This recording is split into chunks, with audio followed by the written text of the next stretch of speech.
Welcome to another Vixa Vaughn romance audiobook. We're excited to have you join us. Whether you're into second chance romance, enemies to lovers, fake marriage, or any other trope, Vixa Vaughn offers you the chance to escape into stories that will carry you away into heart-pounding romance and gripping characters. While we want to get you the full experience, some parts of this audiobook are abridged to stay abreast of YouTube's community guidelines. If you want the full experience, you can always head to Vixa Vaughn Romance and use code VIXA40 to get the unabridged version of this audiobook for 40% off. Now sit back and enjoy the show.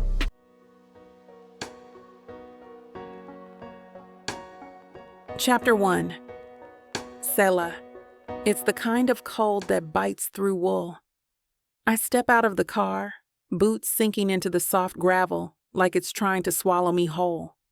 My breath clouds in front of my face, the air sharp enough to catch in my throat. Scotland in winter. It's like stepping into the moody pages of a Bronte novel, only with fewer corsets and more jet lag. The car pulls off behind me, its engine hum swallowed by the wind. Silence rolls in like fog. And there it is, Mooring Manor. It's more fortress than house. Slate gray stone, turrets that slice the sky, and a front door that looks like it might creak out a warning all on its own. Ivy crawls up one side of the house like it's trying to reclaim it. There's no welcome here. No light in the windows. No warmth leaking from the seams. Just grandeur and ghost stories stitched into every stone. I rub my hands together, then curse softly when I remember I left my gloves on the plane. Of course I did. "You made it," comes a voice from behind me. Crisp, female, unamused. I turn to find a woman standing at the top of the front steps, like she's been waiting to see if I'd pass inspection. Early 60s, severe bun, tartan scarf pulled high. Her gaze flicks over me like she's measuring flaws. "Miss Brooks," she says. "Cella," I offer, trying not to sound like I'm shivering. "And you must be Mrs. Bramhall." Her lips twitch, but it doesn't become a smile. "You'll want to come in then. Storm's not far off." I climb the steps, pulling my suitcase behind me. She doesn't offer help, and I don't expect it. Inside, the air shifts from bitter to just bone-deep cool. The manor is cavernous, ceilings so high they echo, dark wood paneling, a chandelier that looks like it's older than the Declaration of Independence. And yet, there's art everywhere. Sculptures half tucked into alcoves. Oil paintings so richly detailed I want to cry. The air smells of wood polish and old paper. I set my bag down gently, like I'm afraid the floorboards will scold me. "I've placed you in the East Wing," Mrs. Bramhall says, already walking briskly. I scramble to catch up, suitcase wheels stuttering across the rugs. "East Wing?" "Formerly the music quarters. Lord Gregor said you'd appreciate the light." I don't know what to say to that. I didn't know Gregor well enough to think he'd remember what kind of light I prefer to paint in. I follow her down a long corridor, my fingers brushing against the textured wallpaper. Every inch of this place whispers wealth, the old inherited kind. The kind I've only ever seen from a distance. "How long were you with Lord Thorne?" she asks, and the way she says "with" makes it sound like an accusation. "I curated 3 of his private collections," I say carefully. "Met him in London. He invited me here once, just for a weekend." That's all she gives me. We reach a door and she pushes it open without ceremony. The room is big, not massive. A fireplace sits dormant on one end, and tall windows overlook a field of frost-bitten moor. A chaise lounge sits near a wall of bookshelves, and in the corner, an easel waits like it's been expecting me. My heart flutters. "He had this brought up last week," Mrs. Bramhall says, noticing. "Said you'd want something familiar." I don't know what to say to that either. She leaves without another word, her footsteps swallowed by thick carpet. I stand there for a moment, letting it settle over me. The stillness, the space, the silence. I breathe it in. Then I walk to the window and stare out. The Scottish moors stretch endlessly, a low gray sea of wild grass and mist. Somewhere out there is Gregor Thorne's grave, and maybe Elena's too, and Isabel, the girl in the photographs, always half smiling, always half fading. I never met her, but I know the way grief folds itself into canvas. I've painted it enough to recognize the shape. Quite the view. The voice cuts through the quiet, deep and distinctly annoyed. I whirl around. He's standing in the doorway, coat still on, scarf loose around his neck like he couldn't be bothered to untie it. Tall, pale, eyes the color of cold steel. He leans against the doorframe like this is his house, and I'm the squatter, which, to be fair, I kind of am. Lord Thorne, I say. His jaw ticks. Ash is fine. Right. I force a smile. Ash? Didn't think you'd be here this early. He steps into the room like he's daring the floor to reject him. And yet, here we both are.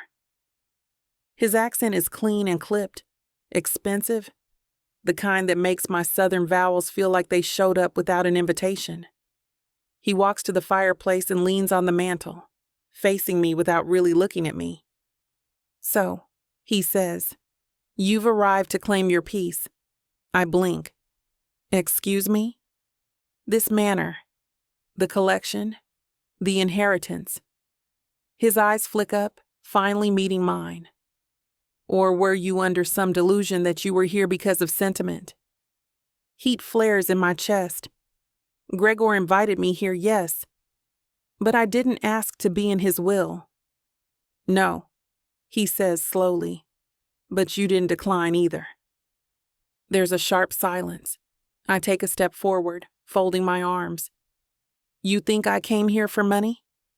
I think, he says, straightening to full height, that my uncle had a penchant for dramatics and dragging strangers into his family's business from beyond the grave? Very on brand. I'm not a stranger, I snap. You're not family. We stare at each other across the room. The wind howls against the window panes, but neither of us looks away. I see the light in his eyes, the twitch of his jaw. He's grieving. He's angry. He's terrified, probably. But none of that excuses the sneer in his voice or the judgment in his stare. I'm not here to take anything from you, I say, voice low. Whatever Gregor left, it was his choice. He scoffs. And I'm sure you had no influence over that. I move closer to him. Careful. That almost sounded like you're calling me a gold digger. His eyes narrow. Should I be? I laugh, bitter. Wow, you're charming. No wonder your uncle never invited you back. The words land like a slap. His face hardens. You don't know anything about this family, he says, voice ice, or what it's cost. I should stop. I should walk away, but I don't. Then maybe you should have stayed in London and let someone else tend the ghosts. He says nothing, just stares at me like I'm a puzzle he didn't want to solve, and then he turns and walks out, boots echoing down the hall. Welcome to Mooring Manor, Cella. The ghosts are alive, and one of them's still breathing. Chapter 2. Ash. Bloody hell, I hate this place. Even before I push open the doors, I feel it. The chill in the air isn't just the Scottish winter. It's the goddamn weight of this house. It hangs in the bones of the stone walls, slicks itself onto your skin like regret. The hinges moan as I step inside, and I swear the manor exhales, like it's been holding its breath for 10 years, just waiting for me to drag my sorry arse back through the door. Gregor always did have a flair for dramatics. Even from the grave, the old bastard manages to twist the knife in my gut. The entry hall looks the same, almost offensively so. The wood-paneled walls, the stained glass windows casting weak color onto cold marble. Chandeliers glint above me like accusations. His legacy is still curated to perfection, and I hate how much of him still lingers in the trim and shadow. He never let anything go. Not mistakes, not people. "Late, aren't we?" Mrs. Bramhall's voice cracks the silence like a whip. She's waiting at the foot of the stairs, arms crossed, expression carved in stone. Of course she is. I should have known she'd still be here, keeping vigil like some ancient relic. I dropped my duffel with a thud. I had to finish up in London. Not all of us can live at Gregor's beck and call. She sniffs, unimpressed. "You missed the welcome. Miss Brooks arrived." "Oh, I'm devastated." My voice drips sarcasm. "Did she like her complimentary bottle of estate brand whiskey and tour of the graveyard?" "Don't be crude." She purses her lips. "Your uncle had reasons." "Yeah, he always did, didn't he?" I brush past her before she can start in on whatever posthumous nonsense she's still loyal to. She's always been more married to this house than anyone who actually lived in it. As I head down the corridor, my boots echo off the parquet floor, sharp, angry sounds that match the pounding in my skull. The portraits lining the hallway leer down at me, all austere glares and powdered wigs. My ancestors, apparently, every one of them miserable, every one of them trapped in frames they never escaped. And then I stop, because she's there. She's standing halfway down the corridor, framed by morning light through the tall windows. One hand on her hip, curls piled on top of her head like a crown of defiance. Her face unreadable and still. She's wearing some earthy wrap top that hugs her body in all the ways I wish it didn't, because the last thing I need right now is to be distracted. She turns, and for a moment it's just silence between us, charged, tense. "Quite the view," I say, because my mouth always works before my judgment does. She spins to face me. "Lord Thorne." "Ash," I correct automatically, shrugging out of my coat. "Let's not pretend we're standing on ceremony." "I see," she says. Her voice is smooth, but there's tension beneath it. "Couldn't resist the charm of unfinished business," I mutter, stepping inside. My eyes scan the room. It's one of the east chambers.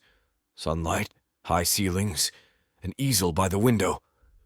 Figures Gregor would have left her the wing with the best light. She watches me closely. Not scared. Just watchful. Like she's trying to decide what kind of beast I am. "You're settling in," I say. "I'm here because Gregor asked me to be.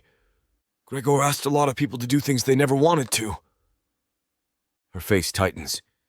"I respected him." "Then I suppose this is your reward." She sets down her mug on the windowsill and folds her arms. "What exactly is your problem with me?" I laugh, low and bitter. "You're occupying my dead uncle's house, drinking his tea, standing in his daughter's old wing, and acting like you've earned the keys to the kingdom." "I'm not here to take anything from you," she says, voice sharpening. "Whatever Gregor left, it was his decision." I step closer. "And you just accepted, didn't you? No hesitation." "I didn't know what was in the will," she snaps. "I was as blindsided as you. Forgive me if I don't buy the innocent act. You walk in here like you belong."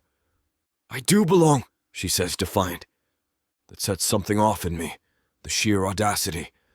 The gall to say that, here, in this house, with its ghosts practically stapled to the wallpaper. "You don't know anything about this family," I growl, "or this house. You didn't bury a cousin you watched drown in expectations. You didn't walk away from the man who made grief a competition. You didn't sit through 10 years of silence." "I know grief," she says, softer now. "And I realize what it means to carry legacy that isn't yours."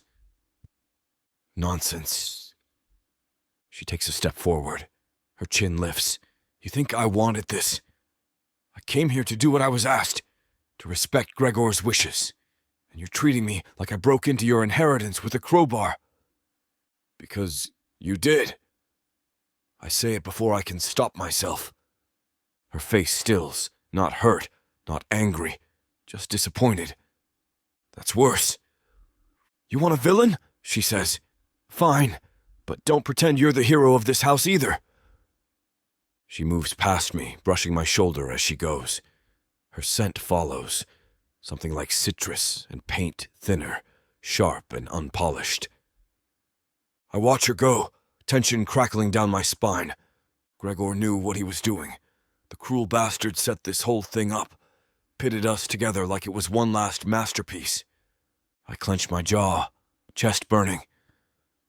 No, I won't be a pawn in whatever grand scheme he thought would fix a lifetime of rot.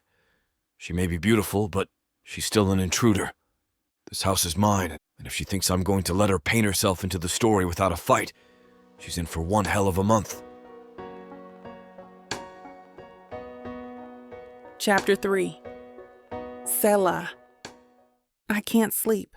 I'm not even sure I've blinked in the last hour. The ceiling above me is a canvas of cracked plaster and shadows, each line forming something. A tree branch, a scar, a scream. The manor creaks and settles like it's remembering things I don't want to know yet. So I get up. I don't bother changing out of the cotton tank and sweatpants I sleep in, just wrap my shawl around my shoulders and pad barefoot into the corridor. The floorboards sigh under my weight. The whole place is too eerie, like even the ghosts are still deciding whether I belong here. Downstairs, the kitchen hums low with the buzz of the ancient refrigerator and the faint smell of lemon oil and copper. It's cleaner than I expected, pristine even, like someone's still fighting the decay tooth and nail. Mrs. Bramhall is there already, of course, wearing a dark housecoat and slippers that somehow still look ironed. She's standing at the sink with a steaming mug, like she hasn't moved since the 1940s. "You're up quite early," she says, not looking at me. "Couldn't sleep." I cross the tiled floor slowly, the chill biting through the soles of my feet. Too quiet. Too loud, you know? She hums. It's not agreement exactly, just acknowledgement. She sets the kettle back on the stove and glances at me, eyes sharp despite the hour. "There's chamomile in the tin by the window, if that sort of thing helps." I nod and reach for it, her gaze tracking me like I might break something just by breathing. "Thanks." "You'll want house shoes," she says, eyeing my bare feet. "The floors stay cold long after the fire's out." I'll keep that in mind. I prepare the tea quietly, the silence hanging thick between us like the steam rising from the mug. "You've been here a long time, haven't you?" Her mouth tightens. 57 years. I turn to face her fully. "Then you knew Gregor better than anyone." She shrugs, but her hands tighten around her cup. "I knew the man he was in public, and the man he tried not to be behind closed doors." "Two different men?" She lifts a brow. "Isn't everyone?" I study her face, lined but strong, with eyes that have seen too much and still don't blink. "Why'd he bring me here?" "That's not for me to say." "You think I don't belong." She doesn't flinch. "I think you're young, American, and you weren't raised in a house that buried its daughters with silence and silver." That cuts deep. "I'm not here to dig up graves," I say softly. "No, but you're living in them." The kettle whistles again, sharp and sudden. She moves to silence it, but her words are heavier than steam. I take my tea and move to sit at the long, polished table, wrapping my hands around the mug to steal its warmth. "He talked about his daughter," I say after a moment. "Isabel." Mrs. Bramhall freezes for just a beat. "He talked about her with you?" "Not much. Just enough to know he never stopped missing her." "No," she says slowly. "He didn't." Something shifts then, a softening at the edge of her voice. She sits across from me, hands folding around her cup, like she's remembering how to hold something cherished. She used to dance down the main hall, not ballet, something wild. Hair flying, music blaring, drove him mad, but she made this place feel alive. "I've seen pictures," I murmur. She looked like light. She was. A pause. Until he dimmed her. I study her face again, and this time there's a crack in the stone. Why tell me that? Because you should know what came before, she says, eyes steady, before you decide what you're owed. I nod. Quiet. Sip my tea. The warmth goes deeper now, settles in my ribs like something trying to root. We sit for a while, two women from different worlds, joined by a man who's already gone. The sun is finally starting to rise when I head back upstairs. Light seeps through the east-facing windows in slow, pale fingers, painting the hallways in soft gold and blue. I pause by the gallery room and glance through the open doors. He's in there. Ash. Leaning against the mantel like he owns it, which, technically, he might. He's in a black tee this time, one of those perfectly fitted things that cling to his shoulders and arms like a dare. His hair is a mess of clean lines and rough edges, and there's a scowl dragging down the corner of his mouth like it belongs there permanently. He sees me in the reflection of the window before he turns. No surprise in his eyes, just resignation. Couldn't sleep? He asks, voice scratchy like gravel. Not a bit. He doesn't move, just sips something from a chipped mug. Coffee, probably. Definitely not peace. You always drink in silence? Do you always roam the halls like a bloody banshee? I raise an eyebrow. You calling me a ghost already? Not yet, he says, turning to face me fully. But you've got the habit of appearing where you're not expected. And you've got the habit of thinking you own every room you're in. He smirks. It's not a kind expression. Old habit comes with the title. Gregor thought titles were meaningless, I shoot back. Gregor thought a lot of things, he says, eyes narrowing. Didn't make them true. I step further into the room, the tension wrapping around us like ivy. Why do you hate me, Ash?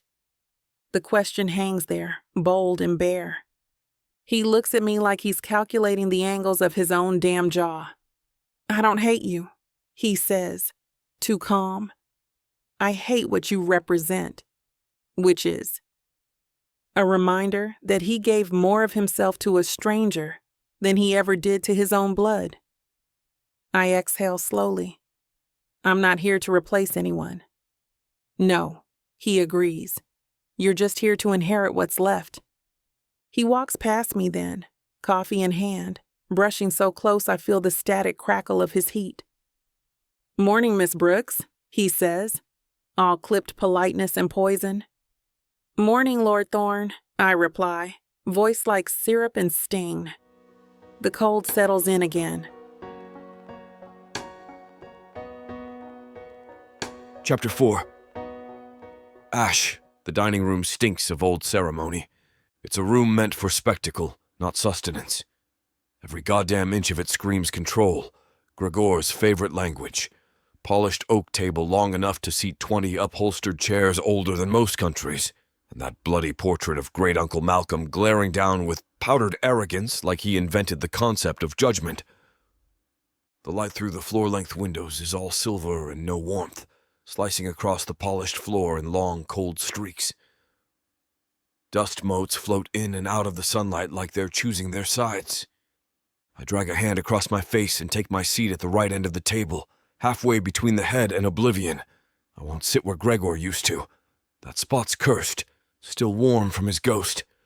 Selah's already seated at the opposite end, a good 15 feet away, tucked into the high-backed chair like she was born for this. Hair pulled up, neutral blouse. She's elegant in that unbothered, "This isn't my first estate luncheon" way. But I see the tension in her jaw, the flick of her gaze when the chandelier creaks, the way her fingers trace the edge of her napkin. She's not calm. She's calculating. Mrs. Bramhall emerges with a tray, lamb roasted with rosemary, blistered carrots, and soft bread nestled in a linen-lined basket. It smells like comfort, which makes me immediately suspicious. She places everything with reverence, like the table might slap her if she mess up the symmetry. "You're late," she says without looking at me. "I'm here, aren't I?"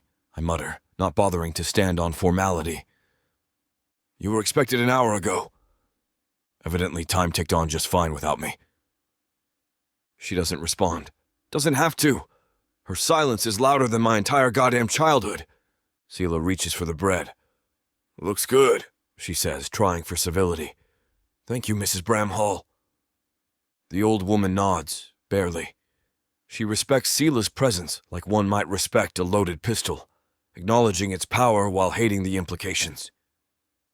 We begin eating, the quiet scraping of cutlery against china filling the silence like static. The lamb is tender, the carrots earthy and sweet. I chew like it's a negotiation. Selah clears her throat. "I passed the chapel earlier. It's beautiful. Quiet." "That's the idea," I say without looking up. She pauses. "Do you go there?"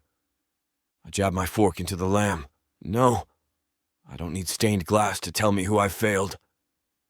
Mrs. Bramhall lets out a sound that might have been a sigh or a warning, but I ignore it. Selah sets her fork down and folds her hands like she's interviewing me. "So you don't believe in redemption?" "I believe in facts. Some things don't get undone." "Gregor thought differently." I finally look at her. Gregor was a sentimental bastard with a god complex and a paintbrush. "And you're what? A realist with a stick up his buttocks?" I sit back slowly, letting her words sink in. "Careful, Miss Brooks." "No," she says, voice steady. "You don't get to walk around this house acting like you're the only one entitled to your grief. You're not." "Don't pretend you understand," I snap, heat flaring under my skin. "You didn't bury Isabel. You didn't listen to her dreams and then carry her coffin." She flinches, just a little, but it's enough to crack something. "I didn't know her," she says, quieter now. "But I've known what it feels like to lose someone who made you believe in something. I'm not trying to replace anyone. I came because Gregor asked me to. I'm just trying to honor that." I stare at her for a beat. She's not lying, and that's the problem. Mrs. Bramhall clears her throat like she's cutting off the electricity in the room. "This house is not a courtroom," she says coolly. "Nor is it a battlefield." I glance down at my plate, suddenly furious with the perfect symmetry of it all. I push it away. Appetite gone. Selah doesn't touch hers either. Just watches me, not like she's angry, but like she's studying. And I hate that more than anything. "Gregor didn't bring you here out of charity," I say, rising. "He brought you here to force a reckoning, but I didn't agree to play therapist." "I didn't ask you to," she shoots back. We lock eyes across the vast expanse of mahogany. The air between us is sharp enough to cut skin. "I'm not here to make friends," I say flatly. "This isn't a team. We are temporary roommates, nothing more. Keep to your side of the house and I'll keep to mine." Her gaze doesn't waver. "Gladly." I leave the dining room without looking back, retreating to the south study like a man sliding into his own coffin. It's the only room in the entire goddamn manor that feels like it's ever belonged to me. Dark walls, worn leather, the faint smell of old cigars. No portraits in here. No expectations. The fire's already lit. A small mercy. I pour 2 fingers of whiskey and let the burn settle beneath my ribs. The ice in the glass cracks like distant thunder. Fitting. Across the room, Isabel's old painting stares back at me. Her laughing, barefoot, caught mid-spin in a Paris studio. I'd stolen it back from Gregor's gallery archive after she died. Said it was going to rot in a drawer otherwise. Truth is, I couldn't let it go. This one was her. I sink into the armchair with the drink and stare into the flames, but all I see is her. She used to talk about freedom like it was a birthright. Would have hated this whole inheritance charade. Would have told Gregor to stay away and then hosted an art show in the basement just to make a point. And she would have adored Selah. That's the bastard twist of it. Selah's got that same heat. The same don't tell me who I am fire that makes men flinch and women breathe easier. And she's walking through this house like she belongs, like she hears its pulse under the stone and refuses to let it scare her. But she's not family. She's not mine. And I don't do entanglements anymore. Not after losing Isabel. Not after Gregor's power plays. Not when my own grief still tastes like blood. I'm setting lines, walls, barbed wire fences if I have to. Selah Brooks may think she's part of this story, but I'll be damned if I let her rewrite the ending. Chapter 5. Cella. By mid-afternoon, I've had enough of that damn house. The walls feel like they're closing in on me, pressing down with all the things left unsaid between generations of people who loved wrong and died anyway. It's like trying to breathe through silk soaked in smoke. I need space, fresh air, distance from polished portraits and polished lies. I slip into my coat, wrap my scarf snug around my neck, and shove my hands into the pockets. The manor door moans behind me as I pull it shut. That sound, old wood surrendering to newer force, feels like a metaphor for everything happening here. The moors stretch ahead, brittle and frozen. The narrow trail toward Dorna cuts through the frostbitten heather like someone carved it centuries ago and decided not to fix it since. The sky is a tight slate, clouds rolling low and slow. The wind whips at my curls, trying to undo the bun I twisted with stubborn fingers earlier. For the first half mile, I don't pass a soul, just fields, stone walls, and the occasional crow glaring down like it's judging my life choices. But then, just as my thighs start aching and my boots scrape over uneven cobblestone, the village emerges from the landscape like it's always been waiting. Stone cottages huddle together like secrets, their chimneys puffing out soft gray smoke. Signs hang from iron brackets, swaying gently with the wind. Dorna is the kind of place that carries its stories in its bones. And right in the middle of it, glowing warm and loud from its tiny windows, is a building with a wooden sign shaped like a stag's head and a name painted in weathered gold. The Wild Heart Tavern. Bingo. The bell above the door jingles as I step inside, and immediately the air changes. Warmth spills over me like a weighted blanket. Fireplace crackling, the smell of peat smoke, baked bread, and something deep fried I don't need to identify to appreciate. A dozen heads turn my way. Locals, mostly older, some middle-aged, all of them giving me the same look. Outsider, but possibly interesting. And then comes the voice, sharp and caramel rich from behind the bar. Well, look what the wind dragged in. You're not one of ours, are you? I glance over and find her leaning on the polished counter with a towel slung over her shoulder. Mid-50s, hair dyed the color of warm maple syrup and pinned high on her head like it's got attitude. Her eyes are cat-like, sharp and playful, rimmed in kohl like she's 2 drinks into every story she's ever told. Depends, I say, unwinding my scarf. Is this the Wild Heart? Only since 1852, she says, grinning. You must be the infamous Miss Brooks. I blink. How?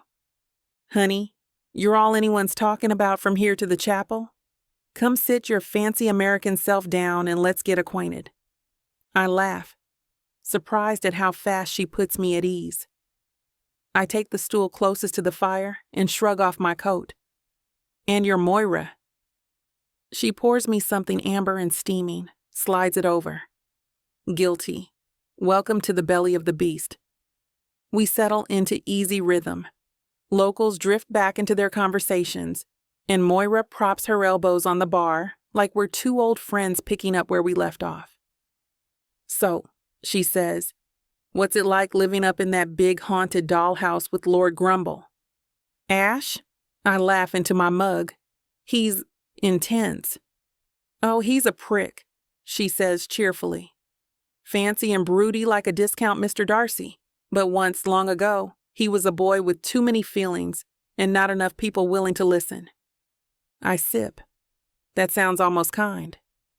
I'm a sentimental drunk. Don't hold it against me. The toddy hits the back of my throat with a honeyed burn. I lean forward, elbows on the bar. You knew Gregor? Knew him, served him, poured him too many scotches, and not enough truths. He was a complicated bastard, charming when it suited him, terrifying when it didn't. And Elena? Moira's face softens. Elena was Grace with a spine, soft in tone but sharp when it counted. She held that house together.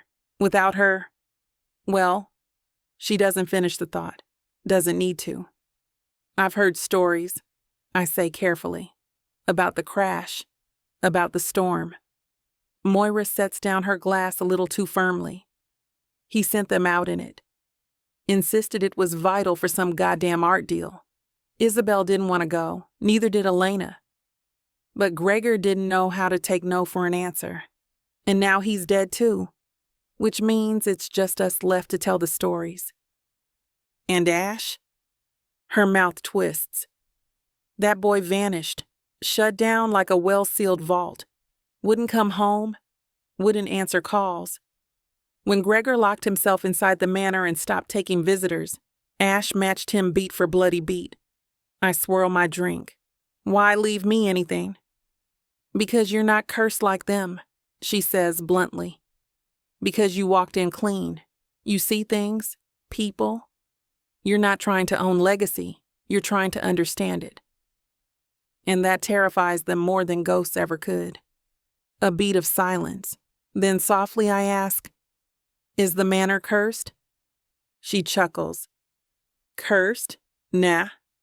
Just full of pride and pain. Those two will rot a house quicker than black mold. I laugh, but it catches in my throat. I press a hand to my chest and stare at the fire. I don't want to take anything that isn't mine. You're not, Moira says firmly. You're earning it. Every moment you stay. Every time you breathe life into that tomb. Gregor wasn't generous. He was deliberate. I nod slowly. You're good at this. She leans in, conspiratorial. I'm nosy, sober, and excellent at piecing together messy love stories. You want more dirt on the thorns? You know where to find me. I stand, tug my scarf back around my neck, grateful for the clarity and the heat. Thanks, Moira. She waves me off. First drink's on the house. Second one, you'll owe me a real story. As I pull open the tavern door and step back into the moorland chill, her final words follow me like a whispered warning. Watch out for that one, love. Haunted men don't know they're bleeding till you hand them the knife.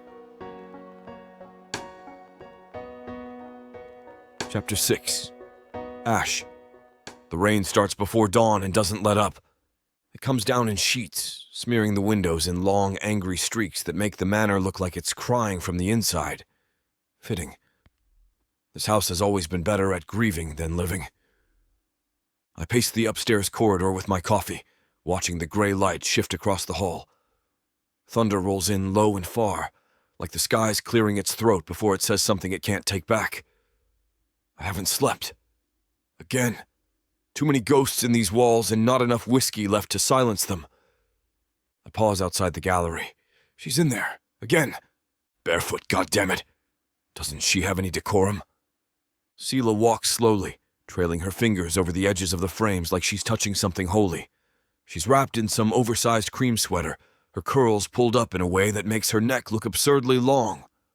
There's paint under her nails, even now, and she hums softly under her breath like she's trying not to be alone with her thoughts.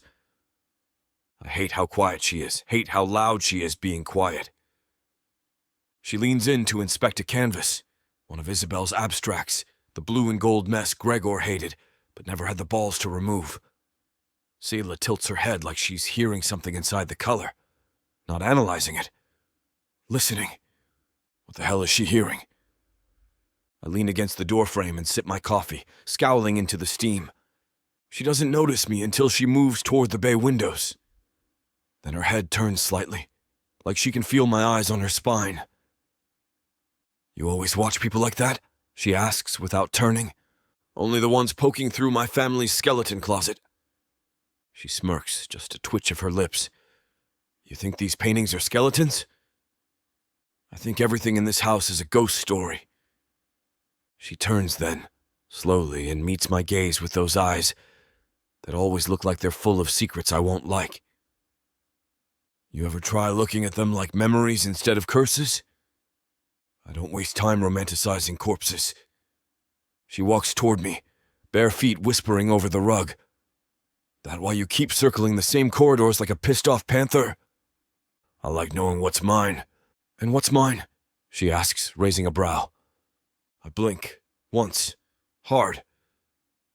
That's the thing about her. She doesn't flinch, doesn't defer. She stands there, right in the path of the full force of my irritation, and dares me to call her fragile. "You're renting space," I say coldly. "Temporary. Don't mistake proximity for ownership." She steps even closer, so that I see the flecks of gold in her irises and smell the sweet cinnamon scent of perfume on her skin. "And don't mistake distance for immunity." I start to fire back, but she's already turned and walked past me, headed toward the library like she's got better things to do than bait me. By midday, the rain gets worse. The kind of downpour that makes the moors impassable and the roads back to town a suggestion rather than a route. Selah disappears somewhere downstairs, and I find myself back in my father's old study, scrolling through estate files I've already read twice. I can't focus. Not because the ledgers are dull, they always are, but because my goddamn brain won't stop replaying the way her fingers hovered over Isabel's painting. Gentle, curious, almost like she's trying to piece together something sacred. She doesn't touch like an outsider. I clench my fist and toss the ledger aside. This is nonsense. She's just another variable in Gregor's long manipulative game. One more twist in his will, a last little test to see if I'd self-destruct or play nice. Newsflash, Uncle. I'm not built for nice. I stomp downstairs with the kind of energy that makes portraits shift on their hooks and housekeepers hold their breath. I find her in the solarium, surrounded by half-unpacked crates and open sketchbooks. There's a stool near the window and her laptop open, music playing low. Some jazzy instrumental thing that makes the room feel softer than it has any right to. She's perched on the edge of a chair, scribbling notes in a leather-bound journal, and I hate how natural she looks in the middle of all this madness. "This is the worst wing of the house," I say, not bothering to announce myself. She doesn't even look up. Because of the draft or because it makes you feel things? I walk in fully, rain dripping from my coat. Because Gregor used it for people he was trying to manipulate, I snap. She finally glances up, unimpressed. "And you know a lot about manipulation, huh?" I grit my teeth. "I'm warning you!" "No, you're projecting." She slams her journal shut and stands. "You keep poking me like I'm going to break or run. But I'm still here, Ash, barefoot in your gallery, drinking your dead uncle's tea, and breathing air you think belongs to you." My pulse spikes. "You don't belong here." "Maybe not," she says, stepping toward me again. "But I'm not leaving either." The silence between us is electric. "Why the hell do you stay?" I ask, voice low and raw. "You could take your half and run, buy a loft in Brooklyn, paint for rich jerks who want trauma on their walls." "Because there's something here worth saving," she says, softer now, "even if it's buried under 10 layers of grief and resentment and inherited shame. Don't psychoanalyze me." She sighs, then stop acting like a walking pathology. She walks past me again, and I let her, barely. Later I retreat to the main drawing room, fireplace roaring and whiskey in hand. I watch the rain smear down the tall windows and try to convince myself that my interest is circumstantial, situational, proximity-fueled curiosity at best, but I know that's a lie. I see her in the cracks, in the dust Gregor never cleaned, in the rooms we never opened. I see her peeling back the paint on the walls, finding things I forgot we buried. She unsettles me. Not because she's loud, she isn't, but because she's quiet and relentless and completely unafraid of this place. Of me. No one does that.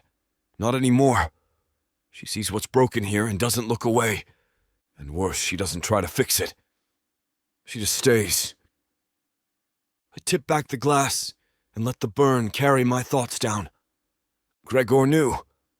That bastard always knew. He saw it coming. Set us up like chess pieces in a game that only ends when someone confesses. But I don't confess. Not to guilt. Not to interest. Not to the way her voice lingers in my goddamn head like a melody I used to hum before I forgot how to sing. I don't want to care, so I won't. Chapter 7. Cella. The rain hasn't stopped, and neither has this itch in my bones. Restless doesn't even touch it. It's like something's tugging on the hem of my spirit, whispering that there's more here than what's on the surface. This house holds its secrets like breath, quiet, close to the chest, waiting for the right silence to exhale them. And maybe I'm finally still enough to hear it. I start in the west hallway, the part of the house that always smells like cedar and forgotten conversations. Gregor's collection rooms are here, tucked behind thick wooden doors that creak like they're waking up after years of sleep. I crack the first one open and step inside. It's colder than the rest of the manor. No fireplace, no windows. Just rows of canvases leaned against the walls, and a few steel cabinets pushed against the back. Some of the pieces are wrapped in cloth, others exposed, faces peeking out with half-finished expression, or eyes that follow me like they remember things I don't. I drop to one knee in front of a file drawer and slide it open. Dust billows like it's been waiting. Inside are stacks of unframed sketches, portfolios, old receipts for acquisitions, and hand-labeled folders with names I recognize from the European modernist movement. But then, tucked behind a cracked leather-bound ledger, is a smaller worn notebook. Black moleskin, no title. Pages curling at the corners like they've been thumbed through 100 times. I sit down right there on the floor and open it. The handwriting is unmistakably Gregor's. Sharp, slanted, deliberate. His voice comes off the page immediately. I can almost hear him saying the words. Slow and precise, like he's explaining a theory no one else in the room has the capacity to grasp. Brooks sees through the veil, not just what the paint shows, but what it hides.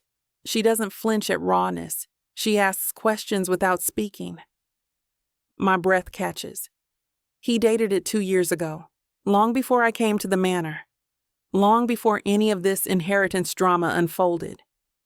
I flip forward. She reminds me of Isabel, not in looks, but in the way she burns. Controlled fire, purposeful, dangerous to those who think they can contain her. I sit there for a long time, notebook in my lap, heart thudding like a drum too big for my chest. My fingers go still on the page. He was watching, paying attention.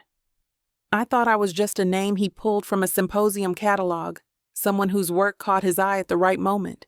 But this is layered. This is him drawing parallels I never knew existed, mapping me onto ghosts I never met. I close the book carefully and press it against my chest. He saw me, and now I have to see him. The next room is smaller, narrow, filled with shelves, and organized like only an obsessive would manage. I skim the labels: Expressionism, Post-Soviet Abstraction, Thorn Family Holdings, Private. That last one stops me. There's a narrow metal case beside it. Not locked, but heavy. I open it, breath shallow, and inside are a series of sketches. Portraits mostly. Elena, Isabel, even a few self-portraits of Gregor himself, the lines sharp and unforgiving. Tucked between the pages is another note, loose, faded. Cella has Elena's quiet strength, that spine wrapped in velvet, I see now what I missed before. It isn't brilliance she holds. It's refusal to dim. Tears prick behind my eyes, but I don't let them fall. Not yet. There's more to find. Room by room, the manor opens up to me like a grieving confession. I walk through the old conservatory, glass cracked in places, ivy curled through the beams like veins. There's a collapsed easel in the corner, with one of Isabel's experimental pieces still pinned to the wood. A mix of ink and burnt charcoal, smeared into a figure that looks like it's screaming. I whisper to it. I hear you. In the reading room, Gregor's old hideaway, I find a locked drawer in the desk. The key is taped underneath because of course it is. Inside, more notebooks, more thoughts. Some on the art, some on the estate, and some on me. I should have said more. She asked about grief once, and I dodged it. Same as I always did with Isabel. But Cella didn't flinch. She just kept painting, like she knew the answer was somewhere in the color. I close the drawer carefully and lean back in the chair. My reflection stares at me from the rain-slicked window.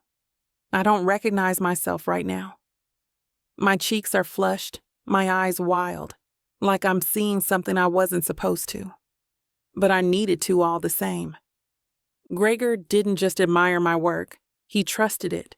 Maybe even believed it could finish what his legacy never did, heal something in this house or in Ash. Which, yeah, good luck with that. I find Ash in the upstairs corridor, back turned to me, arms folded as he stares out a narrow window at the rain. I was wondering when you'd get tired of glowering at the sky, I say. He doesn't meet my gaze. Was wondering when you'd stop sniffing through Gregor's mess. I hold up the journal in my hand. Turns out some of it's not mess. He turns then, slowly, and his eyes drop to the notebook. I don't care what he wrote about you. That's convenient, I reply, stepping closer, because I wasn't going to share. His jaw ticks. You think finding a few scribbles changes anything? I think it explains a few things. Like what? Like why he wanted me here, I say, voice rising. Why he thought I could help restore more than just his damn collection. Maybe even this house. Maybe even you. He laughs bitter and hard. You think I need restoring? No, I say, walking past him. I think you need releasing. He doesn't stop me, doesn't say anything, but he doesn't walk away either. Back in my room, I light the fire and lay the journals out across the floor like they're a constellation I need to decode. There are sketches of me, from behind, from memory, my hands mid-brushstroke, my profile in a lecture. He'd been collecting me long before I realized it, and somehow, instead of feeling violated, I feel seen, not as a possession, but as someone worthy of being understood. Gregor didn't get everything right. He hurt people, pressured them, tried to curate emotion the way he curated art. But at this moment, I feel like maybe he was trying to do something good, and I intend to finish it. Chapter 8, Ash. The manor's quiet in that piss-off kind of way, like it knows something I don't. Like the damn walls are listening, holding their breath, waiting for the next explosion. And damn if I'm not about to give it to them. She had the audacity to walk past me. Not storm, not flee, walk. Calm, controlled. Like I didn't just feel something in me shift sideways when she said I needed releasing. Hell. Who even says that? Who looks a man in the eye and tells him he's a prison built out of his own spine? Selah Brooks, apparently. I follow, down the corridor, past the gallery. The echo of my boots chasing her like a goddamn warning shot. I don't even try to temper it. Let the manor quake. Let it know I'm coming undone. She's halfway across the library when I catch up, and when she hears me, she doesn't flinch. Just turns slowly, arms crossed, eyes sharp. Always so sharp. You're really going to keep digging through Gregor's journals like they're gospel? I growl, my voice already low and bitter. She lifts her chin. You mean instead of pretending the past doesn't exist? Yeah, I am. I step closer. He manipulated people. He collected them like paintings. You think you're different? I know I'm different, she snaps, and there's fire in her voice that I've never heard aimed full blast at me. This isn't supposed to be part of some posthumous redemption arc, but I'm not walking away just because it makes you uncomfortable. You don't belong in that will. She blinks just once. Neither do you. That lands harder than it should. I laugh, bitter and low, pacing to the side like I've got to move or I'll explode. You think you earned this? Gregor met you at a gallery show. I lived in this house. I bled in this house. You abandoned this place, she fires back, stepping forward. You left it to rot, Ash. You let the ghosts win. Gregor gave you a share of his legacy and you act like it's a noose. Because it is. I whirl on her. You don't know what this place takes from people. You think just because he wrote your name in a letter, you've been knighted? No, she says. But I know how important it is to be seen. To be asked to stay after a lifetime of being overlooked. I freeze. She watches me, breathing hard now, voice tight with something she's not saying. You don't want the inheritance? She asks, softer. Then don't take it. But don't stand here acting like I'm the fraud when I've spent every day here trying to understand what the hell Gregor was trying to do. He was trying to control the fallout. No, she says, stepping in again, too close. He was trying to repair it. Her scent hits me then. Paint, spice, that hint of citrus and stubbornness. And it's like a spell. My fists clench. And what? I say through my teeth. You think you're the answer? You think your presence here is some magical fix? She doesn't back down. I think I'm the only one not pretending the rot isn't spreading. I exhale, sharp and ragged. You're so damn sure of yourself. No, she says, and this time her voice cracks just enough to make me feel it. I'm just sure I'm not lying to myself the way you are. I pace in a tight circle, hands on my hips, trying to shake the heat that's crawling up my neck. You don't get it. He didn't write me into the will out of love. He wrote me in to guilt me into staying. You think that letter was about trust? No. That was Gregor putting shackles on my damn ankles from beyond the grave. Then cut them off, she says flatly. But don't wrap them around my wrists just because you can't stand the weight alone. The words slice fast and deep. I turn to face her again. You want honesty? Please, she says, folding her arms. Enlighten me. I think you're here because Gregor liked collecting things that reminded him of what he lost. And you're a convenient echo of Isabel. Fierce, defiant, full of goddamn opinions. Her face doesn't flinch, but her voice drops into something colder. And you're what happens when grief grows teeth and forgets how to feel anything else. I shouldn't feel that. But I do. Deep. Like a punch to the chest. You think I'm angry because you're here? I step in, close enough to taste her breath. I'm angry because I care that you're here. Because every time you walk into a room, it feels like something's been rearranged without my permission. And that's my fault, she snaps. I think it's your gift, I growl, and I hate that it's working. There's a long pause, just our breathing, too loud in the echo of the room. She finally speaks, quiet but laced with steel. You want to know what I think? Hit me. I think you've built this whole identity around being the wounded one, the haunted heir with a chip on his shoulder and a heart he won't admit still works. You've convinced yourself that pain is safer than possibility, that anger is easier than letting anyone see the man under all that barbed wire. My hands drop to my sides, fists unclenching. My throat feels like it's closing up. She takes a step forward. But here's the thing, Ash.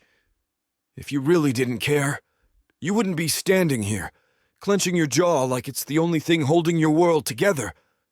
You'd be halfway back to London by now. But you're still here. In this house. In this room with me. I can't move. Every instinct says fight. Every nerve says flee. You want me to leave? She asks, quieter now. Say it. Look me in the eye and say it. I stare at her, long and hard. My jaw works, my mouth opens. But nothing comes out. She nods once, like that's all the answer she needed. Then she turns, for the third time. I reach out and catch her wrist, not hard, not soft, just enough to stop her. She doesn't pull away. I didn't plan for this, I say, voice low. I didn't ask for you. Her voice is just as soft. No, but you needed it. She gently pulls free, fingers slipping from mine like smoke.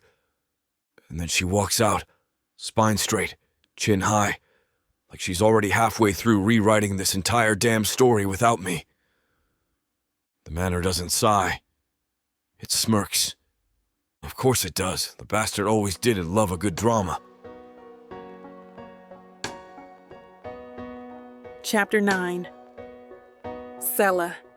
I lie on my side, eyes open, watching the fire in the grate gutter into soft gold shadows. The sheets are warm, the room still, but my mind won't stop pacing. It keeps replaying Ash's voice in that library, low and sharp like a struck match. His words digging into old bruises I didn't even know I had. I told him he needed releasing. He told me I was a reflection of everything he never buried. And somewhere in between, I think we saw each other clearly for the first time. I kick off the covers and sit up, wrapping the throw around my shoulders. The room smells like smoke and rain, and something beneath that, old pages maybe, or memories. My bare feet find the cold floor, and I wince as I tiptoe to the door and ease it open. The corridor is dim, lit only by the faint flicker of sconces spaced far too wide apart. The wallpaper's pattern swirls in the dark like it's breathing. I head toward the main staircase out of instinct more than direction, drawn by the hush in my chest and the faintest pulse of light from below. The manor creaks beneath me, soft and slow, like it's finally settling after a day of too many truths. My hand trails the railing as I descend. I pass the gallery, silent now. No ghosts stirring, no echoes of Ash's voice. But just past the hall, the light is there again. A warm, flickering spill from beneath the study door. The same room I saw him disappear into earlier, storm in his chest, scotch in his hand. I should keep walking, give him space, give me space. But something pulls me toward it. Curiosity, maybe. Compassion, probably. That thread that ties me to pain I haven't earned, but still recognize. I hover outside the door for a breath. 2. Then I raise my hand and lightly tap. Nothing, so I ease the door open and peer inside. And there he is. Ash Thorne, seated in the old leather chair like the fire burned him hollow. His elbows hooked over the armrest, head tilted back, glass dangling from his fingers. The drinks untouched. His eyes are locked on the wall above the mantel. I follow his gaze, and my breath sticks in my throat. Isabel. She's painted mid-turn, hair loose and wild, eyes caught in the moment before a laugh. It's not a perfect portrait. One of her arms is unfinished, the brushwork fraying at the edges. But it's alive, bold, defiant, full of motion, even in stillness. Ash doesn't see me yet. Or maybe he does, but he doesn't move. And something in that stillness feels like grief, cracked open and bleeding. I step inside slowly, not wanting to startle him. Not wanting to be an intruder in something this exposed. He's not the man from earlier tonight. Not the one who cornered me in the library with his temper and his pride. That Ash was all barbed wire and volume. This one. He's unraveling in silence. His face is half lit by firelight, sharp features made soft by the flicker. His tie's gone. The top buttons of his shirt are undone. His hair is mussed like he's been dragging his hands through it. And his eyes, they haven't left her. I glance again at the portrait of Isabel. There's something fierce and unfinished in it. She looks as if she's trying to claw her way out of the canvas and never got the chance. She's beautiful, yes. But more than that, alive. Still. Somehow. Ash, I say softly. He doesn't startle, doesn't even blink. For a long moment, I think maybe he's not going to acknowledge me at all. That maybe I should turn around and let him have this. But then his voice, low and rough, cuts through the quiet. She hated that painting, he says. I pause a few feet away. She did? She said it made her look like she had something to say. Said Gregor painted her like a mystery he never solved. He takes a slow breath, eyes never leaving the portrait. But she wasn't a mystery. She was just loud and angry and brilliant and alive. He tips his head back and stares at the ceiling for a second, like it might offer a better answer than the one inside his chest. She told him once that she didn't want to be curated, that she didn't want to be remembered in oils and brushstrokes. She wanted to be messy, real. And he couldn't handle that. He huffs out a bitter laugh. So he tried to immortalize her instead, make her beautiful, symmetrical, eternal. There's a pause. The logs shift in the fireplace, sending up a soft crackle of sparks. I think he killed her with good intentions, Ash says, voice barely above a whisper. I step closer. The warmth from the fire and the ache in his voice wrap around me like too heavy wool. I sit down in the armchair opposite his. Not too close. Just enough. He didn't put her in the ground, he adds after a moment. But he buried her all the same. Every time she tried to be more than his prodigy, he clipped her wings and called it protection. He finally looks at me. Just for a breath. Just long enough for me to see it. The regret, sharp and shining like broken glass in his eyes. I should have stayed, he says. I should have stayed when she started fading, but I didn't know how to fight for her without making it worse, and I couldn't forgive him. And then she was just gone. He swallows hard. The glass trembles in his hand, and I realize it's not the drink. It's him. He's shaking. And in that moment, I don't see Ash the storm, Ash the air, Ash the sneering wounded lion I've spent the last week sparring with. I see someone hurting, a boy, a man who loved too hard and didn't know what to do with the weight of it. And suddenly I understand. I stay quiet for a moment, just breathing in the grief curling off of him like smoke. There's something sacred about this space, this soft unraveling. It doesn't ask for comfort. It doesn't beg to be solved. It just is. And for once, I don't want to fix it. I just want to hold space for it. He didn't know how to love out loud, I say finally, my voice barely above the hum of the fire. Gregor, I mean. Ash huffs, bitter. He knew how to own.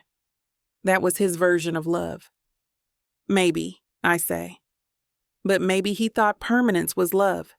A painting, a house, a goddamn inheritance. He built legacies because he didn't know how to build people. Ash lifts the glass to his lips, but doesn't drink. His jaw flexes like the words are trying to come back up. I keep thinking, he murmurs, if I'd just picked up the phone, or come home that one last Christmas, maybe it would have changed something. Maybe I would have seen how bad it was getting. She didn't want anyone to see, I say. Not really. He looks at me again, slower this time. The light catches the silver in his eyes, the ice, the ache. You talk like you knew her, he says. I didn't, I reply. But I've been her. That lands between us with a different kind of weight. One that doesn't hurt, exactly, but hums. He leans forward, elbows on his knees, the glass now forgotten on the table between us. I hate that you're right. I tilt my head. You say that like it's surprising. It is, he mutters. I'm not used to being wrong. I smile, but it's soft, sad. You're not wrong, Ash. You're just hurting.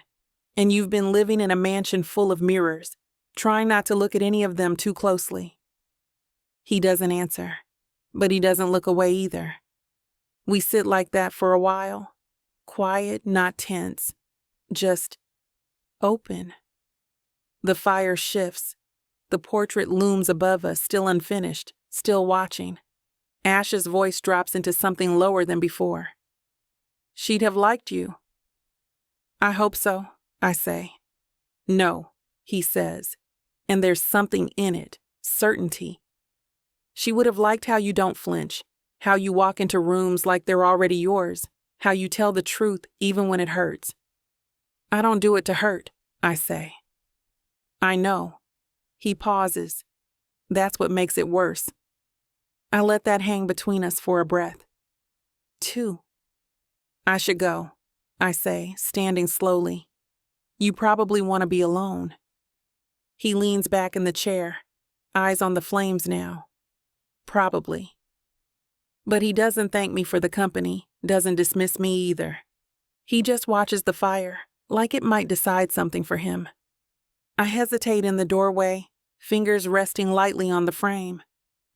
You said earlier you didn't know how to fight for her, I say, voice softer now. Maybe this, talking about her, is part of it. He doesn't move. But I think he hears me. I leave him there. The shadows climbing his shoulders like ghosts that never learned how to let go. Back in my room, I wrap the blanket tighter around me and lie on top of the covers. My body is buzzing, not with adrenaline, but with something else. Something slow, something deep. He let me see him. Not the air. Not the snarling, wounded man who fights me at every turn. The broken man. And even if I know better than to reach for someone still holding so many knives, part of me, a foolish, brave part, wants to sit beside him anyway. Not to fix, but to see.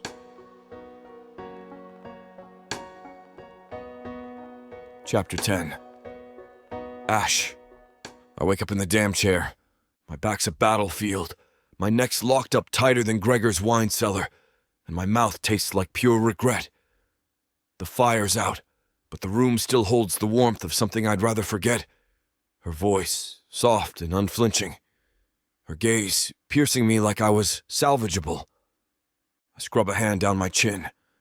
The light coming through the study window is a sharp, gray streak. No warmth, just judgment. Perfect. My watch says it's nearly 8, which means I've slept all of 4 hours in a chair designed to look impressive, not comfortable. The blanket from the back of it has slipped to the floor. I don't remember pulling it over myself, which means I probably didn't. I don't know what's worse, waking up like this or the knowledge that I wanted to stay in this damn room, that I chose to. The air still smells like burnt ash and lemon oil. And somehow that combination makes me think of her, of last night, when I cracked open just enough to bleed in front of her. Hell. I drag myself upright with a grunt and stretch my arms, spine popping like fireworks. There's no one in the hallway when I step out, no sound from the east wing. I could go grab something to eat. Could take a shower. Could do anything other than what I know I'm going to do. The library. I push the door open with more force than necessary. And there she is. Selah Brooks, barefoot on the rug again, like the manor's her studio and not a mausoleum. Hair up in a loose knot, sweater slipping off one shoulder, completely absorbed in the chaos around her. Papers, ledgers, folders, half-filled mugs of tea, and a small plate with what looks like a half-eaten scone. She looks up when I enter, eyes steady. No smile, no surprise, just that damn patience she wears like armor. "Morning," she says. "Is it?" I mutter, crossing the room. Hard to tell with all the holy relics spread out like an archaeological dig. She raises a brow. "Gregor labeled these provisional addendums. Thought it might be worth seeing if he left anything out. I scoff. Gregor didn't leave things out. He just hid them, usually behind Latin phrases and dramatic pauses. She pulls something from the stack beside her and slides it across the table. That may be true, but this one wasn't exactly subtle. It's a thick envelope, dark wax seal. The thorn crest, his favorite affectation, pressed right into the center. I take it slowly, already bracing for whatever theatrical nonsense lies inside. My name is on the front, so is hers. Underneath, in tight block letters, to be opened jointly on the 30th day after the execution of the will. I blink. You've got to be kidding me. She stands, crosses to the sideboard, and pours herself a fresh cup of tea like we're discussing the weather. Found it at the bottom of a drawer labeled, "For Reckoning," she says. Reckoning, I echo. Jesus, he really leaned into the melodrama at the end, didn't he? He was consistent, Selah replies mildly. I'll give him that. I flip the envelope over, running my thumb along the edge. The seal is thick, practically daring me to break it. I should burn it, I mutter. Go ahead, she says. I've got a kettle on. We'll toast marshmallows. I glance up. She's smiling. Barely. But it's there. A flicker. I set the envelope down carefully like it might explode. He always had to have the last word. Maybe he wanted us to have one, too. I move to the chair across from her and drop into it, rubbing my face. Or maybe he wanted to keep twisting the knife long after he died. Make sure we all remembered he could still pull strings from 6 feet under. Selah sips her tea. You're still sitting here, holding onto that letter like it's a lit fuse. I narrow my eyes at her. What are you doing, Selah? Looking for answers, she says simply. Trying to understand what he was building. He wasn't building. He was rebuilding. Over and over. Every time someone got too close to the truth, he painted over it. She doesn't flinch. And maybe he finally stopped. Maybe this was him putting down the brush. I shake my head and reach for the nearest folder. You think too highly of a man who rarely thought of anyone but himself. I think he thought of Isabel, she says quietly. I freeze. My hand hovers just above the folder. Her eyes meet mine.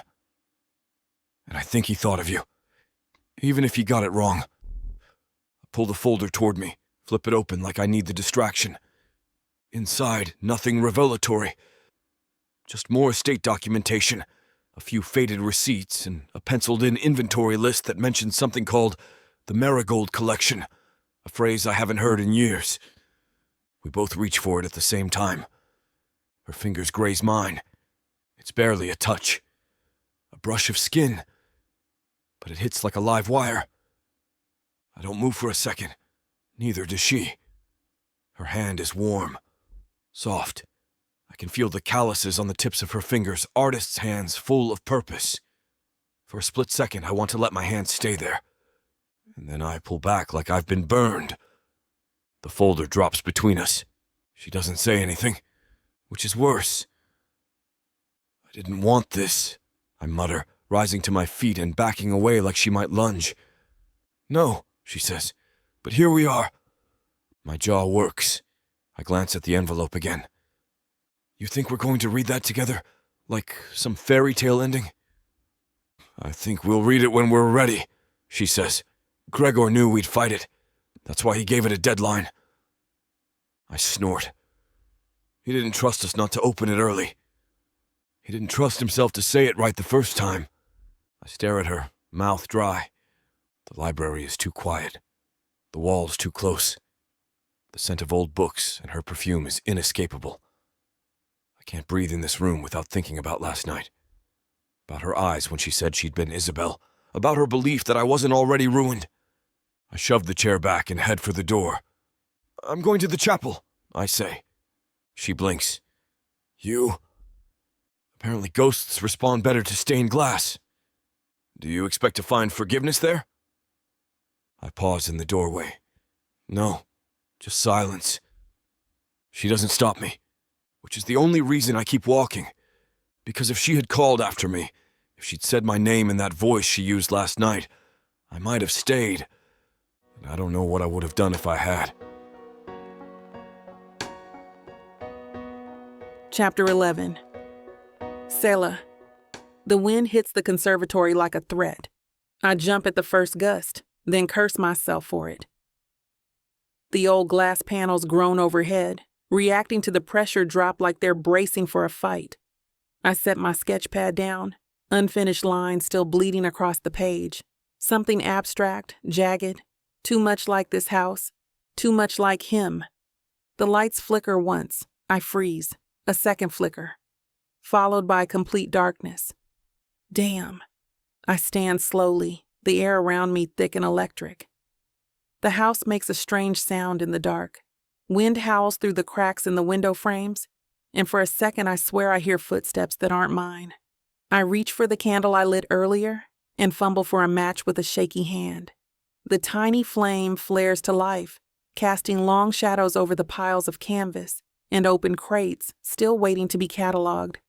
Thunder growls low and long, the kind of sound you feel in your ribs. It's going to be a bad one. I don't know where Ash went after the library. He didn't slam the door, but the silence he left in his wake may as well have.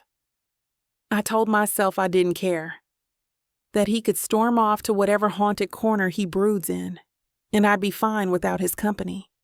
But now, with the wind sounding like wolves outside and the dark pressing in, I'd rather not be alone with a manor full of dead men's regrets.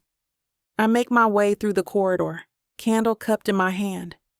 My footsteps are soft, careful. I check the kitchen first, empty, then the dining room, still empty. But I see it, the faint flicker of orange gold against the wall, pulsing like a heartbeat.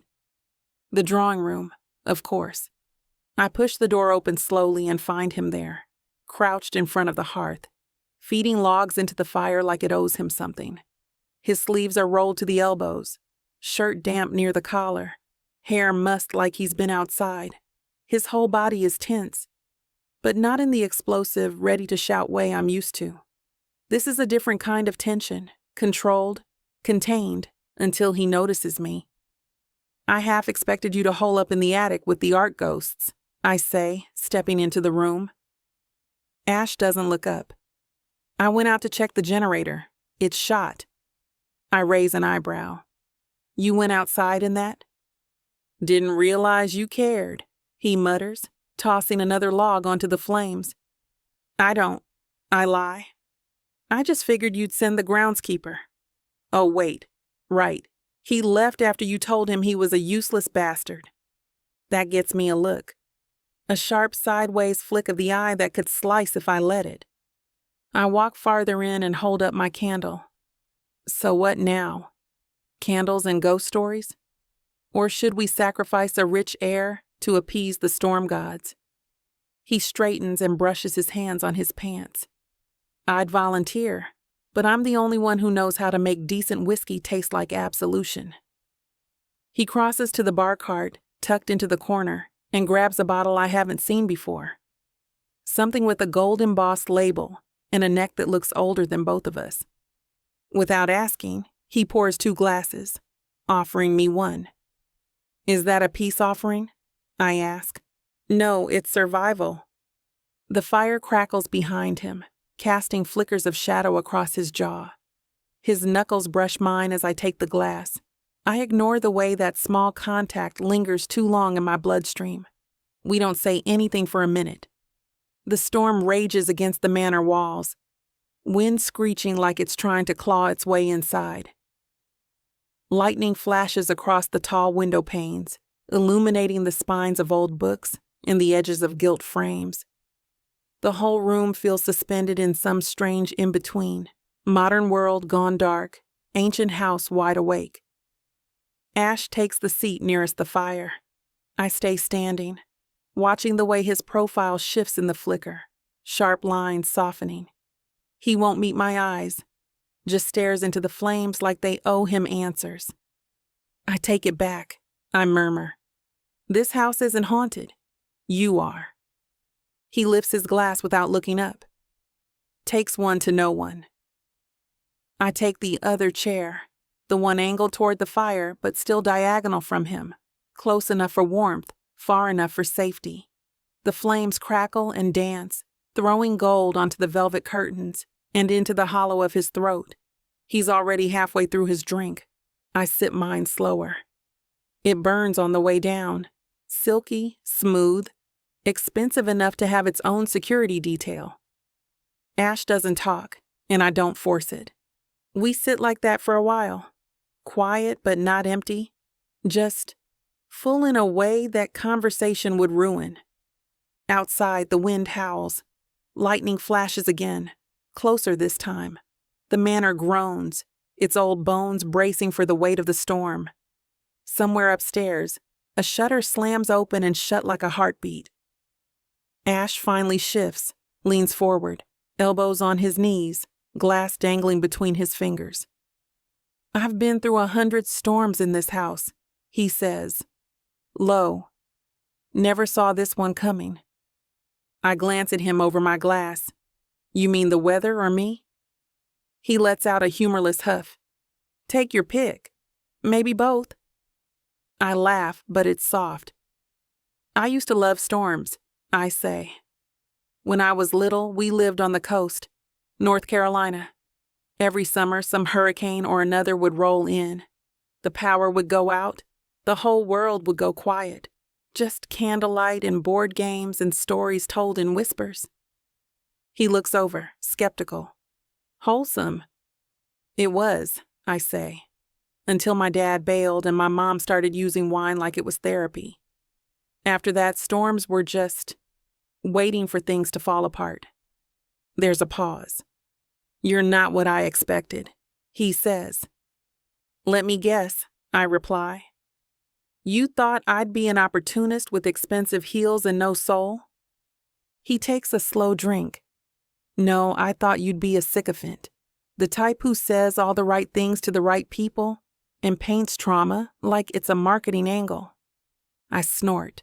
"Wow, you do know how to charm a woman." He smirks. "Didn't say I was wrong." "I'm not here for your approval, Ash." "I know." Another beat of silence, and then, "I once tried to climb out of that window," he says, tipping his chin toward the far corner. "Middle of a storm. I was 16, high off a fight with Gregor. Thought I'd make it to the stables and disappear for good." "What happened?" "I made it to the roof, slipped on the tiles, almost cracked my damn skull." I raise an eyebrow. "And that taught you a lesson?" He looks at me, deadpan. "Yes. To wait until summer next time." We both laugh. It's rough, unexpected, real. The fire crackles between us like it's in on the joke. "You're not what I expected either," I say, quieter now. "I thought you'd be colder." He cocks an eyebrow. "You thought I'd be colder?" "Yeah," I murmur. "The type to freeze out anything that made you feel too much." He swirls the last of the scotch in his glass, watching the liquid catch the light. "Sometimes I think I already did. Froze it all solid. Just waiting for the right heat to thaw it out, or crack it apart." I don't respond. I don't need to. For a moment, just one heartbeat-long moment, I think we're both wondering the same thing. What if that thaw has already started? The storm rages louder now, slamming against the manor like it's got a score to settle. But in here, with the fire throwing shadows onto the Persian rug and the scotch humming low in my blood, everything feels muffled. Not safe, exactly, just suspended. Like the outside world stopped counting time and left us in this pocket of stillness to figure each other out. Ash sets his glass down and shifts in his seat. The firelight catches in his hair, making it look a little too golden, a little too soft. He leans back, lets his head rest against the worn leather, and exhales like he's finally allowing himself to be tired. I watch the tension slip out of him, inch by inch. His jaw unclenches, his fingers stop twitching. The armor doesn't fall off, but it sinks, a little. You ever think, I say, tracing a fingertip along my glass, that maybe Gregor didn't want to fix us? Maybe he just wanted us to see each other. Ash glances over. That sounds like something Moira would say. She probably did. I'm just better at delivery. He doesn't smile, but there's something in his expression that says he wants to. Or maybe he's just too damn tired of being angry. Lightning flashes again, and the lights flicker. Once, twice, then stay out. He doesn't flinch. Neither do I. The wind shrieks, high and sharp, and I instinctively lean forward. My knees bump his, just barely. But neither of us pulls away. It's not deliberate, not at first. Just accidental proximity. We're angled toward each other now, like gravity's nudging us closer whether we like it or not. My knee against his. The kind of contact that says, I see you. I feel you. I'm not moving first. Ash's eyes drop to where we're touching. He says nothing. I can feel desire rolling off him. Not just the physical kind, though there's that too, but the low, rumbling heat of restraint, of someone who's been on the edge for far too long and is just starting to wonder what happens if he leans in instead of away. The silence thickens, taut as a wire. I see the twitch in his jaw, the flicker in his fingers, like he wants to reach across the distance and see what my skin feels like without the buffer of whiskey and firelight. I swallow. I should head back to my room, I say softly. Ash nods once. Good idea. But still, neither of us moves. The fire pops, the shadows shift again. And I know, with a clarity that cuts deep, that we're standing on the lip of something dangerous, and that we both kind of want to fall in. I ease back in my chair, finally breaking the contact.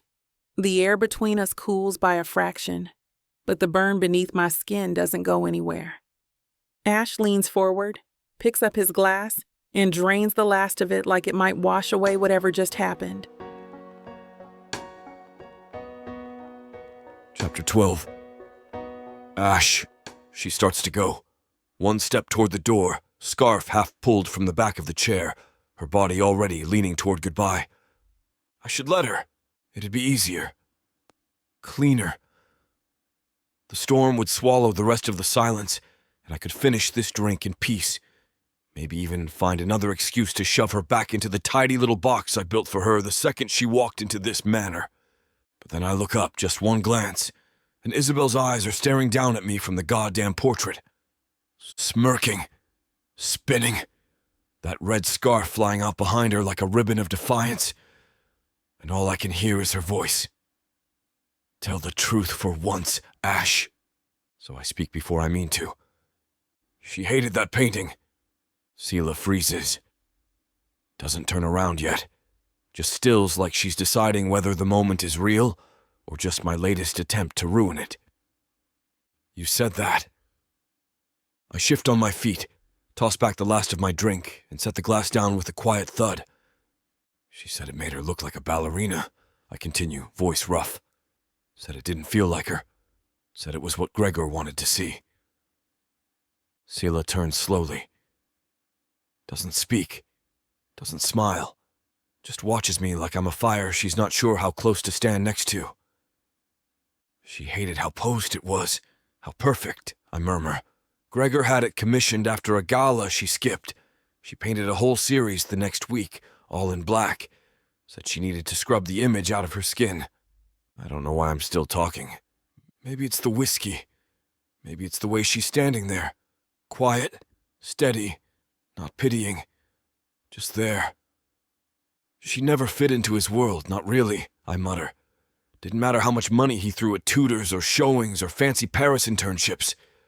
She painted wild, chaotic. She's setting the canvas on fire from the inside out. I cross to the hearth and lean on the mantel, staring up at the portrait. She wasn't trying to be good, I say. She was trying to be free.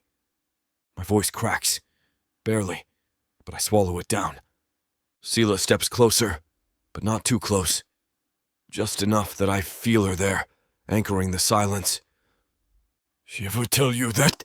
she asks, voice soft. I nod. Once, maybe twice. She said art should feel like a fight, that if it didn't scare her a little, it wasn't worth making. I sigh deeply, my gut twisting painfully. I caught her once, I say, back before everything went sideways. She was supposed to be asleep, but I heard music coming from the East Hall. Thought maybe Gregor had left something running. I walked in, and there she was. Charcoal on her arms, barefoot, music blasting from this little Bluetooth speaker she'd hidden in a vent so the sound would carry through the floorboards. My lips twitch, memory sharp. She was dancing around a half-finished canvas like a lunatic. Said she was airing out the ghosts. I shake my head. She looked like she didn't give a single damn what anyone thought. I wanted that. I wanted to be that unburdened. There's a pause. I don't look at Selah. I can't, not yet. But I hear her voice anyway, low and thoughtful, threaded with something tender. Sounds like she created the world she wanted to live in. I nod once, eyes still fixed on the girl in the painting. "Yeah," I say, "and none of us were brave enough to live in it with her." I let the words hang in the air like smoke, not looking at Selah, not needing to. I can feel her response before it ever comes. That quiet way she occupies space, not demanding, not shrinking, just there. A presence, not a pressure. She steps a little closer. Not enough to crowd me. Just enough that the distance between us feels intentional. "She sounds like someone who refused to shrink," she says, voice low, even when the world asked her to. I glance at her finally. She's watching the flames now, not me. Knees just barely bent like she's ready to sit or run, depending on the mood. She didn't just refuse, I say. She fought. Every single day. Against Gregor, against this house, against the legacy. She used to say it was like wearing an inheritance around her neck that didn't fit. I pause. I told her to cut it off, I add. I told her to run. Selah's brow furrows slightly, but she doesn't speak. She's letting me get there on my own. But she didn't want to leave him, I continue. Didn't want to abandon him, even when he smothered her with his expectations, even when she couldn't breathe in this place without choking on what he wanted her to be. I shake my head, take a small sip of scotch. Mostly for courage now. I left. When it got bad, I walked. She begged me to stay, said it would look different if I was here. That maybe Gregor would listen if he wasn't just shouting at her. The words come slower now, harder. But I couldn't. I couldn't stand to watch her fade. So I told her I'd come back for her. I closed my eyes. I didn't. The fire cracks, loud enough to make us both flinch. Thunder rolls behind it like a slow exhale. Selah's voice is gentle when she finally speaks. You blame him? Of course I blame him, I snap, sharper than I mean to. He built this cage, locked her inside it. But you blame yourself more.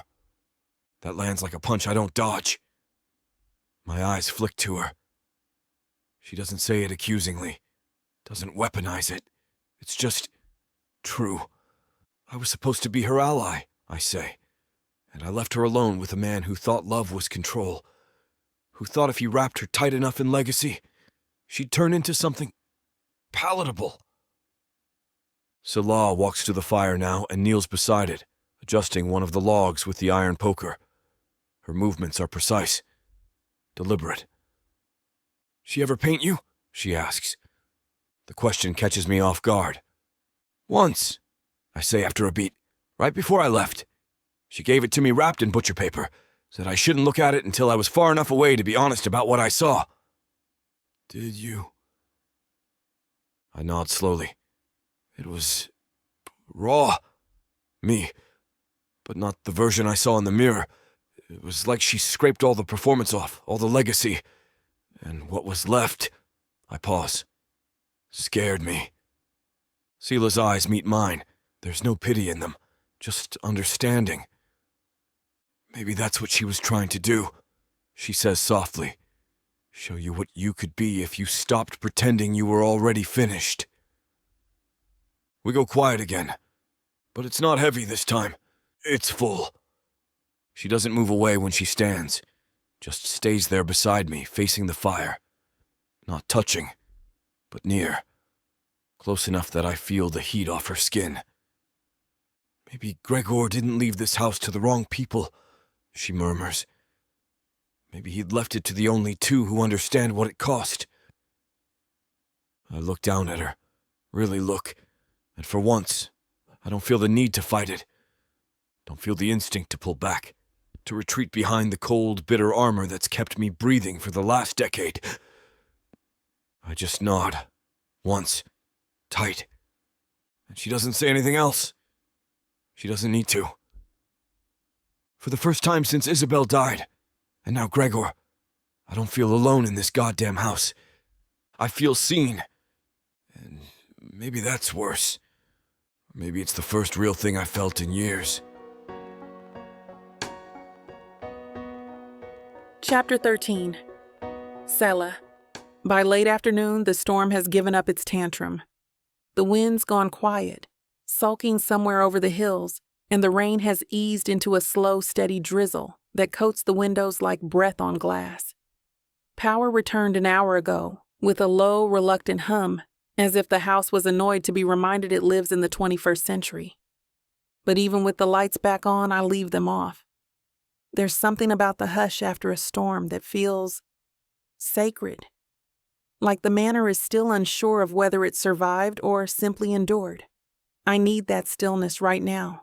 I need space, without ash, without Bramhall, without the expectations of inheritance or legacy weighing down my spine. So I wander. I'm not looking for anything in particular. No plan, no map. Just a slow drift through the east wing, down staircases worn soft by centuries of footsteps, past oil paintings that never blink but always see. I trail my fingers along the walls as I go. They're cool to the touch, stone and wood saturated with stories. The halls smell different after rain, less polish, more earth. The fireplaces haven't been stoked again yet, and the absence of warmth makes everything sharper. Raw, honest. Eventually, my feet take me past the second-floor gallery. I pause at the threshold, then turn left, toward the west wing, the one Ash never talks about. It's quieter here, not just quiet, hushed, like the air itself remembers things no one says out loud. The rugs are thicker, the sconces spaced wider apart. Some of the doors here are shut tight, others are cracked just enough to suggest they used to be opened often, before someone decided this part of the house should be forgotten. I should turn back, but something in me pulls forward. Curiosity, maybe intuition, or maybe just that strange, soft voice I keep hearing in this house, telling me to look again, listen harder. I stop in front of a door near the end of the corridor. It's painted the same as the others, but the handle is tarnished, like it hasn't been touched in years. A faint smear of charcoal is pressed into the frame, like someone once opened it with paint still on their hands. It's not locked. Of course it's not. The manor wants me to see this. I press the door open and step inside. It smells like cedar and turpentine and silence. There's dust on everything, thick in some places, undisturbed. But there are also signs of recent movement. A stool nudged slightly out of place, a paintbrush half tucked behind a lamp, a small cracked jar of ultramarine pigment, dried at the edges but still vibrant at the core. The room is long, narrow. Studio space, maybe. There's a drafting table angled beneath a high window, and a shelf cluttered with brushes, glass jars, and tubes so old the labels have peeled off. Something rustles behind the walls, maybe the wind, maybe something else, but I don't move, because this place feels different. Not eerie, not haunted, charged, like walking into the middle of someone's dream. Isabel? I whisper, not expecting an answer. I don't get one. But the light through the window shifts, just a little, like something unseen has stepped back to give me room. My fingers drift over the table's surface. There are old sketches scattered like forgotten thoughts. Some are clean, others messy, furious, half torn from the corners, faces rendered in jagged strokes. A pair of eyes repeated 5 different times with slight changes, angles, shadows. The last one in the stack is a hand, palm up, fingers curled slightly inward. A gesture that says offering or maybe goodbye. I swallow hard, throat tight. It's not grief exactly. It's something stranger, like nostalgia for a person I never met, but feel like I've always known. This house isn't just trying to show me who Isabel was. It's asking me to finish the sentence. There's a wall at the far end of the room, taller than the rest, recessed like someone meant to frame it, but never quite finished the job.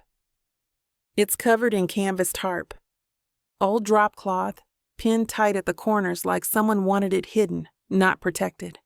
It sags slightly in the middle as if the weight of time and intention has started to pull it loose.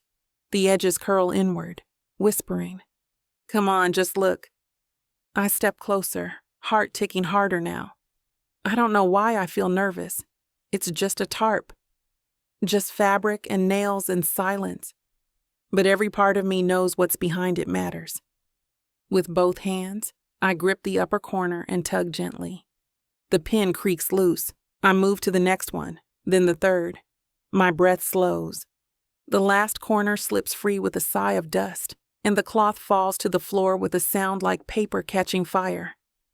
And there it is. A mural.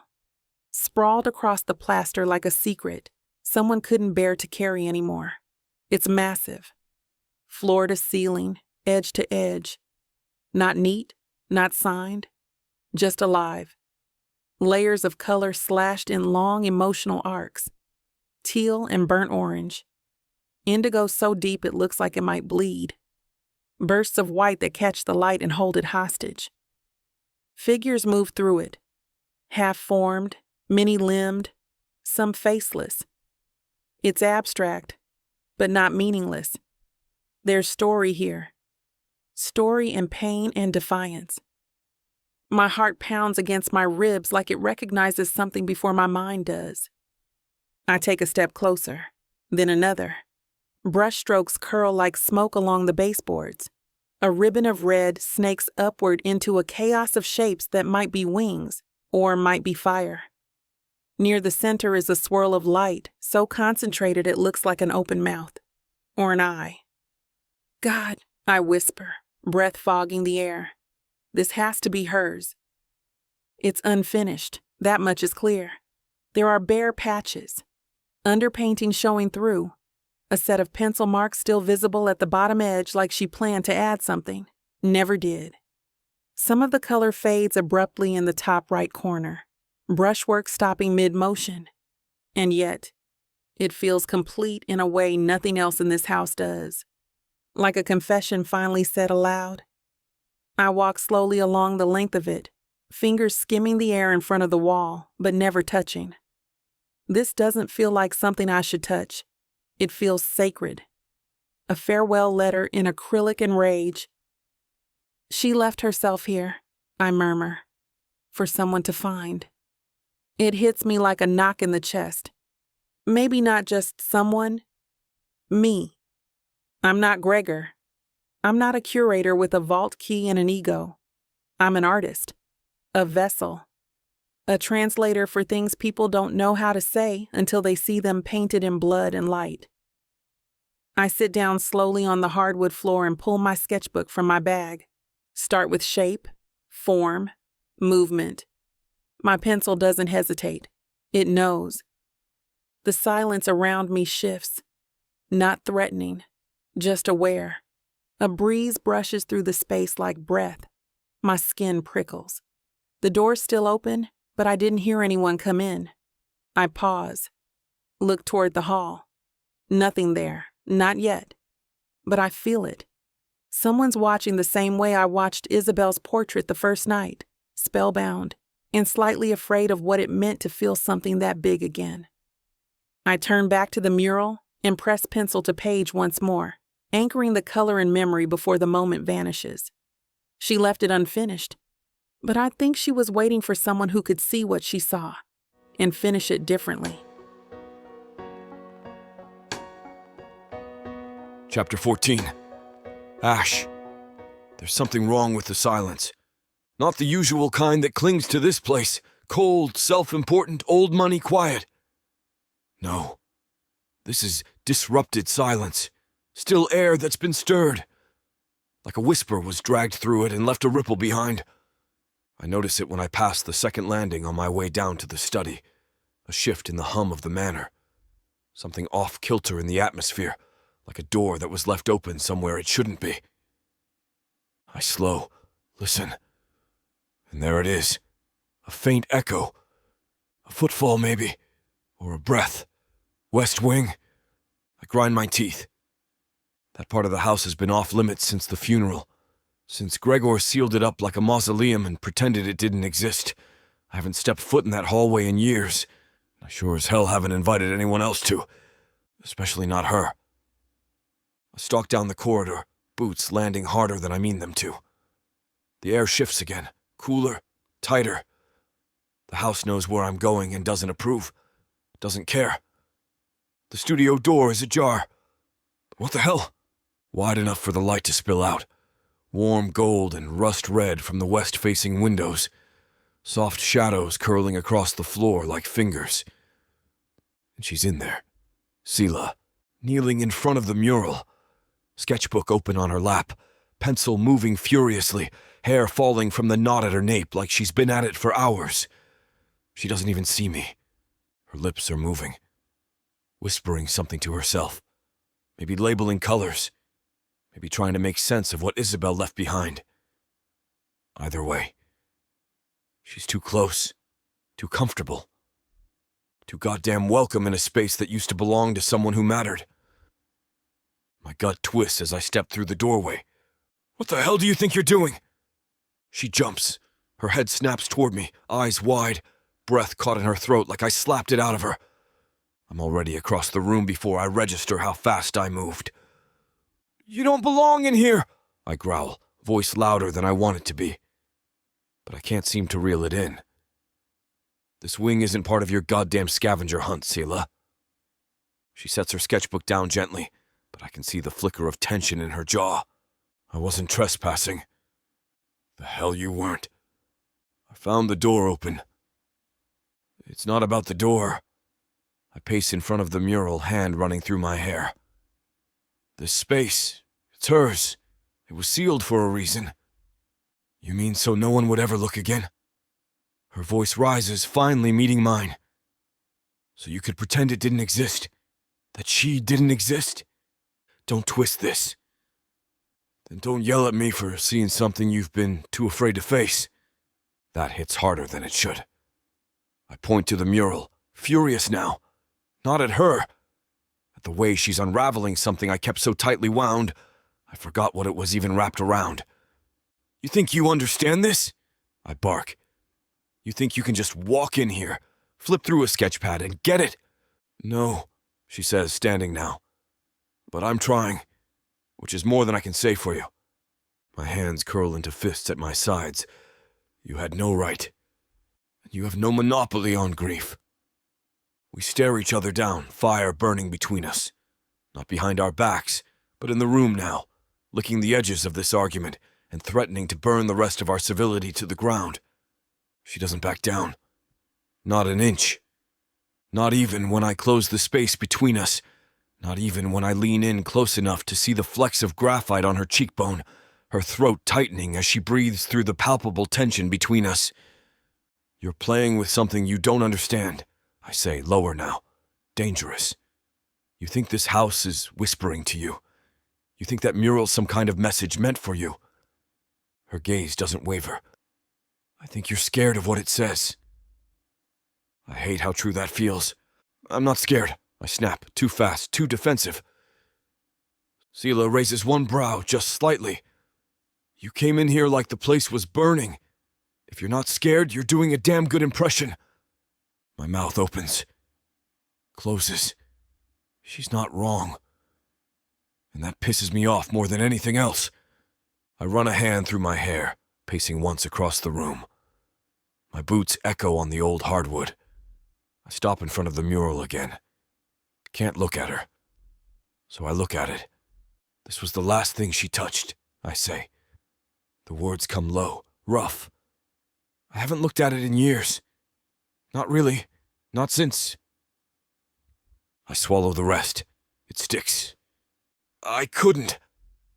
Cella's quiet now. No triumph in her face, no gotcha moment. Just stillness, listening. I left before it was finished, I continue. I told her I needed space. Time. Distance from Gregor, from this house, from everything. I turned toward her, and she begged me to stay. Said she was working on something important. Something different. Said I had to see it when it was done. I exhale, sharp and bitter. And then the crash happened, and the painting never got finished, and I stop again, throat closing. I couldn't come back in here, 'cause if I did, I'd have to see all the things she never got to say. Selah steps forward now, quiet, no sudden movements, like she knows she's crossing into sacred territory. You think looking at it betrays her, she says softly. But you're already here. You already see it. I meet her gaze. It's steady. Sure. You weren't trying to take anything from her, I murmur. Were you? She shakes her head.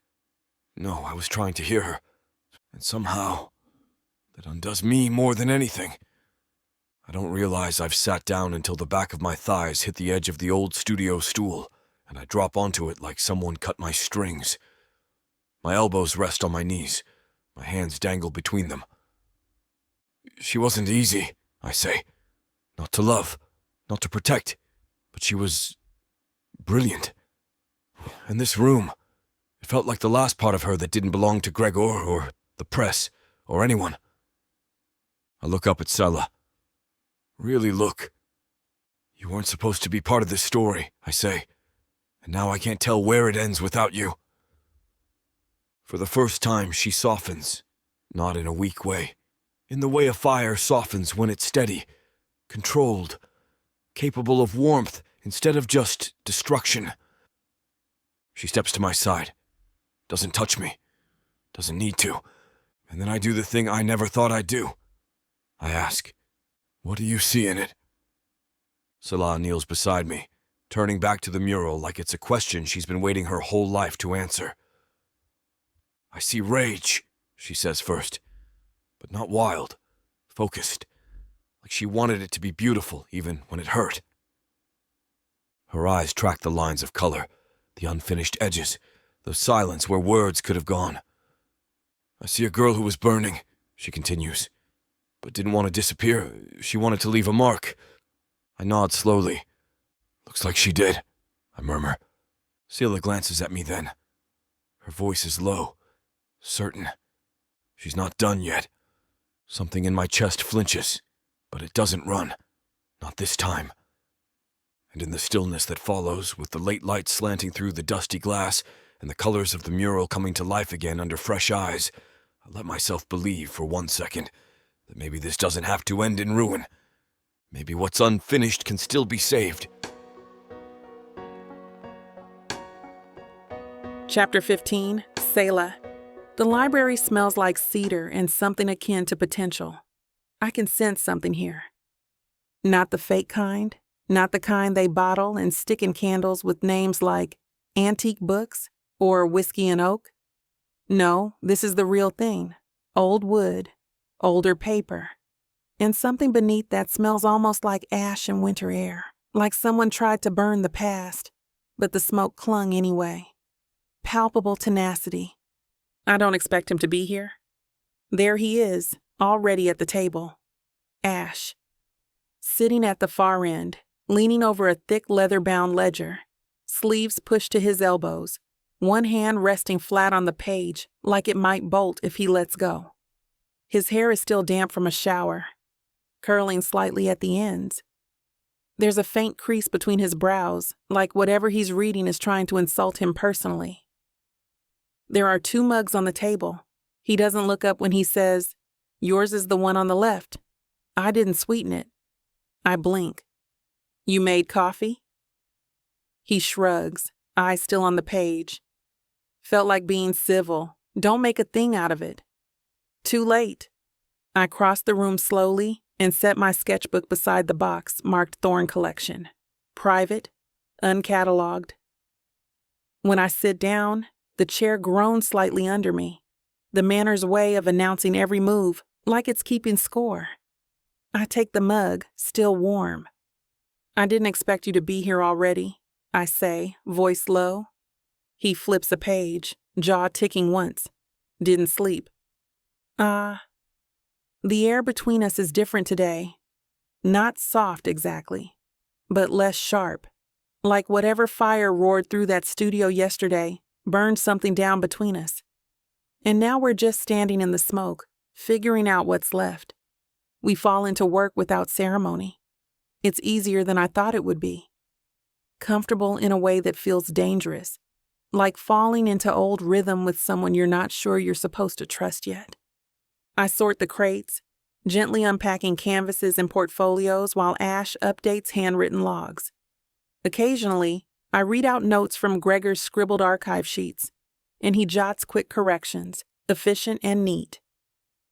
Untitled, 1992. I murmur, holding up a smaller piece. Oil on canvas. Abstract triptych. No signature. Ash glances up barely. That's Elena's. I pause. You're sure? I helped hang it, he mutters. It was in the blue salon. She never signed her work. Why? He shrugs, pen moving again. Said if it needed a name to matter, it wasn't worth keeping. I nod slowly, tracing the curve of the brushstroke with my thumb. She was right. We go quiet again, but it's not awkward. It's working. There's something simmering beneath it, a current I can't quite touch. Ash lingers on certain pieces, not all, just the ones that feel like they meant something. I notice it in the way he holds the edges, not like they're delicate, but like he's afraid they'll disappear if he blinks. When I pass him a wrapped frame, he sighs deeply. Not enough to be obvious, but just long enough that I know he's seeing more than paint. He doesn't say her name, but I know it's Isabel. He stares too long at the pieces with her color palette, those bold, defiant slashes of blue and gold, the ones where the chaos has a rhythm, like grief trying to remember how to dance. At one point, I glance up and find him touching the bottom corner of a canvas with the back of his fingers. Not like he's inspecting it, like he's asking for forgiveness. I pretend not to notice. He wouldn't want me to, but it's there. The truth hiding under his jawline, in the clenched hands, in the breath he holds every time her work passes through his. Ash Thorn grieves like a man on fire, quiet, contained, always ready to burn someone if they get too close. But today, he's letting the embers cool. Just a little. We're down to the last crate when I find it. Tucked between 2 plain landscapes is something entirely different. Bold color, unframed, rolled in linen and tied with the kind of careless knot that says someone didn't want it looked at too closely. I glance at Ash. He's busy with the inventory notes, distracted, brows crinkled in concentration. I untie the linen slowly and unroll the canvas. It's Isabel, her palette, her brushwork, chaotic and divine. There's a wildness to it, but also restraint. She's saying something urgent with her last bit of strength. She wrote about this, I say, almost to myself. Ash looks up sharply. What? In the journal, the one in Gregor's desk. She called it inheritance. Said it wasn't for display. His jaw clenches. I can see the muscle working beneath the stubble. That was the last one she gave him, he says quietly. I set the piece down carefully between us on the table. The air shifts. He doesn't touch it, just stares like it might accuse him of something. She wanted it hidden? I ask. No. She wanted it understood, he replies. Gregor didn't. He locked it away like a scandal. We both look at the painting for a long time. The colors burn beneath the glass. Crimson slashed over soft white. A single figure, barely there. Face turned away, mouth open, like she's screaming without sound. It's beautiful and devastating. She was saying goodbye, I murmur. Ash doesn't answer, but when I glance at him, his eyes aren't on the canvas anymore. They're on me, and they're not angry. They're hungry. Just for a second. It flickers there in the silence. A heat beneath the grief. Something caught between longing and fear, and the terrible awareness that if he touches me, this fragile truce might go up in flames. I look away first, but my skin's still burning. We step outside to take a break. The air is cold and sharp, mist curling over the moors like it's trying to erase the horizon. Ash pulls out a cigarette from the tin he keeps in his coat pocket. He lights it with one hand, shielding the flame with the other like he's done it 1,000 times. I didn't know you smoked, I say, arms crossed, trying not to shiver. I don't, he mutters. Not really. But he takes a drag anyway. Offers me the thermos from earlier, still warm. I take it. Our fingers brush. Too long. He doesn't move away. I sip. Cinnamon and dark roast. He knows how I like it. You miss her every day? I ask, voice low. He stares out over the trees. The fog is thick, swallowing the edges of the land. Every time I close a door. She was more than a cousin to me. She was a sister. My better half. I say nothing, just stand beside him. Shoulders almost touching. The silence stretches, tight and loaded, but not uncomfortable. If I leaned just a little, I'd feel the heat of his body against mine. He smells like smoke and cold air, and something darker. Something that's haunted him for so long, he doesn't know where it ends, and he begins. I want to touch him. I don't. Not yet. Back inside, we return to the library. Ash reaches for another folder. Our hands brush again. This time he pauses, looks down at our fingers, then at me. And instead of pulling away like he always does, he just lets it be. His hand is warm, rough, still. My breath catches, but I don't speak. Neither does he. Then he clears his throat and steps back, picks up the ledger again, but the air between us has shifted.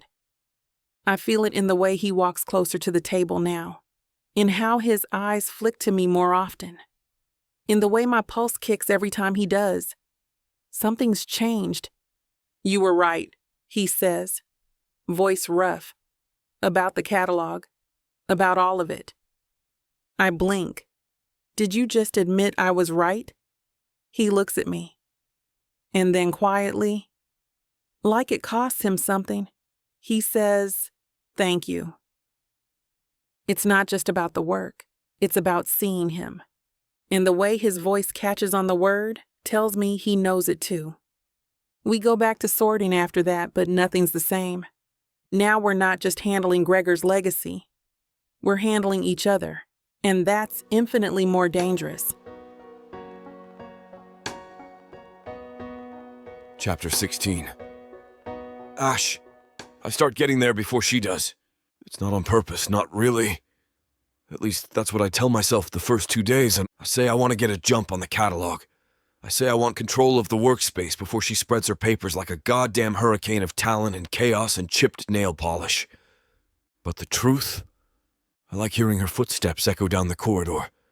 I like the moment before she walks in, when everything's still and waiting. Like the air knows she's coming. Today I'm at the library table already, flipping through a ledger I'm not reading.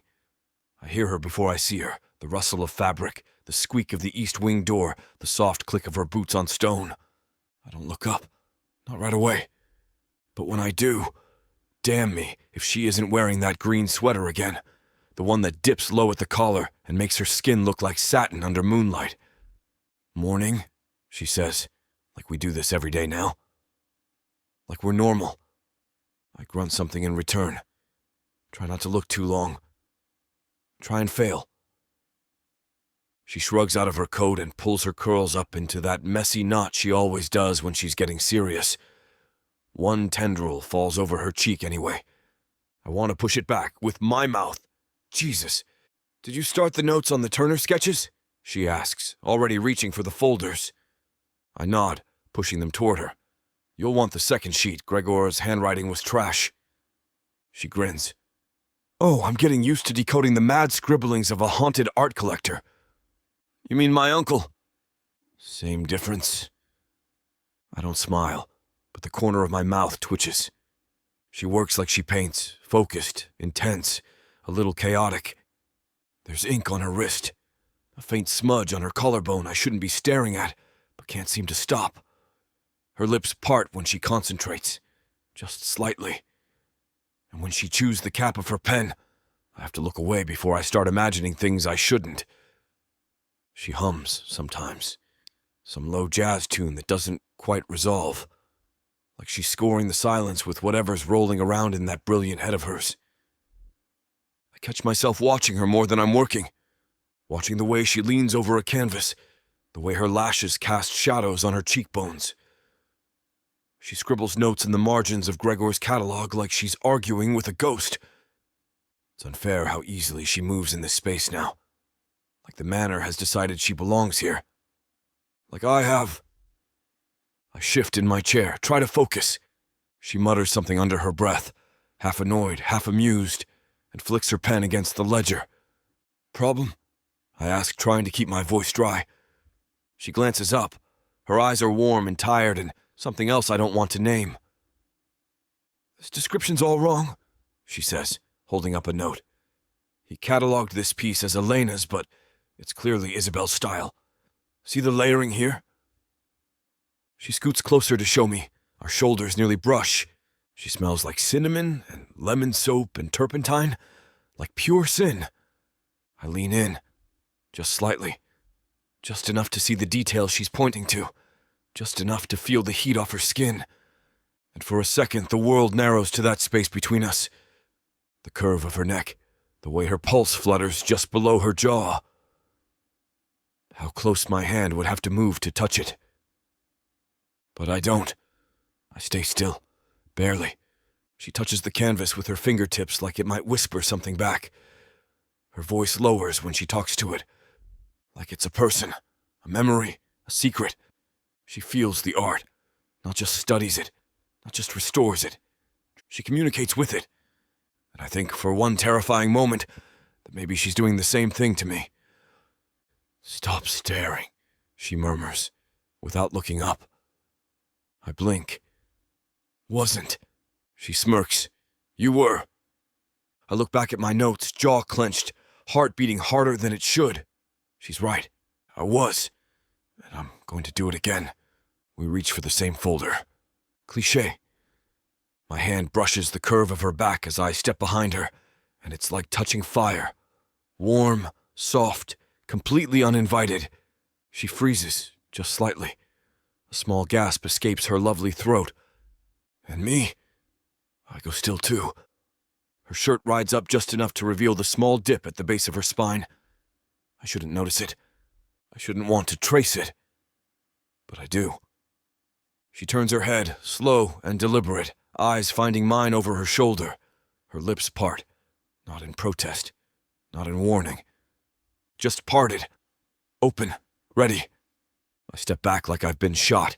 She doesn't say anything. Doesn't smirk or mock or press. Just turns around calmly, the folder now in her hand, and walks back to the table as if her skin isn't still echoing under my fingertips. I stare at the space where she stood like it might apologize. It doesn't. I tell myself it's just physical. Just proximity. A reaction. Biology and boredom in an old house full of bad decisions. But that theory dies the moment I find her asleep on the chaise. Late afternoon. Catalog open on her chest, pen still tucked behind her ear, one hand curled like she was mid-thought when exhaustion stole her. Hell, I just stand there, watching her breathe. Her mouth twitches in her sleep. Maybe a dream, maybe just a reflex. Her curls are falling loose across her cheek, and I have the stupid, traitorous thought that I want to kiss them back. I should leave. Let her rest. I don't. I step closer, quiet, careful. There's something vulnerable about her like this, and not the weakness kind. The trusting kind. Like her guard's down in a way mine has never been. I clench my fist to keep from touching her. Walk away. Try to. But even after I've retreated to the far side of the room, I still hear the soft rhythm of her breath in the silence.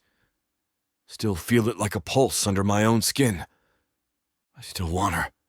It takes me 3 more days to admit it. I'm rearranging my schedule for her. Not for the catalog, not for Gregor, not even for Isabel's legacy. For Selah. I check which chair she prefers now and pull it closer to the window before she arrives. I restock her tea without comment. Move the space heater 2 feet to the left because she always tugs her sleeves down around her wrists by the second hour. I catch myself watching the clock more than the ledgers. I know when she bites her lip, she's stuck on a phrase. When she huffs through her nose, she's found an error Gregor made, but doesn't want to gloat. When she stops humming, it means she's reading something that hurts. And when she stares at me like I'm something more than an obstacle, something human, I feel it in places I thought I'd shut off. I want her. More than I should. More than I'm ready for. And I'm not sure how much longer I can pretend that I don't. Chapter 17. Cella. It's gotten easy somehow. That's the word that keeps nudging the edges of my brain every time I walk into the library now and find Ash already there, sitting at the table with a mug in one hand and his scowl in the other, sometimes reading, sometimes pretending to. Always looking up just a beat too late, like he hadn't been waiting. We've fallen into a rhythm, not soft exactly, but something that no longer scrapes like it used to. We spend mornings cataloging, afternoons bickering over provenance and brushstroke theory, evenings eating whatever Mrs. Bramhall deems edible. We've even started taking walks along the moor trails after the rain lifts, never far, never planned, but always side by side, our boots crunching through frost-bitten grass like it's a secret pact. He doesn't hold the silence like a weapon anymore. He holds it like a shared room, a language we both understand. I'm not sure when it changed. Maybe it was the night by the fire, or the way he started remembering how I take my tea. Or maybe it was that moment in the library when his fingers brushed mine and didn't recoil, the moment he just stayed. But whatever it is, it's turning into something I don't quite have the name for yet. Something that hums beneath the surface of every glance, every unfinished sentence, every time our shoulders nearly touch and don't. I should be scared of that, or at least cautious. Instead, I find myself watching the clock when he's late. That's Elena's, I say, setting the canvas on the table with a little more confidence than I probably should. You can tell by the layering. See how the base color is dry brushed, then pulled forward with softer tones? That was her signature. She always worked light to dark. Ash frowns at the note card in his hand, flipping it back and forth like the wrong answer might correct itself if he stares long enough. Gregor marked it as Isabel's. Well, Gregor was wrong. His brow lifts, slowly, dangerously. You're seriously questioning the man who curated the Thorn collection for 3 decades? I meet his gaze head on, tapping the edge of the canvas. When he mislabels a work by his own wife. Yeah, I am. He folds his arms and leans against the bookshelf behind him, the pose casual in theory, but brimming with challenge. You always this cocky about attribution? Only when I'm right. And you think you're right. No, I say, smiling tightly. I know I am. The tension crackles like dry kindling. He pushes off the shelf and stalks toward the table, boots thudding just enough to let me know he's not here to play nice. His hand lands on the canvas, as if to counter my claim by sheer physical presence. Elena's work was cleaner than this, he mutters. She wasn't messy. She didn't bleed through her brushwork. And Isabel didn't lay her, I shoot back. She painted fast and emotional. This, I gesture toward the canvas, voice rising. This is calculated chaos. Elena's. You're wrong, he growls, and the heat in his voice makes something sharp twist in my chest.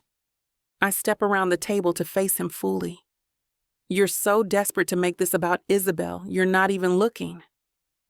You don't get to say her name like that. That lands like a slap.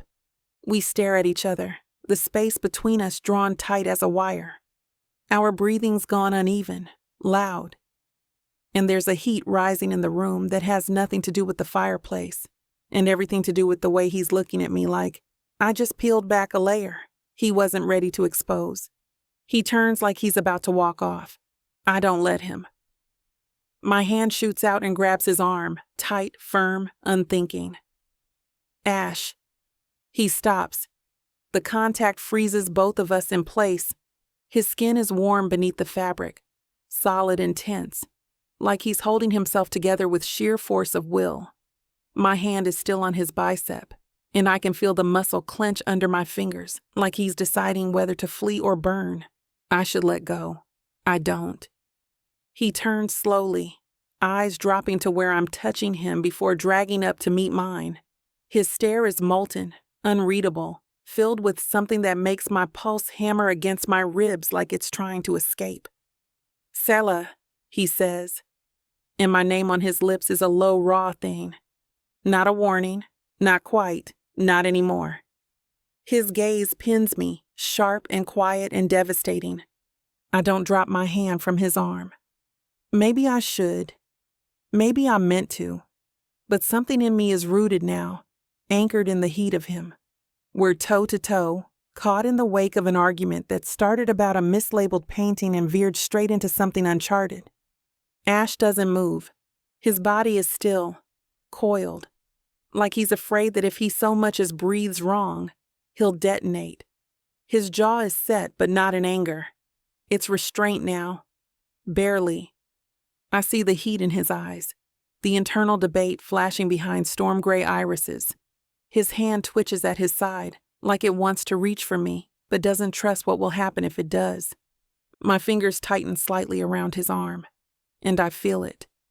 The shift. His breath stutters. Mine echoes it.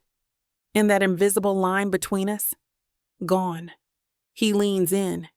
It's not a full move, nothing deliberate, just the kind of subtle tilt that people don't make unless they want. Unless they're seconds away from closing a gap they shouldn't be standing in at all. His gaze drops to my mouth, and I forget how to function. Everything in me goes still and soft and electric. My lips part on instinct. His head dips the slightest fraction.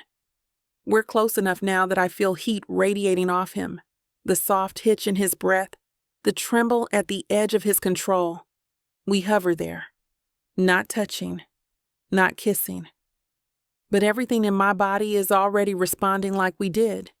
It's a heartbeat, a standoff, a prayer. Suddenly the floorboard creaks. Somewhere in the hall.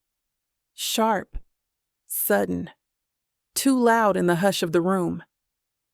We both flinch like we've been caught, like we've crossed a line that hasn't even been drawn yet. I pull my hand back. Fast. Like I burned myself. He straightens instantly, retreating a full step, eyes shuddering like a door slammed shut. Silence folds over us like a shroud. Neither of us speaks. We just stand there. Him stiff and unreadable, me breathless and red-faced, my pulse crashing in my ears like a wave that never broke. I grab the sketchbook nearest me and pretend to flip pages. My hands are shaking, just slightly. I don't look up. Don't dare. He doesn't leave, but he doesn't move either. And in that silence, I swear I can still feel it. The kiss that didn't happen. The one that's hanging in the air between us like smoke refusing to fade. It's not over, but right now it's too much.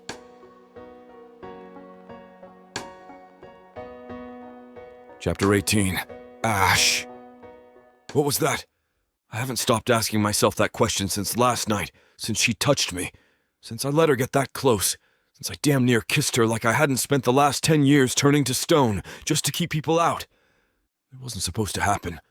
1 second we're arguing about brushwork, and the next, her hand's on my arm, I'm tilting toward her like some idiot in a romance film, and suddenly her mouth is inches from mine. I can't let this happen. I won't. So I do what I always do. I run. Not physically, no. I'm still here in this crumbling mausoleum of a house, still pacing the upstairs corridor like a caged animal, fists clenched, teeth grinding. But inside, I've already built a wall, bricked and sealed and fireproof. I can't want her. I don't want her. Except I do. God damn it, I do. The memory of her standing there, chest heaving, fingers curled into my sleeve like she didn't want to let go, like she was daring me to stay, won't leave me alone. It's lodged somewhere between my ribs, a heat that won't go cold. I slammed the library door on my way out last night. Woke Mrs. Bramhall, I'm pretty sure. She didn't say anything when she passed me in the hall this morning, but she gave me that look, the one that says, "You're making the same damn mistake again." She's not wrong. I'm not ready to be right either. I sleep like trash. Wake up even worse. The coffee's burned. The air's too still. The storm that passed yesterday left behind a chill that bites into the walls like guilt. I don't bother shaving or changing out of the black Henley I slept in. I pull a sweater over it and make my way to the library, because routine is safer than introspection. Selah's already there when I walk in. Of course she is. She's curled in one of the leather armchairs near the window, flipping through a ledger, sunlight catching in her curls and throwing radiant golden streaks across her cheekbones. She looks peaceful, focused, beautiful. It pisses me off. She glances up when she hears me. Her face shifts, open, expectant. Like maybe we're going to talk about it. Like maybe it meant something. I shut that down before she can speak. "Mornin'," I grunt, already heading toward the opposite end of the room. I drop into the chair with enough force to make the legs creak. Open the nearest folder like it's a shield. Selah blinks, her brow pinching just slightly. "Okay," she says slowly, drawing out the word. "We're doing the broody Ice King thing again. Noted." I don't answer. She stands and walks over, her notebook in hand. "Do you still want to start with the post-impressionist case files?" "Whatever." I flip a page without reading it. "Doesn't matter." That earns me a pause. I feel her watching me. Feel her trying to decide how deep the frost goes this time. "Did I do something wrong?" she asks quietly. "Yes. You made me want you." "No," I snap. "Just tired." Her mouth tightens. She nods once, tucks her notebook under her arm, and moves to the far side of the table without another word. The air between us suddenly turns colder than the weather outside. I manage about 15 minutes of pretending to work before I feel her gaze again, sharp, focused, not letting me off the hook. She sets her pen down, softly, deliberately. "Ash!" I don't look up. "Ash, talk to me. What's going on with you today?" I flip another page like it's the most interesting document I've ever read. I said I was tired. "Right." Her voice is tight now. Tired, which explains the grunting, the avoidance, and the sudden emotional regression to middle school. That makes me look up. "Excuse me?" "You're being a trash," she says flatly, "and don't pretend you don't know it." My hands curl into fists around the edge of the folder.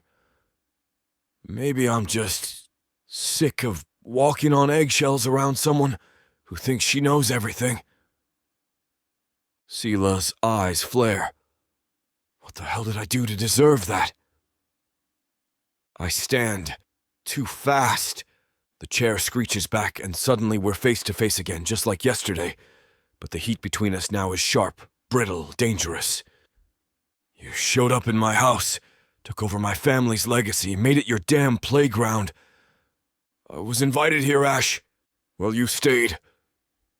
Her jaw tightens. So, this is about the inheritance again? It's about you thinking you have a right to everything. She steps forward. No. It's about you punishing me for something you want and won't admit. Her voice rises. You kissed me with your eyes yesterday, and then you ran. I flinch, just slightly, but she sees it. And that's the problem. She sees everything. You think you scare me? She asks. You think I'm going to break because you don't know how to handle a single goddamn feeling? Better to break you now than let you rot here like the rest of us. I bite out. Her face stills. That's it. That's the moment I cross the line. She doesn't yell, doesn't cry, just steps back, slowly, like I burned her. I feel it immediately. The shift, the regret, the rush of guilt so fast and fierce it nearly knocks me sideways. Selah, I start, reaching for something I can't name. But she's already turning. Don't, she says. Quiet. Final. You made yourself perfectly clear. She walks out of the library without slamming the door. That's somehow worse than if she had. I don't move for a long time. Can't. Eventually, I wander back to the gallery. It's where I always end up when I've screwed things up beyond repair. There's a piece on the table, one she was cataloging yesterday. Her handwriting marks the corner. Precise, thoughtful. I reach for it. Pause. My hand hovers, inches away. Then I pull it back, just like I did with her. I sit down in the old leather armchair, the one that still smells faintly of smoke and varnish and the past, and stare at the painting without seeing it. You're not ready for her, I mutter, the words rough in my throat. And she deserves better than what's left of you. I take a long, burning sip of whiskey and brace myself for the silence that follows. It's louder than anything she could have said. Chapter 19. Cella. The manor is too quiet today. Not the peaceful kind. The kind that hums with everything left unsaid. The kind that presses against your ribs like a bruise that hasn't bloomed yet. Ash has barely spoken to me since our fight. Since I reached for him and he flinched like I'd touched a raw nerve. He's not avoiding me outright. He still shows up to the library. Still sips his coffee. 2 chairs down like proximity means nothing. But the space between us is louder than any closed door could ever be. I keep telling myself I don't care, that I'm used to silence, but this one cuts in places I didn't realize were still soft. The rain's long gone, but the clouds haven't moved on. It's one of those low-ceiling days where the sky feels too close, too heavy. I've taken to wandering the lower halls just to keep my body moving, tracing the gallery walls again, checking catalog numbers I already know by heart. It's not about the art today. It's about not standing still. Suddenly, a knock. It's sharp. 2 taps against the front door, loud enough to jolt the hush right out of the corridor. I freeze halfway down the hall. Mrs. Bramhall, ever punctual, beats me to it. Her heels click across the tile like punctuation marks.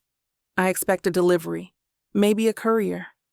The morning post, late and damp and unimportant. But when the door opens, the air shifts. And in steps the kind of man you notice for all the wrong reasons. He's tall. Maybe Ash's height, maybe a touch more. But where Ash is storm clouds and rough edges, this man is all sun-drenched smirk and polished charisma. Dark navy coat, neatly trimmed beard, hair swept back like it's been styled by the wind, and a very expensive comb. He moves like someone who's always being watched and enjoys it. Ah, he says, voice smooth as whiskey over silk. I was starting to think that ghosts had claimed the place entirely. Mrs. Bramhall stares at him like she swallowed a lemon whole.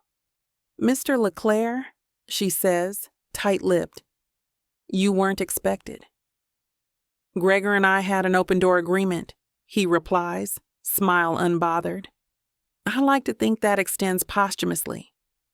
That earns him an icy glare. Lord Thorne didn't care for uninvited guests. "Which is why I'm so curious to see how his heirs do," he says, and then his eyes land on me. And just like that, I become the most interesting thing in the room. "Nice to meet you, Miss Brooks," he says, approaching with a gait so casual it's practically theatrical. "Cella, isn't it?" My instincts go stiff. I nod. "And you are?" "Damien LeClaire, old friend of the family. New fan of yours." He extends a hand. I've heard whispers. Rumors? The girl with the eye like a scalpel. I warily shake his hand. His grip is warm, just the right amount of pressure. Confident without being dominant. But there's something else there. Something too knowing, like he already has a game in motion, and I'm just now stepping onto the board. "You heard that from Gregor?" "Indirectly, and from others. Your reputation precedes you, Miss Brooks." I raise a brow. Funny, I didn't think I had one. His grin widens, and I realize I've just walked into a flirtation I didn't start. "Oh, everyone has a reputation," he says. "Most just don't know what it says." I don't return the smile, but I don't look away either. My gut says danger. My curiosity says 10 more minutes. I don't know how long we stand there.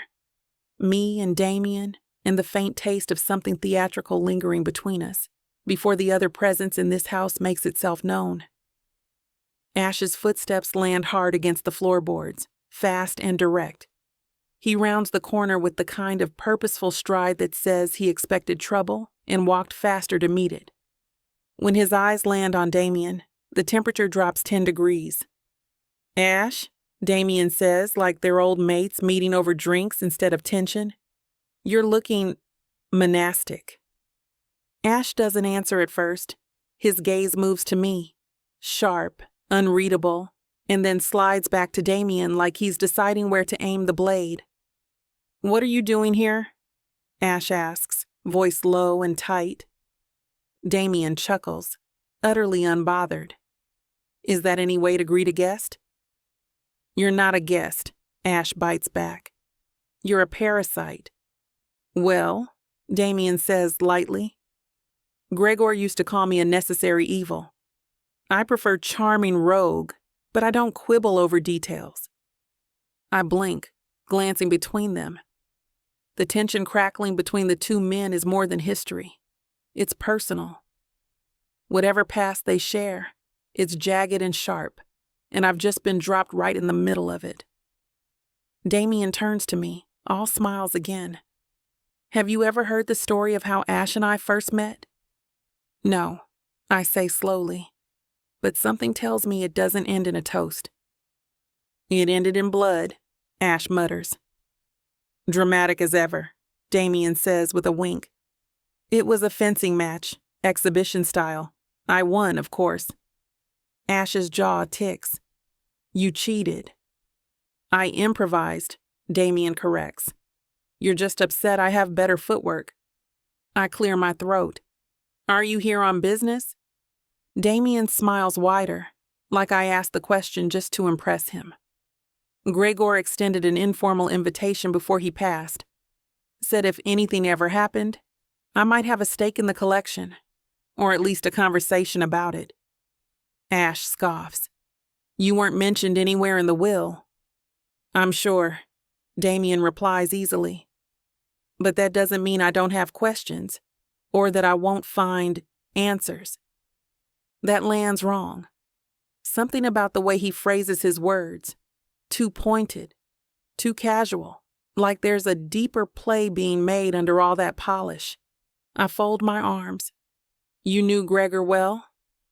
"Well enough to know he didn't make decisions lightly," and that he always liked a bit of mystery, which brings me back to you, Cella. He says my name like it's a slow pour, intentional, intimate. Ash steps forward. Back off. Damien's smile doesn't falter. Touchy. Try me. I place a hand between them, not touching either, just present. Maybe we could all use some air. Damien lifts his hands, palms up. Of course. I'd never want to disrupt such a delicate ecosystem. We settle, if you can call it that, into the sitting room. Damien moves like he owns the place, draping himself into the tufted leather armchair like it was upholstered specifically for him.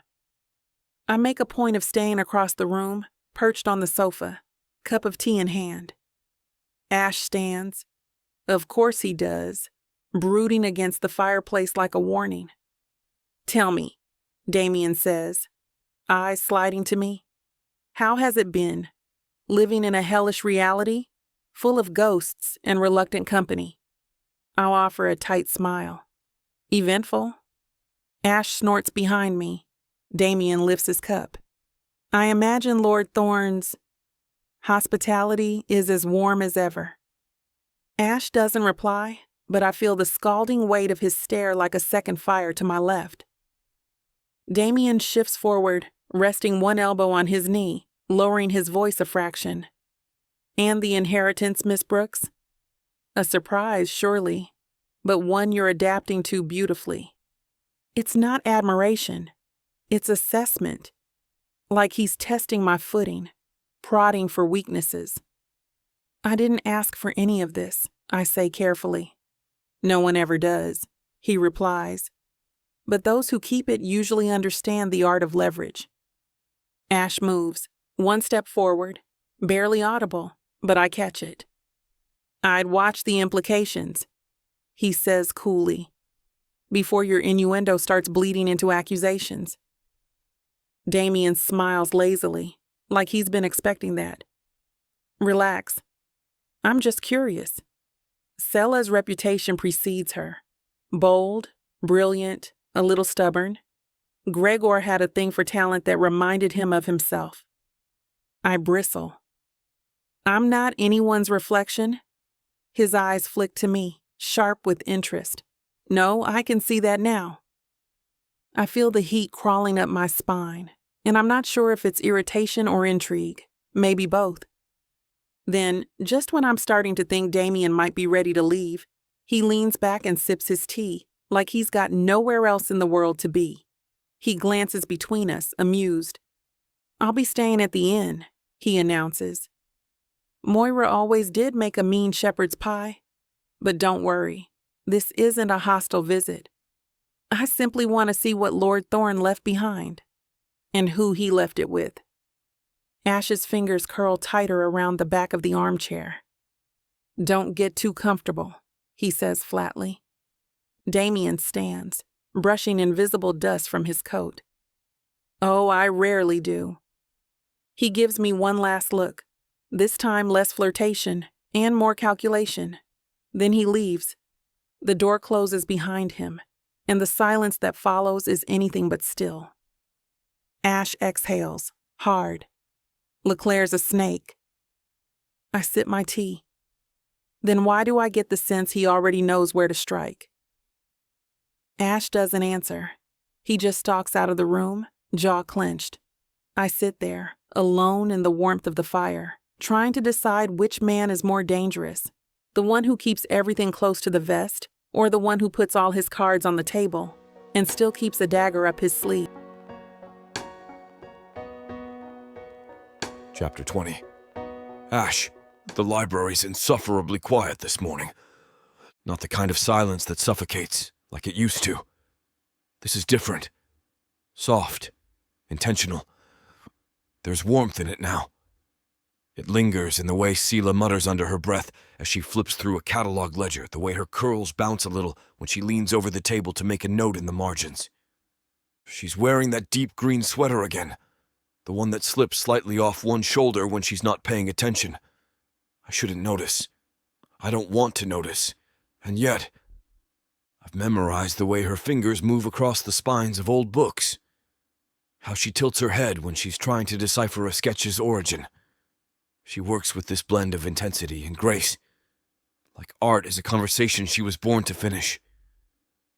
We haven't talked about the fight, or the near kiss, or the fallout that came after. But something about today feels less jagged. Like we've both agreed wordlessly not to pick the scab just yet. She glances up, catches me watching. Doesn't smile, but something flickers across her face. Something soft. I clear my throat and look away. You missed the Thorn Moral section yesterday, I say, reaching for a folder. I was saving it, she replies, dry. Some of us like dessert last. I smirk almost, and it's easy for a minute.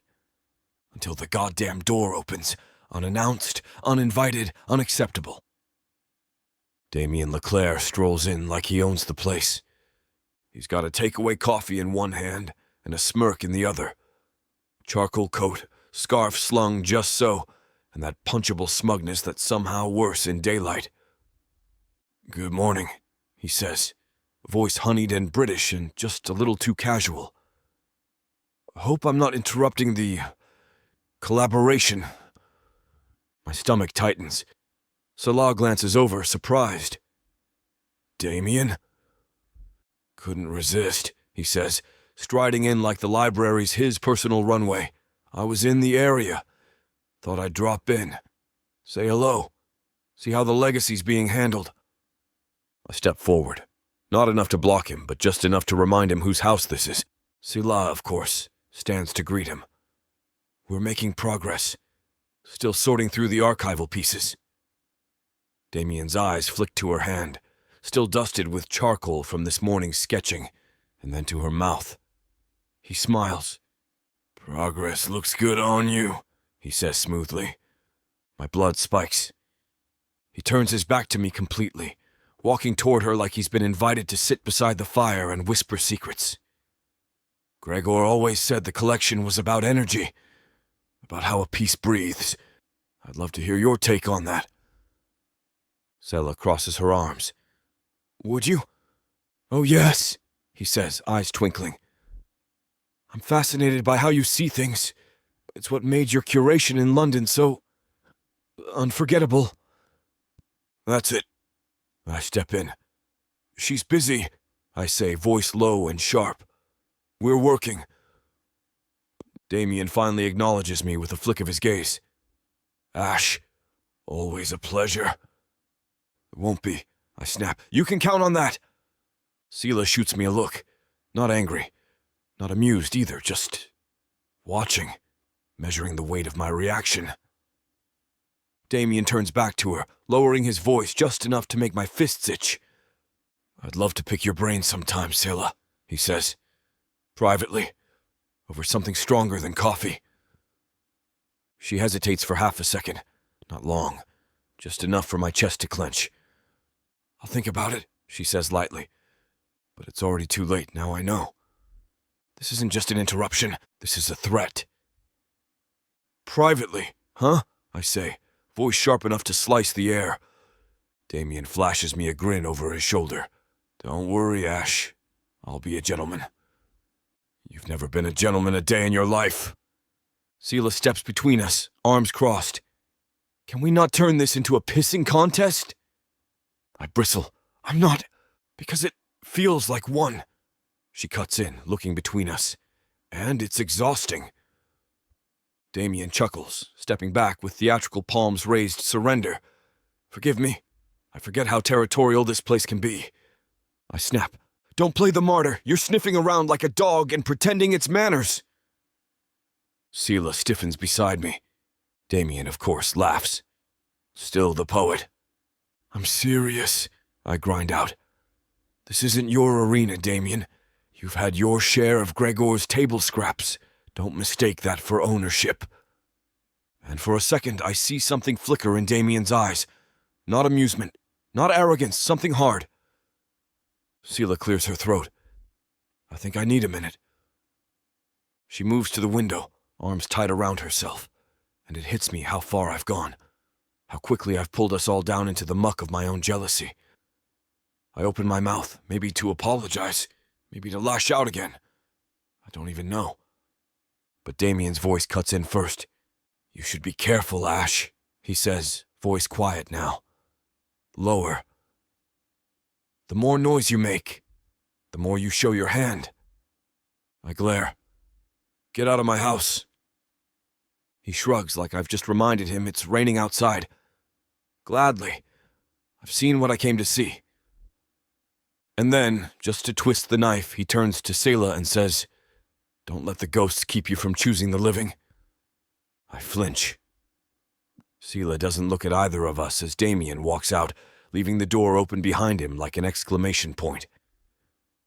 I don't know how long I stand there, heart punching against my ribs like it's trying to escape my chest. Selah hasn't moved, just stands there, staring out at the gray sky like she's trying to decide if it's safer out there than in here. "I didn't mean for it to get like that," I say. She doesn't turn around. "Didn't you?" I start toward her, then stop. He's not what he seems. "Neither are you." That hits harder than I expect. I rake a hand through my hair, pacing now. I can't watch him get close to you. Selah turns, finally, arms still crossed. Expression unreadable. "Why?" The question guts me. Why? Because I can't breathe when she smiles at someone else. I've already imagined what she'd look like tangled in my sheets and in my life. I'm a coward who ran the second she reached for me, and now I'm mad someone else didn't. I don't say any of that. Instead, I mutter, "Because he doesn't deserve you." She looks at me like she's waiting for more. When I don't offer it, she nods once, sharp, clean, and walks past me. This time I don't follow. I just stand there, fist clenched, throat tight, heart screaming. It's starting to happen. I'm losing her. And I don't even know if I ever had her to begin with. Chapter 21. Selah. I shouldn't have come down to the parlor. I told myself it would be 5 minutes. Just a polite check-in, a cup of tea, maybe a few notes on the cataloging progress before I slipped back upstairs to the quiet of the library. But of course, Damien is already here. Sprawled in one of the velvet armchairs like he was born to lounge in decadence. Ankles crossed, whiskey glass in hand, at an hour where most people are still shaking off dreams. His smile flicks toward me as I step in, the curve of it practiced. Charming, disarming. I don't trust it for a second. "I was beginning to think you were avoiding me," he says, voice like warm amber. Was it something I said? Or just the persistent scent of competition? "I wasn't aware you considered cataloging a competitive sport," I say, folding my arms. "Oh, Cella," he purrs. "Everything worth having is a competition." There are 3 others in the room, minor trustees of the estate, I think. Polite, quiet, rich in that forgettable way. They're watching us like it's a matinee. Damien leans forward slightly, swirling the glass in his hand. "Tell me," he says, voice lower now, just for me. "Does it ever feel strange? Living here, in all this history, knowing it wasn't meant for you?" I blink. There it is, not an accusation, not directly, but it hums beneath the surface. You don't belong here, just like that, slick and sweet and coated in civility. I don't answer right away. I let the words hang in the air. I want him to feel the weight of them. But before I can open my mouth, the door swings open. Hard. Ash strides in like he's chasing a fire, dressed down in a dark sweater and slacks, but still carrying himself like a man who's ready to throw a punch if the wrong sentence lands in his direction. He takes one look at Damien and stops cold. The temperature in the room drops 10 degrees. "LeClaire," Ash says. No greeting, no smile. Just that sharp, gravel-dragged voice and eyes that slice clean through the nonsense. Damien raises his glass in mock salute. "Ash, always a pleasure." Ash ignores him. His eyes land on me for a heartbeat. Flick, flash, gone. But something clenches in his jaw when he sees how close I'm sitting. "What's this?" he asks. Not polite, not even curious. Like he already doesn't like the answer. "Just discussing legacies," Damien says smoothly, sipping his whiskey. "And how fluid they can be." Ash's voice is cold steel. "You questioning her place here?" Damien shrugs, feigning innocence. Just musing aloud, as one does. Ash steps forward. Not far, just enough to change the power in the room. His eyes never leave Damien's. "You questioning her legitimacy?" Ash says. "Or just trying to distract from your own lack of one?" The room goes still. Even the fireplace seems to hush. One of the trustees coughs awkwardly. Another shifts in their seat. Damien's smile freezes at the edges. And me? I blink, stunned. Ash isn't bluffing. He's not playing some estate host or reluctantly tolerating company. He's defending me, in front of other people. And he doesn't even realize what it sounds like. What it means, no one says a word. For a second, I'm not even sure anyone's breathing. Ash is standing stiff at the edge of the room, like he's just realized he dropped a live grenade and isn't quite sure whether to defuse it or let it blow. Damien's smile falters. Not all the way. He's too well trained for that. But the edges curl inward. His gaze sharpens. His confidence starts to falter. "A bit defensive, aren't we?" Damien says finally, setting down his glass with a soft clink. "You always did have a temper, but this seems, what's the word, personal." Ash doesn't flinch. Only when snakes slither too close. One of the trustees lets out a strangled cough that might be a laugh. Another clears her throat and stands. "I think we'll give you three a moment," she says. Voice brittle as bone china. The others follow, practically tripping over each other in their rush to escape the pressure in the room. In 30 seconds flat, it's just the three of us. And the silence left behind feels wired. Damien turns to me, his smile suddenly less warm, more wolf. "You see what I mean, don't you? The temper, the possessiveness. Tell me, Cella, when you inherit this place, do you plan to keep a leash on your watchdog?" Before I get a chance to respond, Ash beats me to it. Again. "You don't get to talk to her like that." That voice. Low, dangerous, and oh, he means it. I glance at Ash. Really look at him and something in my chest moves. His shoulders are rigid, mouth pressed into a thin line, eyes locked on Damien with a fury I've only seen in brief flashes before. But it's not just rage. Not this time. It's fear. No. Jealousy. And that scares him more than anything Damien could ever say. Damien sees it too. His expression changes. Shuttered. Calculating. Like he's finally spotted the weakness he was searching for. "I think I've overstayed my welcome," he says, all false civility and polished edges. "Wouldn't want to spark any more misunderstandings." He walks to the door at an unhurried pace, as if he's in control. As if this wasn't a loss. As if Ash didn't just reveal the one thing he never wanted anyone to see. But before he steps out, Damien pauses in the doorway and looks back at me. "Just be careful what you invest in, Cella," he says, soft but loaded. Not every legacy is worth restoring. The door shuts behind him like punctuation. The only sound left in the room is the ticking of the grandfather clock near the mantel. Loud and steady, mocking. I don't move. Neither does Ash. The storm between them didn't pass. It just shifted directions. And now it's aimed at me. Ash's jaw is tight, his fists clenched at his sides, like he hasn't decided whether to punch the wall or disappear into it. I move closer. "Hey." "Nothing," I try again, softer this time. Ash. He finally looks at me. Just a flick of his eyes. Not quite anger, not quite regret. Just something wounded and raw, barely dressed in sarcasm. You didn't have to do that, I say. But thank you. His laugh is short, bitter. Didn't do it for you. Crap. Really? I fold my arms. Because it sounded a hell of a lot like you did. He turns away, pacing toward the hearth like he can burn the conversation off his skin. I wasn't about to let him turn Gregor's house into his stage.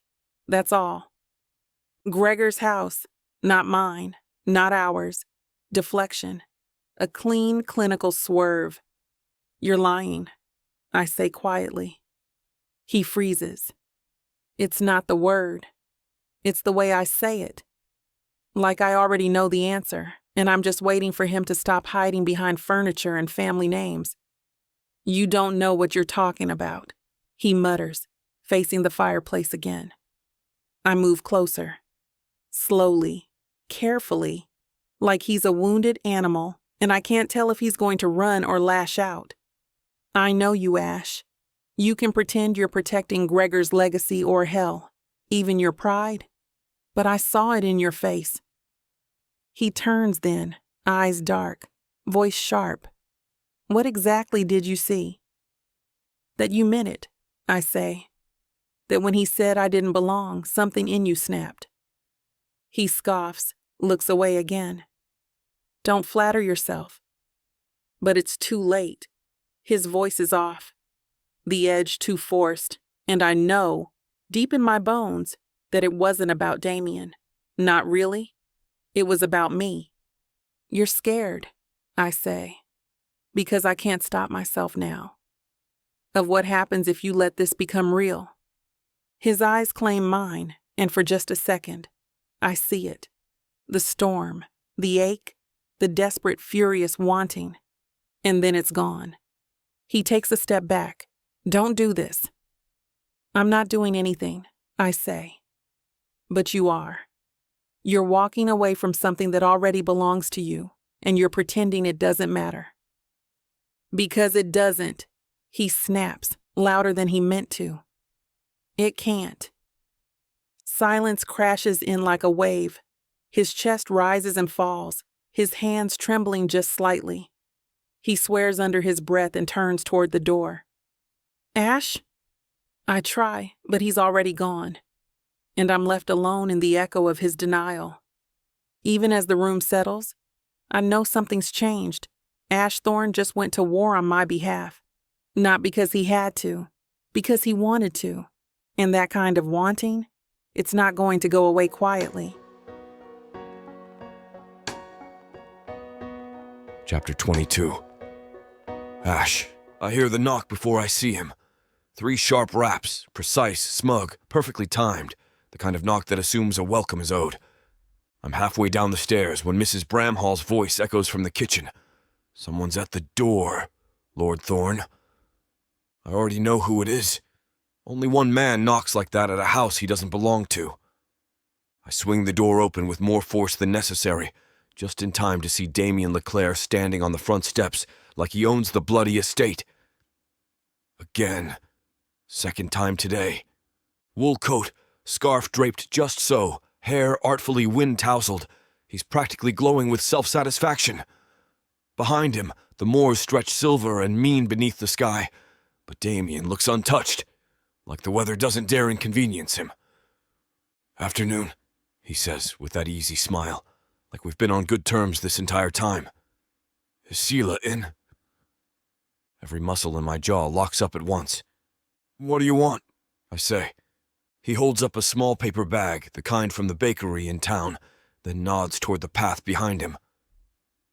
Thought I'd ask her to dinner, walk her into Dorna, maybe catch the fire at the inn. Figured she could use a break from all the dust and dead artists. You figured wrong, I snap. His smile doesn't falter. If anything, it grows. She's a free woman, isn't she? I step fully into the doorway, blocking his view. She's not up for your games, Leclerc. Games? His brow lifts. Ash, come now. This isn't about games. It's about connections, shared interests, curating a future. My blood goes hot. You don't give a damn about curation, I grit out. Or legacy, or Cella. You see something that's not yours and you want it just to prove you still can. Damien chuckles. Still can? He echoes. Oh, Ash. You haven't changed. Still trying to protect things by choking the air out of them. I step out onto the threshold, coat unbuttoned, wind slicing through me like I'm made of paper and pride. This isn't about protection, I say. It's about calling you what you are, a leech. You latched onto Gregor when his collection was vulnerable. Now you're here sniffing around Selah like she's just another acquisition. Newsflash, she's not for sale. Damien's smile vanishes. Finally, for one perfect moment, he drops the charm and lets the snake coil. Funny, he says softly. You're awfully possessive for someone who spent the last 10 years pushing everyone away. I don't blink. That was before she walked into this house. The words leave my mouth without permission. I don't take them back. A beat of silence stretches between us, long enough for me to hear the goddamn blood pounding in my ears. Damien tilts his head, eyes narrowing. That was honest, he murmurs as if he's surprised. Didn't think you had it in you. I take another step forward, fists clenched. Don't mistake honesty for an invitation. You're done here.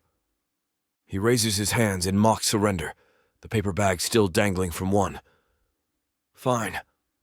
I'll take my charming offer elsewhere. I'm sure she'll come to her senses eventually, just for the record. I'm not done here. My hand shoots out and snatches the bag from him. I chuck it into the rose bushes without ceremony. He flinches, just a little, but I see it. You come back here again, I say, voice low and unshaking. And I swear to God, Damien, I won't bother with polite warnings. He gives me a slow, measured smile. Ah, there he is. The man who ran from this manor like it had claws. Go away. I slam the door in his face. It rattles the hinges and sends a few flakes of old plaster drifting down from the frame. The echo of it hits the marble floor behind me like a gunshot. And that's when I hear it. The shift of air, a catch of breath. I turn. Selah's standing halfway down the corridor, half-shadowed. Barefoot again. Her arms are folded across her chest like she's holding herself in place. She's been there long enough to hear everything. The curse still sits on my lips, unsaid. The heat still radiates off my skin like I've just stepped out of fire. Cella, I say, throat thick. She doesn't answer right away. Her expression is unreadable, but her eyes are locked on me like she's trying to figure out if I'm still the man she thought I was. I was looking for you, I offer, like it matters. Like it changes a damn thing. She steps back once, not far, just enough that I feel it like a slap. Come on, I say, softer now. Don't look at me like that. I'm not, she says, but she is. She turns before I can say anything else and disappears down the corridor, quick and quiet, heading toward the music room. I follow without thinking. I have to. If I don't explain, if I let that moment stand as the only truth between us, I'll lose her before I've ever had her. The music room is dim, lit only by the faint light curling in through the high windows. The storm hasn't broken, but the clouds outside hang low, heavy, threatening, fitting. Selah stands near the old piano, arms still folded, spine straight as a fence post. Her curls are loose around her face, dark and wild, a soft contrast to the quiet in her eyes. I stop just inside the door. You heard that, I say. It's not a question. She doesn't move. I heard enough. My throat tightens. He's trying to get in your head. She exhales slowly through her nose. And you're trying to keep him out of mine? I'm trying to protect what's mine, I snap, and instantly regret the wording. Her head lifts. What's yours? I rake a hand through my hair and pace, needing to move, to shake this feeling off my skin. That's not what I meant. Yes, it is, she says quietly. And God help me, it is. I didn't mean it like... I stop, fists clenched. Damien's dangerous. He'll twist everything. He'll make you think you're just a name on a ledger, and I break off again, the words catching on something sharp in my chest. She turns to face me fully now, and I swear to God she's never looked more like Isabel, like a force of stillness, not silence, not fragile, just waiting, formidable. You didn't have to defend me, she says softly, but you did. I meet her gaze, and there's no use lying now. I couldn't help it, I say. Her eyes flick over my face like she's searching for the place where I finally let something show. Why? Because... My voice breaks. Not loud, just enough. Because I can't stand the thought of him near you. Because watching him talk to you like you're just some conquest makes me want to rip the walls down. She stares at me, breath caught. Her lips part like she's about to say something, but nothing comes. Then I step closer. I know I'm a bastard, I whisper. I know I'm wrecked and wrong in all the ways that matter. But you, Selah, I don't finish. Because if I do, I won't stop. The distance between us will go up in flames. She steps toward me, just a half step, barely there. But it's enough. Our breath collides in the space between us. Suddenly, everything fades to black. Chapter 23. Cella. The door clicks shut behind us, and the air in the music room thickens, the sound of my own blood rushing through my ears. Ash's eyes lock onto mine, that half-smirk playing on his lips like he's already won some unspoken game. You're really going to follow me in here? I tilt my head, my voice still angry but husky, low, my heartbeat already stuttering in anticipation. Seems like you wanted me to. He steps closer, his fingers brushing against the strap of my top. Otherwise, you'd have locked the door. Don't flatter yourself, I retort, but it catches in my throat as his hand slides around my waist, pulling me in.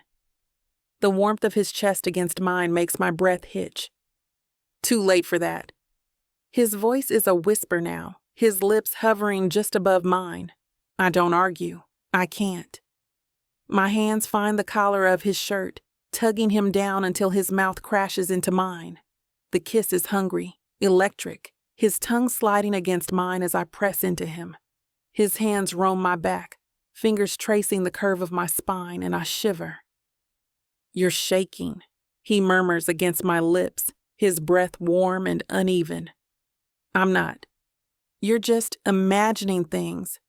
My fingers fumble with the buttons of his shirt, my own breathing ragged as I work them loose. Am I? He breathes, his hand sliding down to grip my hips, pulling me even closer. His shirt falls open, and my palms skim over the bare skin of his chest, feeling the rapid thud of his heart. Yes. I nip at his lower lip, my hands moving to the hem of my own top. And you're overdressed. So are you. His fingers brush against the exposed skin of my stomach as I pull my top over my head. His eyes darken, and he lets out a low groan that makes me shiver, the sound dissolving into a gasp as his mouth finds the curve of my neck. His lips trail down my shoulder, his hands working at the clasp of my bra. I tug at his belt, my fingers clumsy with urgency, and he breathes sharply, the sound vibrating against my skin. I kiss him hard, my hands pushing his pants down his hips. He moans, the sound cut off as I pull us both to the floor, the thick carpet pressing against my back. His body covers mine, and for a moment, the room spins, the world narrowing to just the two of us. His hands move to my jeans, fingers fumbling with the button as I arch against him, my breath hitching. Ash. Quiet. His voice is rough, almost a growl, But there's something softer underneath, something that makes my chest tighten. His lips brush my ear. I've waited too long for this. I don't argue. I can't. My hands push at his pants, shoving them down his hips as he does the same to mine. The cool air hits my skin for just a moment before he's pulling me closer, his body warm and solid against mine. If you want to know where this spicy scene is headed, you won't be able to hear it now due to this platform's guidelines and restrictions. But we want to make it up to you by offering the unabridged version of any Vixa audiobook, including this one, for 40% off. All you need to do is go to vixavonromance.com and use code VIXA40 at checkout. Are you enjoying the story so far? Let's get back into it. I hope you're enjoying this audiobook by Vixa Vaughn. If you want to keep hearing more audiobooks, then please hit that subscribe button and like the video. It may seem insignificant, but the more people that subscribe, the easier it is to produce more audiobooks in the future. So please, help us out and subscribe to our channel. Thank you for listening, and now back to your book.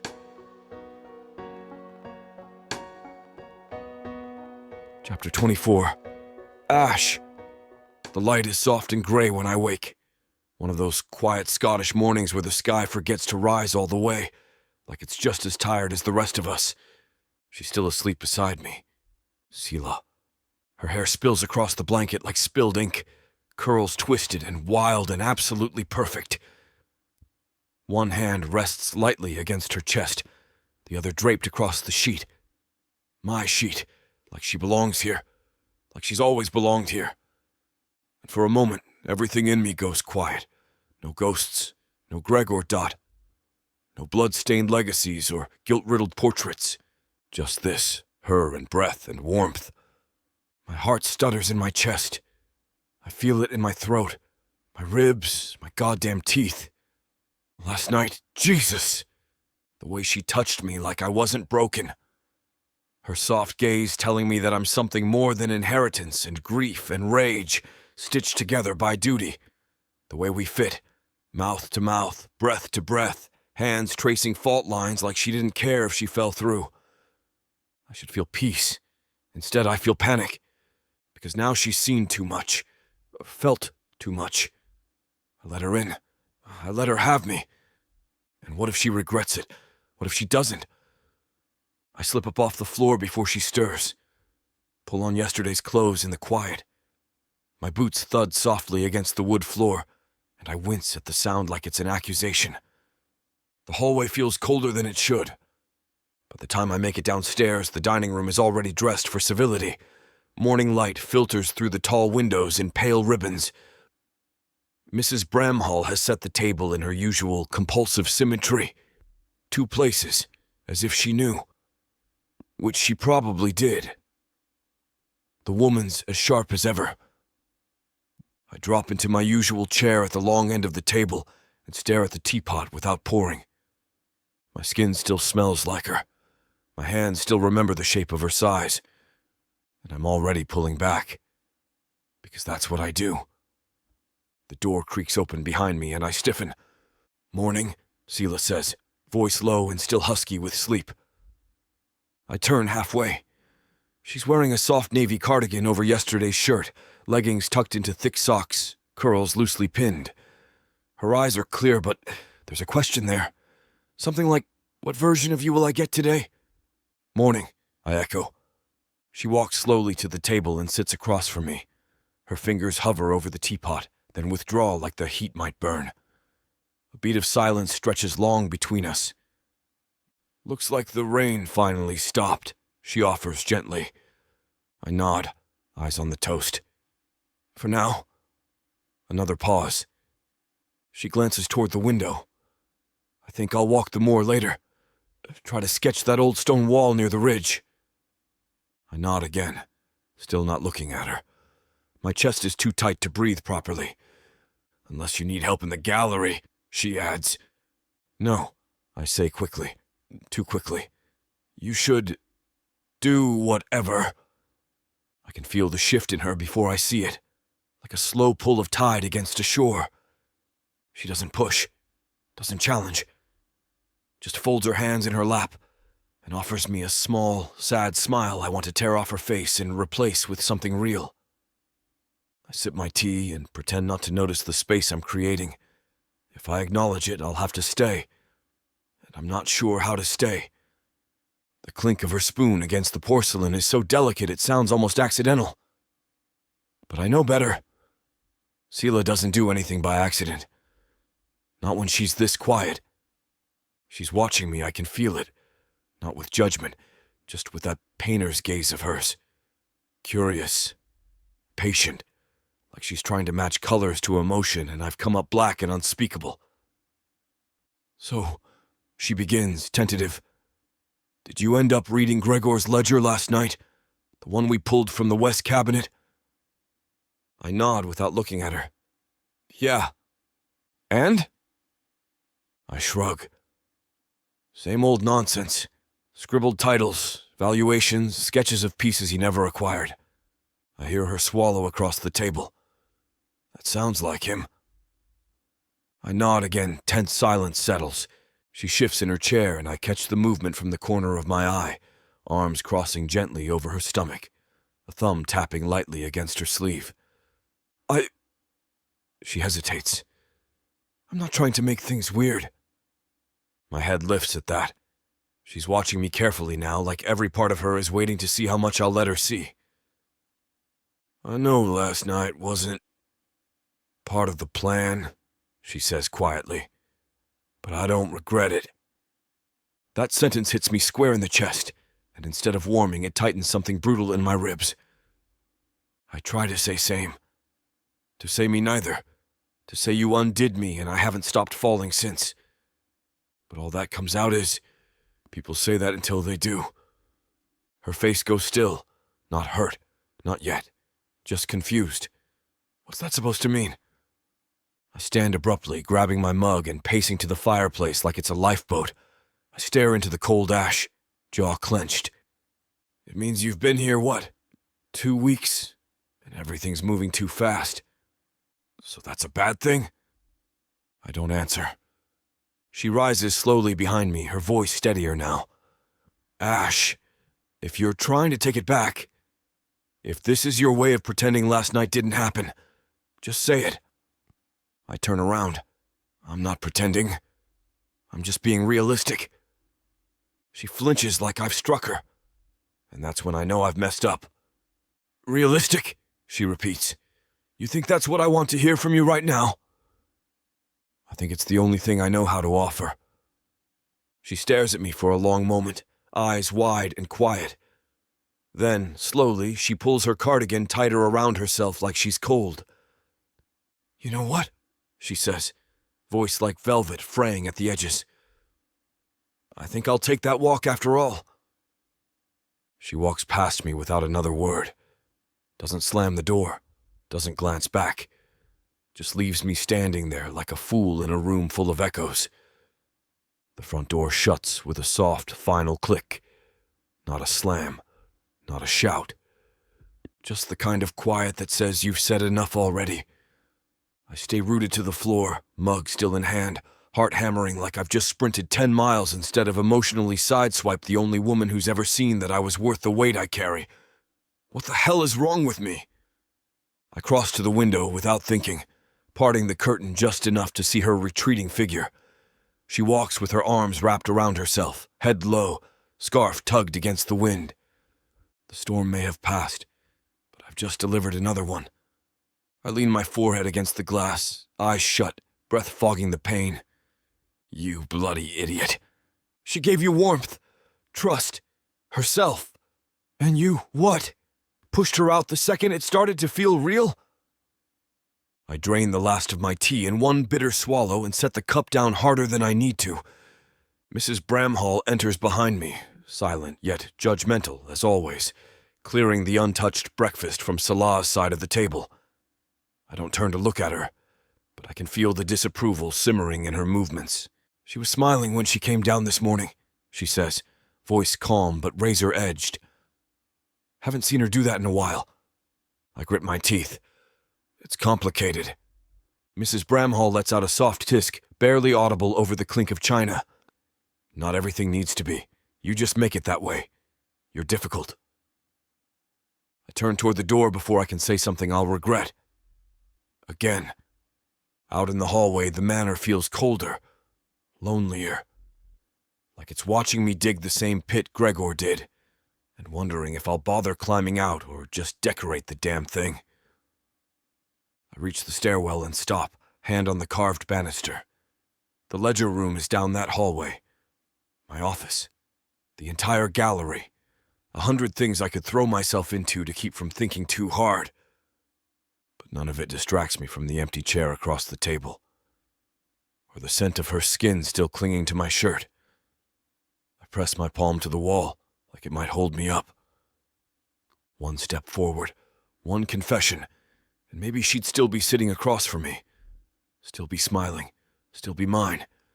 But I never learned how to hold something without fearing the break. And now she's gone to walk off what I refused to say. I let her go.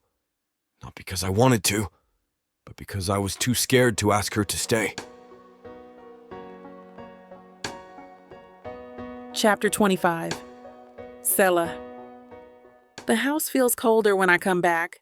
Not drafty, just hollow. I shake off the mist from my coat and toe off my boots near the front hall, then let my fingers trail absently along the wainscoting as I pass. The clock in the hall ticks like it's judging me, each second louder than the last. I can feel the tension of this morning lingering in the walls. That conversation over breakfast, the way Ash melted me with the heat of his gaze. I should feel lighter after walking the moor, but all I feel is suspended, like I'm in the moment before the drop. I pass the dining room. Empty. The study door is half closed. Dim inside, no sign of him. Fine, I don't need him. I retreat to the library instead, my makeshift sanctuary, and settle in at the large central table, catalog open, notes stacked beside my elbow. I try to focus and make sense of the brushwork in the oil landscape I've been trying to categorize for 2 days. But the words swim. The light shifts. And I keep thinking about the way his voice caught when he said it was moving too fast. As if he wanted to rewind. As if regret got up and walked into the room with us. I shake it off. Go back to the ledger. One brushstroke at a time. An hour passes. Maybe 2. The light outside turns a softer gray blue, the kind that says the rain isn't done with us just yet. I'm squinting at a scribbled acquisition date when the bell cuts through the stillness like a blade. I freeze, pen hovering mid-note. No one visits this place unannounced. No one but, damn.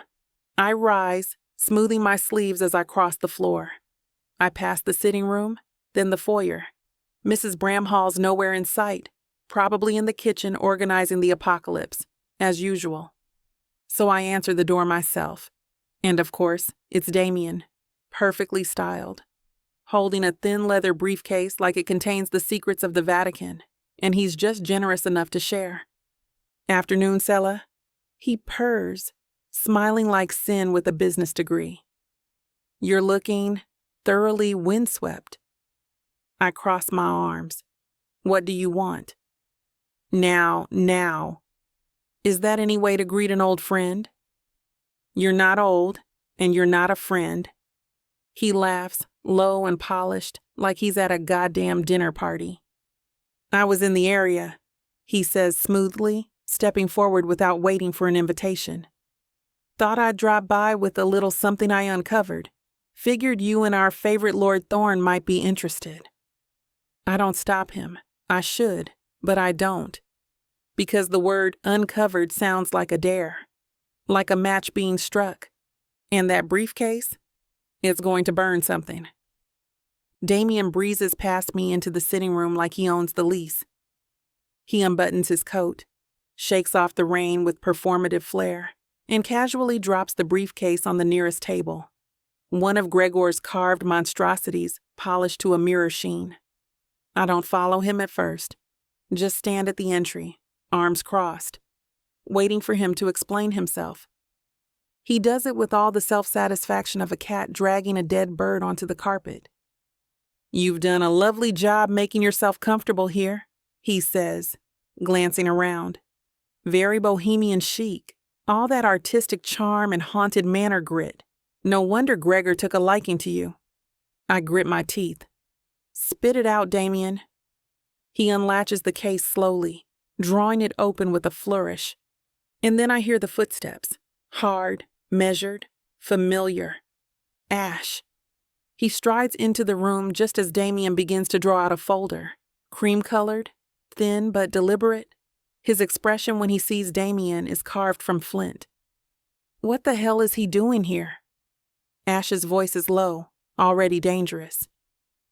"Bringing clarity," Damien replies smoothly, flipping open the folio like it's nothing more than a dinner menu. "I thought you'd want to be present for this, Ash. You've always been so invested in Gregor's affairs." Ash crosses the room slowly, every muscle tight. He positions himself just behind me, close enough that his scent overpowers my senses. But he doesn't touch me, doesn't say anything to me. Damien, of course, notices.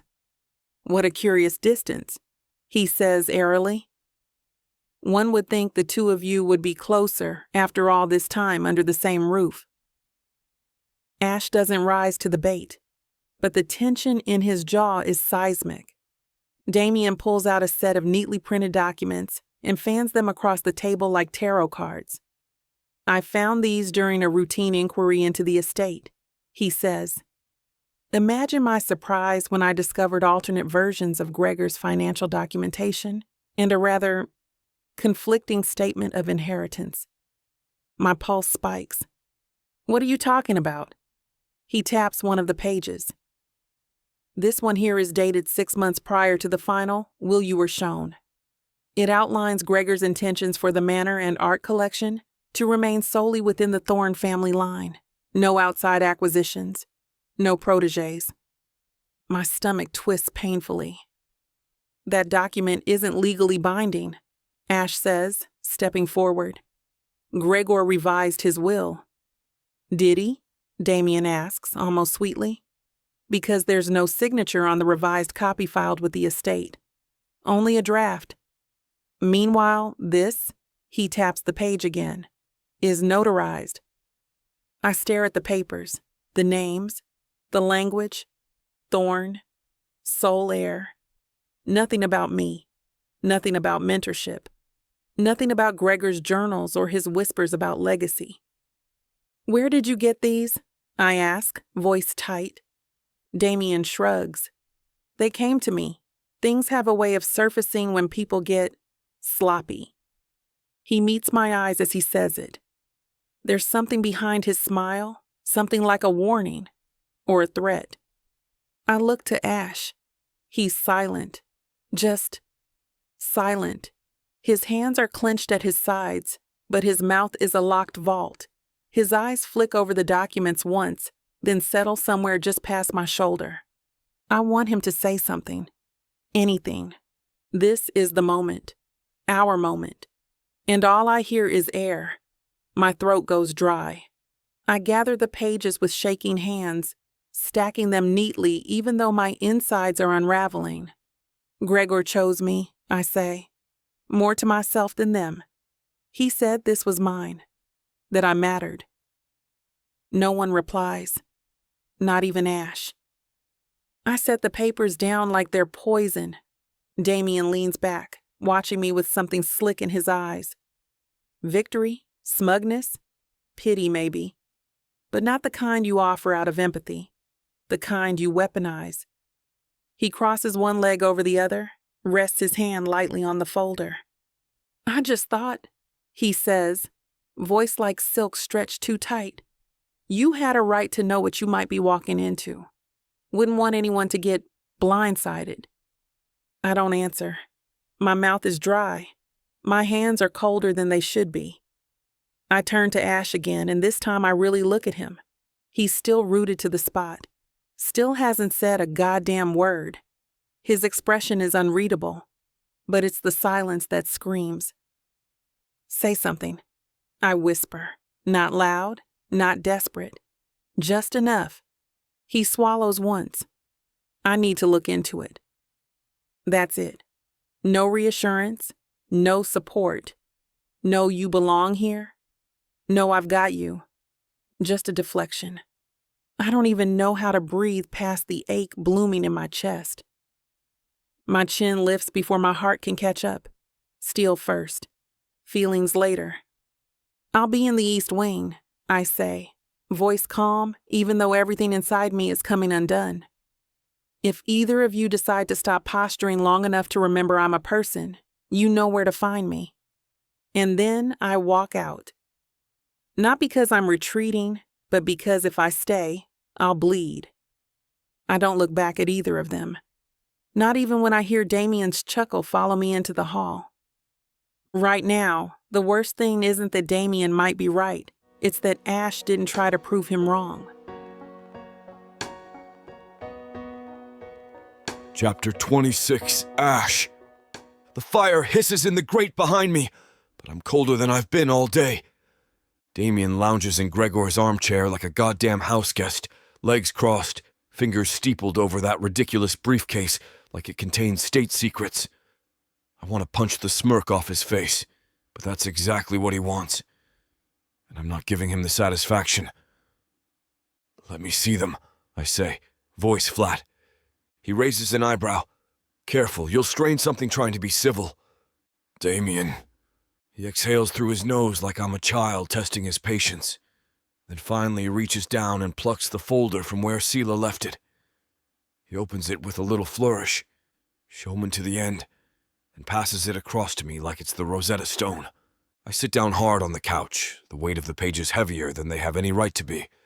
Estate documents. Letterhead that looks authentic.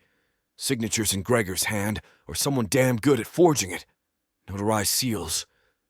Legal phrasing is so tight I can barely breathe around it. A draft dated 6 months before the will we read after Gregor's death. A clause about the collection and property passing solely to blood heirs.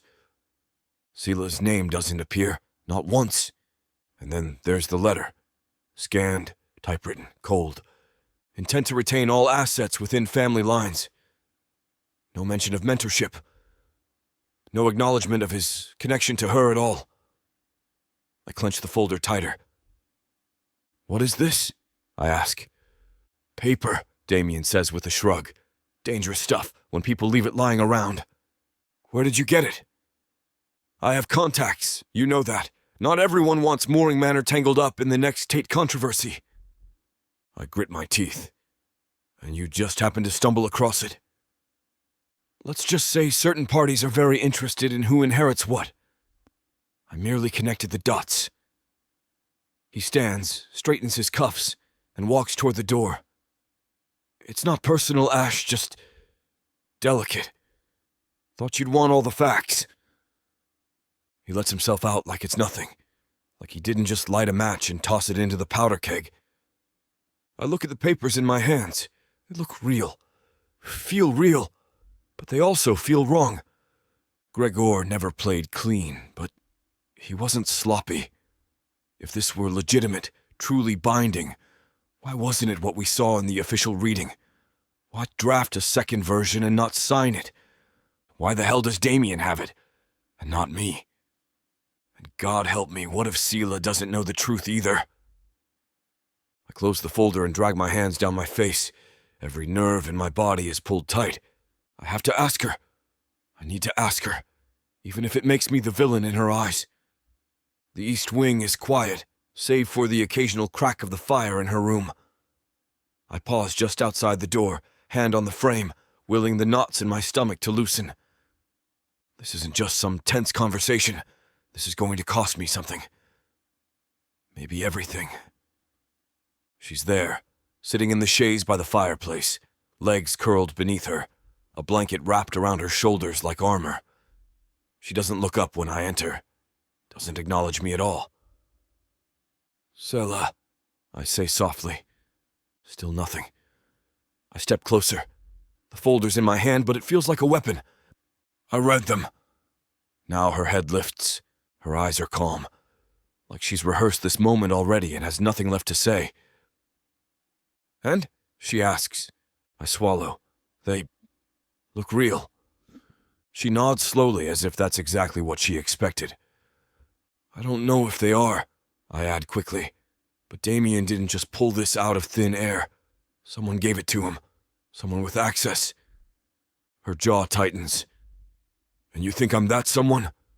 "No," I say too fast. Then slower. "I don't want to think that. But you're here," she says, voice clipped, with a folder full of doubts and no idea how to talk to me without implying I don't deserve to be in this house. "That's not what I—" "Yes, it is!" I flinch. Maybe she's right. Maybe I'm here not for clarity, but for confirmation, for the safety net, for the absolution I didn't earn.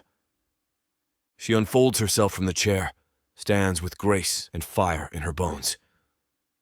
"If you have questions, ask them," she says. "But don't come in here with your silence and your folder and expect me to justify my existence." I stare at her, throat tight. She's not just angry, she's hurt. And I did that. "I don't need to prove myself," she says again, her voice quieter now, but no less sharp. "Especially not to you." I feel the words hit, clean and hard, like a fist to the sternum. "That's not what I'm asking." "It's what you implied," she snaps, stepping closer. "You came in here with your accusing eyes and that folder like it's Exhibit A in a case I never asked to be tried for." I start to argue, but nothing comes out. I don't have a defense. Not a good one. I clutch the damn folder tighter like it might hold the truth if I squeeze hard enough. I break off, pacing the hearth like a caged animal. I don't know what's real anymore, what Gregor wanted, what the hell Damien's playing at. These papers, Cella, they look legitimate. Legally.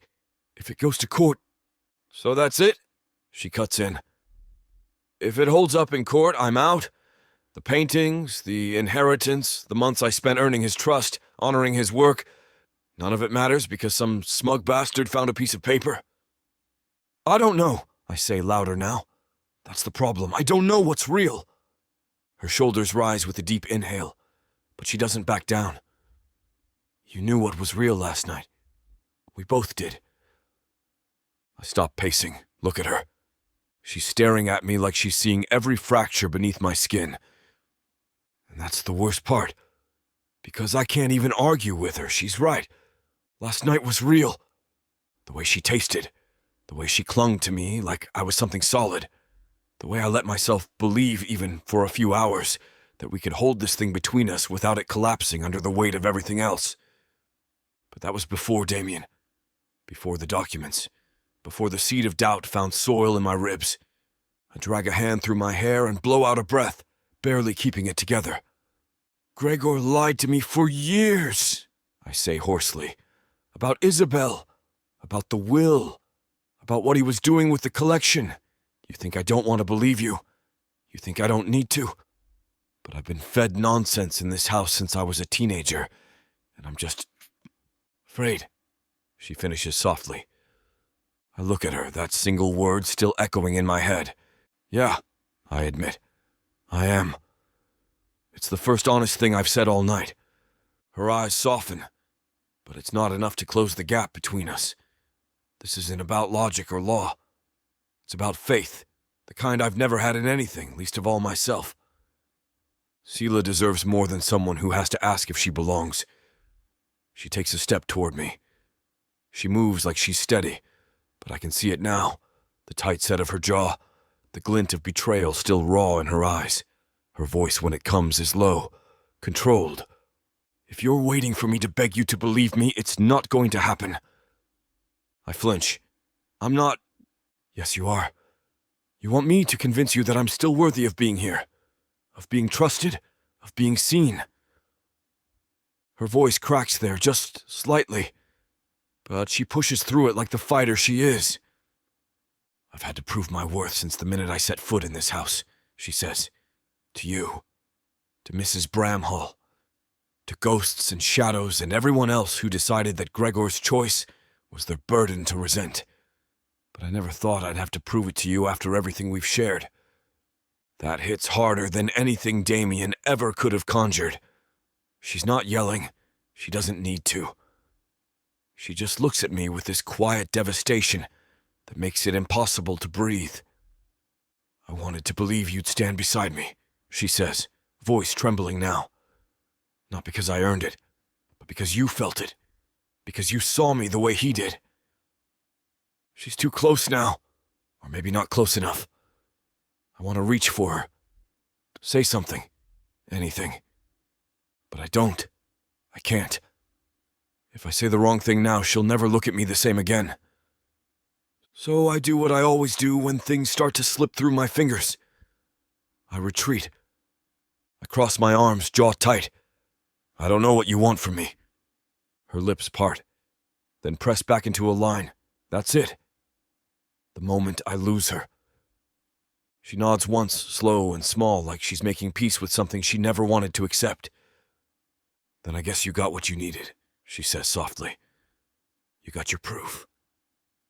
She turns away from me and walks back toward the fireplace, shoulders squared even though I know she's bleeding beneath the surface.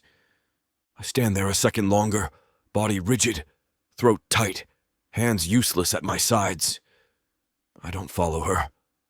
I don't apologize. I just watch her silhouette blur in the firelight like a memory already fading. And I hate myself for all the ways I made her question something that should have been sacred. She gave me her truth, and I responded with silence. That is the ultimate rejection. Chapter 27, Cella. I don't remember walking here. 1 minute I'm walking away from Ash into the dark corridor, and the next, I'm standing at the edge of the drawing room, my bare feet freezing against the marble inlays of the threshold. The door creaks behind me as it swings shut. The room is cavernous in the half-light, all shadows and velvet silence. The fire's burned low in the grate, embers now, sulking behind blackened logs. But I can still see it. Him, Gregor. His portrait dominates the far wall, suspended in gold leaf and impossible expectation. The artist captured everything, the set of his jaw, the quirk of one skeptical brow, the weight of years in the creases around his eyes. His mouth is almost smiling, like he's in on a secret no one else deserves to know. I step closer. The floor is chilled beneath me, but I ignore it. I'm trembling anyway, and I can't tell if it's from rage or heartbreak or both tangled together. How could you do this to me? My voice is barely more than a whisper, but it echoes. This house loves to make its pain theatrical. You looked me in the eye, I say, louder now. You told me I was chosen, that I had vision, that I saw things other people couldn't. My hands are fists. And now I'm standing in front of your goddamn legacy with half the people in this house convinced I forged my way in. You were never supposed to feel like a stranger, Selah. The words aren't real, but they fill the silence like smoke. I imagine them in his voice, precise, deliberate, the way he always said things like he'd already written them down first. I swallow hard and keep going. Then why does it feel like you handed me a match and a pile of paintings and dared me to figure out which to burn? I move even closer, close enough to see the brushstrokes in the folds of his coat, the faint texture in the canvas. My reflection shimmers faintly in the protective glass, fractured, pale, smaller than I feel. Was this your idea of healing? I ask. Throw me in a house with your grieving, gorgeous wreck of a nephew, your locked-up ghosts, and a will no one seems to understand? You were supposed to be the bridge, not the battleground. A sharp laugh escapes me. Well, I guess I failed at that too. I press my palm to the wall beside the frame, needing something steady. My voice is starting to shake. I didn't ask to be part of your twisted redemption arc. I didn't need your estate or your praise. I trail off. I don't even know what I need now. Not when every floorboard in this house feels like a trapdoor. Not when Ash can't look me in the eye without flinching. Not when Damien walks around like he already owns the place, wearing his lies like bespoke suits. Did you think this would end differently? I whisper. Did you really think I'd survive this war you left unfinished? I thought you were stronger than all of us. I close my eyes. Exhale through my nose. He always did know how to weaponize flattery. The silence stretches. The fire snaps behind me, one ember hissing like it's offended, and still, he says nothing. Gregor is dead, and I'm still here. With nothing but a shadow of a man, painted larger than life, and a heart cracking under the weight of the lies he didn't live long enough to explain. I pace under the portrait, because sitting still makes it worse. The silence howls. I hear the wind battering the eaves, the whisper of flames clinging to their own ash. The walls here breathe. The ceiling sighs. The house grieves with me. I thought I could handle it, I say to the room. The whispers, the glances, even ash. I thought if I just kept working, kept proving, it would all fall into place. I stop walking and stare straight up at Gregor's painted face. His eyes don't shift, but I feel watched all the same. But now I don't know if this was ever about me at all. I cross my arms tightly over my chest, pulling the shawl tighter, like that can hold me together. Did you bring me here to heal something? I ask. Or just to make yourself feel better about what you lost? I can feel the tears threatening again, pricking hot at the edges of my eyes. But I'm tired of crying for men who leave questions and call them gifts. You didn't save Isabel, I whisper.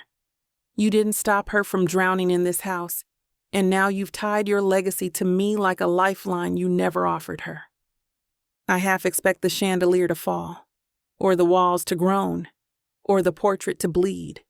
But it's just the fire talking, spitting sparks behind me. I turn and walk to the opposite wall where the older family portraits hang, thinner frames, dustier glass. One of them is Elena, pale-skinned, solemn-eyed, a softness in the brushstrokes that the others lack. Were you okay with this? I ask her. Did you know what kind of legacy he was building? Did you agree to pass it all to someone like me? She doesn't answer. Of course she doesn't. Something loosens in my chest anyway, because saying it out loud makes it real. My doubts, my questions, my anger, they belong here now too. I'm not here to steal anything, I murmur. I came here because someone told me I mattered, and finally I believed him. I walk slowly back to the center of the room and stand beneath Gregor's portrait again, head tilted back. But now I have to ask, was that belief real? Or just another one of your curated illusions? I thought you could fix what I broke. I blink hard. No, I whisper. That wasn't fair. That's not mine to fix. The house doesn't correct me. The walls don't protest. No one rushes in to tell me I'm wrong. And so, I stay there, framed in firelight and silence, facing down a man who's already dead, and a truth that might never fully emerge from the shadows. I sit. Not because I want to, but because my legs feel like they've carried too much of everyone else's grief today. The armchair beneath Gregor's portrait is stiff, uncomfortable, probably older than my entire career, and still it grounds me, holds me. Beside it, nestled on the small side table, is one of the sketchbooks Gregor used to keep nearby. I hesitate, fingers grazing the cracked leather spine, then pull it into my lap. It falls open near the middle. His handwriting spills across the pages, sharp, quick, full of conviction. But my name is there, tucked between thoughts on palette choices and collection valuations like a thread woven through silk. Brooks doesn't paint to impress. She paints to reveal. Hers is the kind of eye that sees ruin and asks who survived it. I swallow hard. For a moment, I want to believe that means something, that it's enough. But then I remember the documents Damien dropped like a bomb. I remember Ash's eyes filled with doubt. I remember the way this house wraps love in legacy and grief in gold frames. I can't find comfort in a page anymore. I close the sketchbook gently and place it back on the table. Stand. Wrap my arms around myself. Gregor's portrait looms behind me, larger than life, framed in oil and self-importance. I speak to him one last time, voice soft but laced with steel. If you brought me here to carry the weight of your sins, you chose the wrong woman. I'm not here to clean up your mess. The fire snaps again behind me. A wind howls against the stained glass windows. But I don't flinch. Not anymore. I'll stay, I murmur. Not because of your will, and not because Ash believes me, but because I've earned my place in this house. I turn away from the portrait, spine straight. And if I burn for it, so be it. I walk out of the room without looking back, the flickering light from the hearth trailing me like a ghost that knows it's been left behind. Chapter 28, Cella. The first thing I notice when I step into the grand hall is how regal it is. Not the kind of regal that feels peaceful. This is the kind of feeling that presses down on your lungs, makes your breath too loud, your heartbeat too obvious. The second thing I notice is the audience. Mrs. Bramhall stands near the fireplace, spine ramrod straight, hands folded at her waist like she's hosting a wake. Damien is already seated. Of course he is. His legs crossed elegantly, one hand draped over the armrest like he's posing for a magazine, spread titled Bastard with a Trust Fund. And then there's Father Monroe. He sits at the far end of the long antique table, half in shadow, dressed in black. His clerical collar gleams in the soft amber light spilling down from the chandelier. I don't know what I expected, but it wasn't him. His presence adds an eerie sort of formality to this, like someone called in a judge, because no one else wanted to be responsible for a verdict. "Miss Brooks," Mrs. Bramhall says with a polite nod. "Thank you for joining us." I nod, pulse pounding as I move deeper into the room. My boots click against the marble. I'm suddenly hyper-aware of every sound, every glance. I wasn't told this was a formal audience, I say carefully, looking from her to Father Monroe. "No one is on trial," she replies, though the chill in her voice suggests otherwise. "We simply thought it prudent to review Mr. Leclerc's claims, with proper discretion. We needed an impartial third party." I glance at Damien. His smirk doesn't move, but his eyes flash like he's already declared victory. Of course he did. Damien sits forward, clasping his hands like he's hosting a TED Talk. I only bring this to light, of course, because I'm concerned about the integrity of Gregor's legacy. There are documents, notarized ones, suggesting Miss Brooks's claim may be, he pauses for effect, eyes glittering, misguided. I resist the urge to roll my eyes so hard I dislocate something. "That's funny," I say sweetly, "because the only thing misguided here is your assumption that I'd let you spin your fiction unchecked." Father Monroe clears his throat, gently, but it cuts through the tension like a blade. "I'm not here to make judgments, Miss Brooks. Just to bear witness. I knew Gregor well, and I know how complicated his affairs became near the end. Complicated is a generous word. Manipulative, more like it." Mrs. Bramhall steps forward. I requested Father Monroe's presence because he was the executor of Gregor's spiritual estate, if you will, and a friend of the family. Translation: she trusts him more than she trusts me. Noted. "And these documents?" I ask, turning to Damien. "Where exactly did you dig them up? Under a bar stool in Prague? Tucked inside one of Gregor's hollowed-out sculptures?" Damien smiles, slow and polished. "They were forwarded to me by a legal contact in Geneva. Apparently, Gregor had been considering alternate amendments to the will before he passed. They weren't filed officially, but the language is, shall we say, suggestive.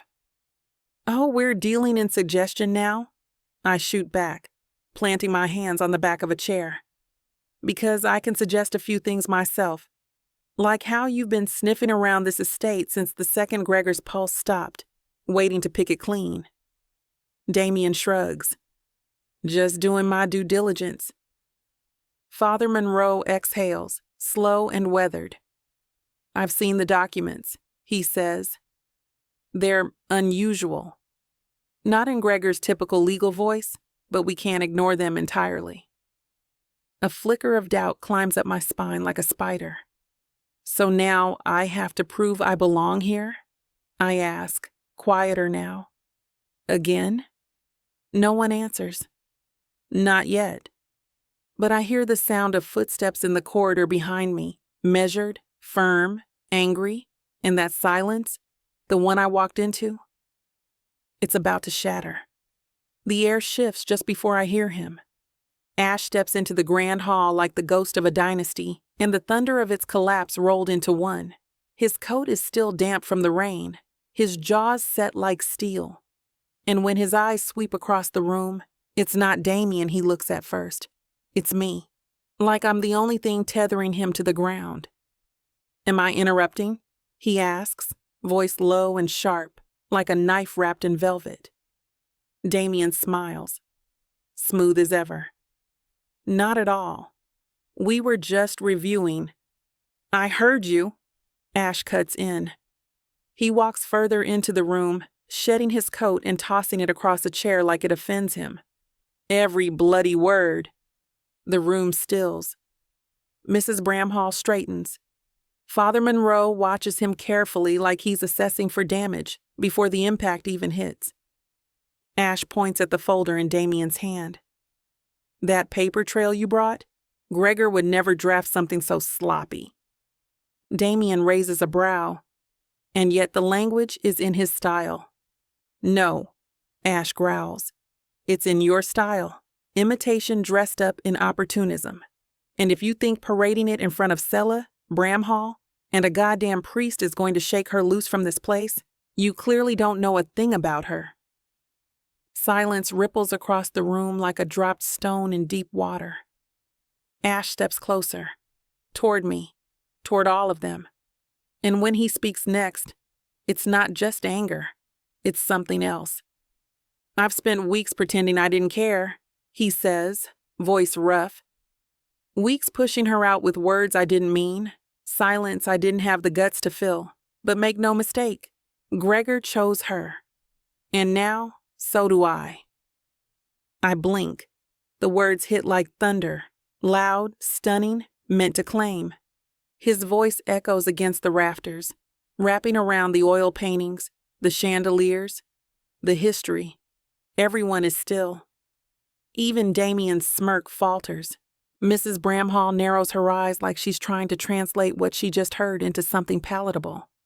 Father Monroe folds his hands in front of him, gaze resting on me now like I'm the one who needs to respond.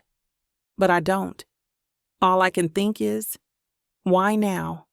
Why here? In front of a room full of people? After days of silence and sharp looks and half-believed confessions? Ash's eyes lock onto mine. He's waiting. Expectant, like I'm supposed to smile. To be moved. To say something that makes this feel like a triumph. But I don't feel triumphant. I feel like I've just been handed a bouquet of dynamite with a kiss and a, "You're welcome." The silence stretches. And in that silence, something cracks. Not between us. In me. Everyone is still watching. Damien, calculating. Mrs. Bramhall, unreadable. Father Monroe, patient and expectant. And Ash, standing there like he's just cracked open his ribcage and handed me the truth wrapped in sinew and pride. But the ache in my chest doesn't ease. It sharpens. Thank you, I say finally, my voice level and too soft for how loud my pulse is pounding. That was generous. Ash's brow creases. Selah. No. I raise a hand, not harsh. tired. Not here. Not like this. I step back from the table, from all of them, the pressure in my temples drumming harder than the rain outside. I'm not something you claim in front of an audience like a painting you've decided to hang after all. I continue, my voice still gentle but losing none of its edge. You didn't choose me when it mattered, when it was quiet, when it was just us. Ash blinks, like I've slapped him without moving. You chose me when there were eyes, I say, dropping my arms to my sides. And now I don't know if you believe it, or if you're just trying to win. Jesus, Selah, he mutters, rubbing the back of his neck. It wasn't for them. I was trying to fix it, I offer, stepping closer. To salvage something. He looks at me then, really looks. And there's a flicker of regret beneath all that control, maybe even shame, but it's buried under years of habit and silence. I didn't plan on this, I whisper, but I stayed for it. For you. I believed in this house, in the legacy Gregor was trying to reshape. I believed in you, even when you made it hard. My voice wavers for the first time, and I hate how much it costs me to hold it steady. I'm not going to be the thing you hold up like proof of your redemption. There's a rustle of fabric behind me, Bramhall shifting her weight maybe. Damien coughing lightly like he's already gloating. I don't care. I turn back to Ash one last time. I don't need a hero, Ash. I needed you when it was hard, and you gave me your silence. And with that, I turn and walk out of the grand hall. My boots click across marble. The fire pops behind me, and I swear I feel every single portrait in this manor watch me go like they know what I just did, what I just let go of. Chapter 29, Cella. I'm supposed to be cataloging the Thorn collection. That's what I keep telling myself as I sit hunched over the velvet-bound register, pencil in hand, catalog sheets scattered like fallen leaves across the desk. The study is warm, lit by a shaft of late afternoon sunlight cutting through the west-facing window. But none of it reaches me. I've logged the same damn painting 3 times, and I still can't remember if it's 19th century French realism or just a very sad forgery. My eyes burn, my hands ache, and my chest is doing that awful tight thing again. The one that makes me want to scream into the soft silence of this house until the walls finally answer back. Ash's voice still echoes in my head. I choose her. But he didn't choose me when it mattered. Not when it was quiet. Not when it was just us. A sharp knock pulls me out of the spiral. Twice, low and solid against the wood frame. I jump, then immediately regret it as my pencil streaks across the form I wasn't filling out properly anyway. I look up to find Callum, the groundskeeper, standing in the doorway, still in his oil-stained jacket. Boots muddy from the east fields, strong hands tucked into his pockets like he's afraid of what they might say if he lets them move. Sorry to interrupt, he says, voice rough from the wind and years. You got a minute? I blink, nod. Of course. Come in. He steps inside slowly, glancing around the room like it might disapprove of his presence. There's a gentleness about him today, still as solid as granite, but something softer around the eyes. He's holding something wrapped in old cloth, and the sight of it makes my pulse stutter. I've been meaning to talk to you, he says, crossing the room. Figured now was as good a time as any, seeing as the vultures are already circling. I let out a tired breath and lean back in the chair. If you're referring to Damien, he's definitely earned his feathers. Callum snorts. Aye, bastard's slicker than grease on wet slate. He sets the cloth bundle gently on the polished desk. Gregor left this with me, quiet-like. About 3 weeks before he passed, said not to bring it up unless things got complicated. I frown, sitting up straighter. Complicated how? He shrugs, but it's weighted. Didn't say much. Just that if anyone ever tried to contest what he left behind, and if you were still here, this was meant for you. Said he didn't trust the legal route to hold. He nudges the wrapped object toward me. I stare at it like it might explode. Why me? His eyes meet mine, steady and clear. Because he said you'd be the only one who'd look at it without trying to twist it. She sees what's under the brushstrokes, he said, and she'll know what to do. My throat tightens. Slowly I reach for the cloth and begin to unfold it. Revealing a small tarnished key, no longer than my pinky finger, and a folded scrap of parchment with the room name scrawled in Gregor's unmistakable hand. Southwest Storage. Cabinet marked T7. Look behind the panel. My pulse starts to race. I look back at Callum. You never looked? He shakes his head. Didn't feel right. Wasn't meant for me. But after what I saw and heard in that grand hall yesterday. His voice trails off, but he doesn't need to finish the sentence. I nod once, sharp. The fire is building again. This time not from pain, from purpose. Come with me, I say, standing. Let's finish what Gregor started. The southwest hallway is colder than the rest of the house.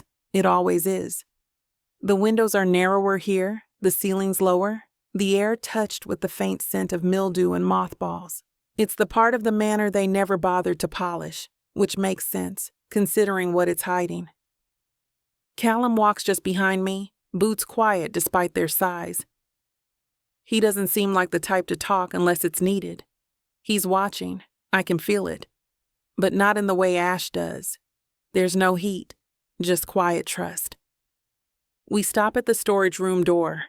The knob sticks before it gives with a reluctant creak, the hinges protesting like the room hasn't been opened in years. Inside is a maze of wooden cabinets, iron drawers, crates stacked waist-high and labeled in Gregor's precise hand. Even in this forgotten wing, he couldn't help but curate. Callum glances at the parchment again. T7 should be that way. He points, and I follow the trail to a long mahogany cabinet against the wall. Its handles are cold to the touch. I pull gently, and the doors swing open to reveal shelves lined with decaying boxes and thick stacks of folios. But there, just behind the last row, is a dark wooden panel. Its edges slightly misaligned. I reach for it. My fingers brush the edge, and it shifts with a soft click. A breath of cooler air escapes the hidden compartment, along with the smell of cedar and dust. Inside, lying in a small hollow like a buried treasure, is a thin leather-bound ledger wrapped in black silk cord. I exhale shakily and reach for it. The leather is soft with age, the binding delicate but intact. Gregor's initials are embossed faintly on the corner. I turn to Callum, heart in my throat. Here it is. He nods, jaw tight. Knew he wouldn't leave you swinging in the wind? We head back to the study in silence, the weight of the ledger heavier than it should be for something so small. Once seated, I untie the cord and open the first page. The handwriting is Gregor's, familiar, looping, always tilted slightly to the right. But this isn't the careful, curated scrawl of the gallery ledgers or estate journals. This is messier, more personal, like he was writing to himself in the dark. I flip through the first few pages. Initial entries are about art, purchases, exhibitions, oddities. Then come the notes. Scribbled margins, names, concerns. And then I see it. Damien LeClaire. I freeze. Trace the name with my finger like it might vanish if I look too directly at it. I read aloud, voice trembling just slightly. DL suspects he's being overlooked, growing bold. Questioned the terms of the estate again. Warned him once, will not warn again. Callum steps closer, arms crossed, jaw clenched. Another entry, dated 6 months before Gregor's death. Rumors of forgery circulating from his circle. Paid a contact in Marseille to confirm, DL forged at least 2 letters of provenance for the Barbeau pieces. Burned them before the auction. Cannot prove it yet. My breath hitches. He knew. Callum nods grimly. He always knew. I turn the page and find another line, underlined twice. If DL challenges the will, he will do it with forged documents. I've hidden the draft of the original in the chapel, behind the altar. The signed version remains with Father Monroe. I sit back in the chair, heart pounding, the room spinning slowly around me. Gregor planned for this. All of it. He didn't just suspect Damien would betray the estate. He knew it. And he laid a breadcrumb trail to make sure someone, me, could burn the whole damn lie to the ground. I press a hand to my chest, the tremble in my fingers finally giving way to a sharp, almost hysterical laugh. He left me the matchbook, I whisper. Callum doesn't smile, doesn't joke. He just nods once, eyes fierce. Time to light it. My fingers tighten around the ledger until the edges bite into my palms. I read another line aloud, voice shaking less now, steadier, louder with each word. He won't stop. Even in death, he'll test the cracks I left behind. And it will be Selah who sees through it. She knows shadow from artifice, pain from theater. She will see him coming. I swallow the sob rising in my throat. Because I'm not crying from sadness. I'm crying because I was right to stay. Gregor knew this would happen, and in his own twisted, manipulative, brilliant way, he chose me to be the one who finished what he couldn't. Across from me, Callum shifts his weight, arms still folded, but there's something proud in the way he's watching me, like he knew all along, too. I turn to a new page, careful not to smudge the ink. There, scrawled diagonally across the center, is a final line. Trust the chapel. Trust Monroe. Trust yourself. I close the ledger gently, hands trembling but no longer from fear. Damien's documents, I say, meeting Callum's eyes. They're fake. All of them. Gregor knew he'd try to pull this. He left a draft of the real will in the chapel, and Monroe's had the signed one all along. Callum's jaw ticks, but he just nods. Then it's time the right people saw what he left behind. I press the ledger against my chest, letting the truth sink deep into my ribs. For the first time in days, the storm inside me stills. Not because everything is suddenly fine, but because I finally know which way is up again. This isn't about proving I belong anymore. It's about protecting what I've built here.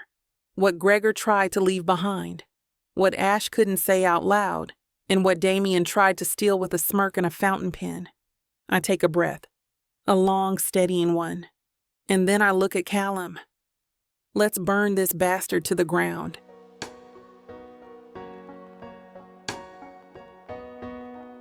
Chapter 30. Ash. I'm tossing and turning and haven't slept really, not since the night Selah kissed me like I was worth keeping, and I let morning strip the meaning out of it. 30 days in, and I'm still pacing like some feral ghost stuck between aftershocks. My footsteps echo in the corridor. Bare feet against cold stone, shirt wrinkled. Mug of cold coffee in one hand, I've stopped pretending I'll drink. Then I hear it. A soft clink, barely audible over the creak of old wood. It's coming from the gallery. I freeze mid-step. Heartbeat slowing in that heavy way it does when something's off. The kind of quiet that precedes a gunshot. I set my mug down on the nearest table and move. The door to the main gallery is cracked open, light from a lantern inside casting flickers onto the floor. No one has reason to be in here right now. No one except... There he is, Damien Leclerc. In his designer coat and smug, gold-plated intentions. Standing in front of one of Isabel's largest pieces, hands carefully lifting the frame from the wall, like he's handling a cashmere scarf instead of stolen legacy. You've got to be kidding me! The words rip out of me, raw and low. Damien flinches, then turns slowly, and I swear, The bastard has the audacity to smile. "Ash," he says, like we're back at university, playing cards and pretending not to loathe each other. "Didn't realize you were up. Insomnia?" I move closer, teeth clenched. "Put the painting down." He glances at it. Isabel's swirls of indigo and scarlet still catching light from the lantern, then back at me with a shrug. "It's not theft if it's not accounted for," he says smoothly. "This one was never officially entered into the estate register, which means, technically... I said, put it down!" My voice has an edge even I don't recognize. Something animal. He does as he's told, but slowly, deliberately, placing it back against the wall like he's doing me a favor. "This whole house," he murmurs, brushing dust from his cuff, "built on sentiment. No wonder Gregor left it in chaos. Thought maybe the American could be reasoned with, but clearly you're still playing guard dog." I laugh. One sharp, ugly sound. "You forged the papers, Damien." His gaze flickers for a fraction of a second, then settles into mock innocence. "Now that's a serious accusation, one you'd need proof for." "We have it," I snap. "Ledger, Monroe, witnesses. You're done. Selah told me last night." He lifts his brows and tilts his head, and yet, here you are, still stuck in the same dead man's house, defending a legacy you never wanted. I step forward, fists balled. "You don't get to talk about Gregor." "Oh, please," he says, chuckling, stepping to the side like he's pacing a chessboard. "You hated him. You left him. Don't act like this is about the estate or justice. You just can't stand that he trusted someone else with the pieces of his broken little kingdom." I'm 2 seconds from breaking his jaw, but I stop. "This isn't about Gregor," I say, voice low, dangerous. "This is about Selah, and you're not taking anything from her." That hits. The fierce heat in his eyes returns, and this time he doesn't bother hiding it. "No wonder she's falling for you," he murmurs. "You finally learned how to play protector. Shame it took you this long." My jaw tightens. I force my hands open. No fists. Not yet. I glance toward the corridor. "Bramhall!" I shout, loud enough to shake the sconces. "Call the constable now!" Damien doesn't run. Of course he doesn't. Snakes don't scurry, they coil. And I'm done pretending he's anything but venom. Mrs. Bramhall moves like a storm in tweed, leading Monroe and the officer in with a sternness that makes even Damien straighten up. Selah stands near the hearth, Callum beside her like a sentry. Her eyes find mine and hold for one long second, and the flicker of hope there. That's what keeps me steady. I nod at her, then face the fire and pull out Gregor's sealed envelope. "No more games," I say flat and sharp. "We're doing this now." Monroe clears his throat and steps forward, setting down a worn leather satchel. From it he pulls Gregor's original signed will, the real one, with ink faded at the corners and wax still sealed with the family crest. "I received this 2 weeks before Lord Thorne's passing," he says solemnly, "with strict instructions to withhold it unless foul play presented itself." He glances toward Selah. "Given the discovery of forged documents and the contents of Mr. Thorne's private ledger, those instructions now apply." I barely breathe as Monroe opens the satchel further, producing Gregor's estate ledger, the one Selah and Callum found hidden in the cabinet, and begins to read. Entry dated 3 months before death. DL has inquired again, growing bolder. I fear he will try to overturn my wishes, particularly as they pertain to Selah. Must ensure protections are in place. Damien shifts his weight, arms still crossed but no longer confident. Selah doesn't speak. She just stands there, silent and still as marble, but I can see her pulse pounding at her throat. Monroe flips to another entry. If DL challenges Selah's rights, assume forged documents have been introduced. The will Monroe holds is final. All other claims should be disregarded. The room goes dead quiet. Damien lets out a breath, then tries to smile, though it twitches at the corners.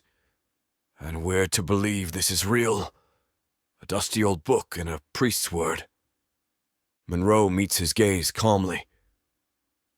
You're welcome to have the ink tested, Mr. Leclerc. The Royal Archives will confirm the seal. Or you can leave quietly and save yourself the public embarrassment, not to mention family ruin for you in generations to come. For a second, I almost feel sorry for him, almost. Because Damien's mask finally cracks. And underneath, nothing. Just hunger. Greedy, gnawing hunger for privilege that never wanted him. I've known Gregor longer than any of you, he spits. Did you think he would have handed this place over to an outsider? To her? My fists curl. She's not an outsider, I say. She's the only one Gregor trusted to see him. He scoffs. And you're fine being second choice. I take a step forward. I was second choice the day Isabel died. I've lived in the shadow of this house my entire life. Gregor knew what he was doing when he gave it to someone who could heal it, not just haunt it. And if you don't see that, then you were never really part of this. Mrs. Bramhall steps beside me like a knight drawn to her king. I'll thank you to collect your things, Mr. Leclerc, she says crisply. There's a car waiting to take you to the station. You're no longer welcome at Mooring. Ever. Damien opens his mouth, but nothing comes out. It's done. Over. The game he rigged, the mask he wore, the legacy he tried to steal. Gone. He turns and walks, silent, seething, defeated. And in that moment the house exhales, not just because he's gone, but because something old and dark has finally been carved out of its bones. Selah moves toward me, slow and cautious, like she's waiting for me to flinch. But I don't. I just look at her and wonder how I ever let myself pretend I didn't want her in every hallway. Every morning. Every goddamn breath. It's just us now. The hall's emptied out, but I'm still standing there. Hands on the mantel, eyes locked on the fire like it's got answers Gregor never gave in life. Selah's beside me, arms folded, eyes unreadable. Mrs. Bramhall clears her throat, producing a thick envelope from the cabinet behind her. Your uncle instructed this not be opened until the 30th day, she says quietly. Today marks that. She places it in my hand, then nods once and slips out, her crisp heels echoing across the marble like the closing of a casket lid. I glance down at the seal. It's old, waxed, the thorn crest pressed in deep, eagle, rose, and flame. I break it slowly. Selah steps closer. Inside is a handwritten letter, slanted in that impatient, exacting scrawl Gregor always used when he thought the world was too slow to keep up with him. I clear my throat and start to read. Ash, if you're reading this, I assume you've outlived your pride, or at least opened the bloody envelope like I asked. That alone gives me hope. You've always been the one I counted on to feel everything too deeply. You got that from your mother. God help you. But legacy isn't forged in grief, Ash. It's carved in forgiveness. I pause. My throat's tight. Selah moves closer, fingers brushing the edge of my sleeve. I failed Isabel. I failed Elena. I failed you. I thought control meant protection. That silence could shield us. I was wrong. You knew that before I did. And Selah, if she's still standing beside you now, it means the world didn't scare her off. It means she's stronger than either of us. She's light, and you stubborn, brilliant fool, we're always chasing shadows. Don't lose her trying to guard what should be given freely. Love doesn't obey walls. It climbs them, jumps them, tears them down. The fire cracks beside us. I don't even realize I've stopped breathing until Selah touches my hand. Really touches it this time. Not accidental, not a graze. A choice. I finish the letter. Tell her what you couldn't tell me, or you'll end up like me. Surrounded by masterpieces and haunted by the one you never finished. Gregor. The silence after is heavy, but not hollow. Like the house is finally peaceful. Selah shifts beside me. He knew, she whispers, about everything. I nod, still staring at the page, swallowing the lump in my throat. He always did.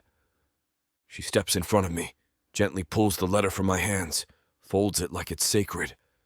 Then she looks up at me, eyes lit soft and serious beneath the flicker of the fire. Why are you looking at me like that? She asks, because I can't stop. She lets out a quiet breath, but doesn't look away. Say what you need to say, Ash. I move closer. I should have told you sooner, I murmur, that I was falling, that I didn't want you to leave, that this place isn't home without you in it. She swallows. And now, I say, brushing a thumb against her cheek. I'm hoping you'll let me say it again. Tomorrow. And the next day. And the one after that. Her lips part, eyes searching mine like she wants to believe me, but can't quite trust the future yet. So I don't give her promises. I just kiss her. It's soft at first, barely there, but it lingers. And when she kisses me back, it's not with desperation. It's with acceptance. A pause in the storm. A breath. A yes that doesn't need words. We break apart, heat curling in the space between us. It's not a fairy tale ending. It's real. And it's ours. Chapter 31. Cella. The morning after doesn't feel like morning at all. It feels like the end of something. The end of a fire. The end of a song with no encore.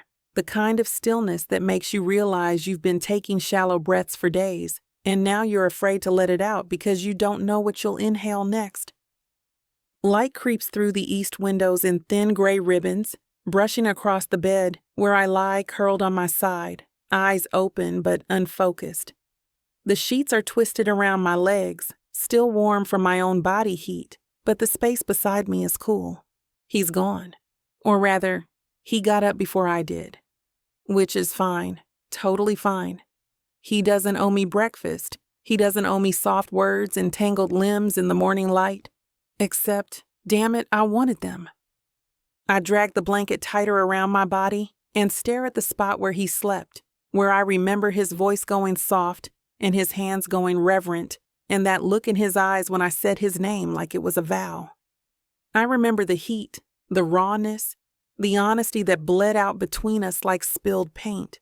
And now it's all dried, stained, already starting to fade.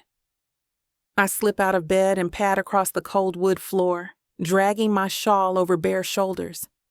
The fireplace is dark, the embers long since cooled. A half-drunk glass of wine sits abandoned on the table, a smear of my lipstick dried on the rim, like proof I was here. Down the hall, the manor groans in its bones, the old walls shifting, adjusting, stretching toward another cold morning like it's too tired to pretend. I move without direction, feet carrying me across rooms I've already walked 100 times in the last month. The library smells like old leather and dust again. The gallery echoes with nothing but silence. Even the solarium, once warm and alive with filtered sunlight and quiet music, feels sterile now. Static.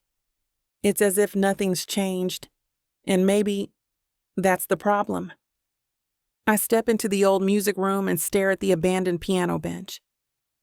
Ash's coat is draped over the back of it, casually, thoughtlessly, as if last night didn't shift something tectonic, as if we didn't strip each other bare and try, clumsily, desperately, to make sense of the ache we've both been dragging like chains. I lean against the doorframe and let my eyes close for a second. Just a second. The image behind my eyelids isn't some romantic snapshot. It's him.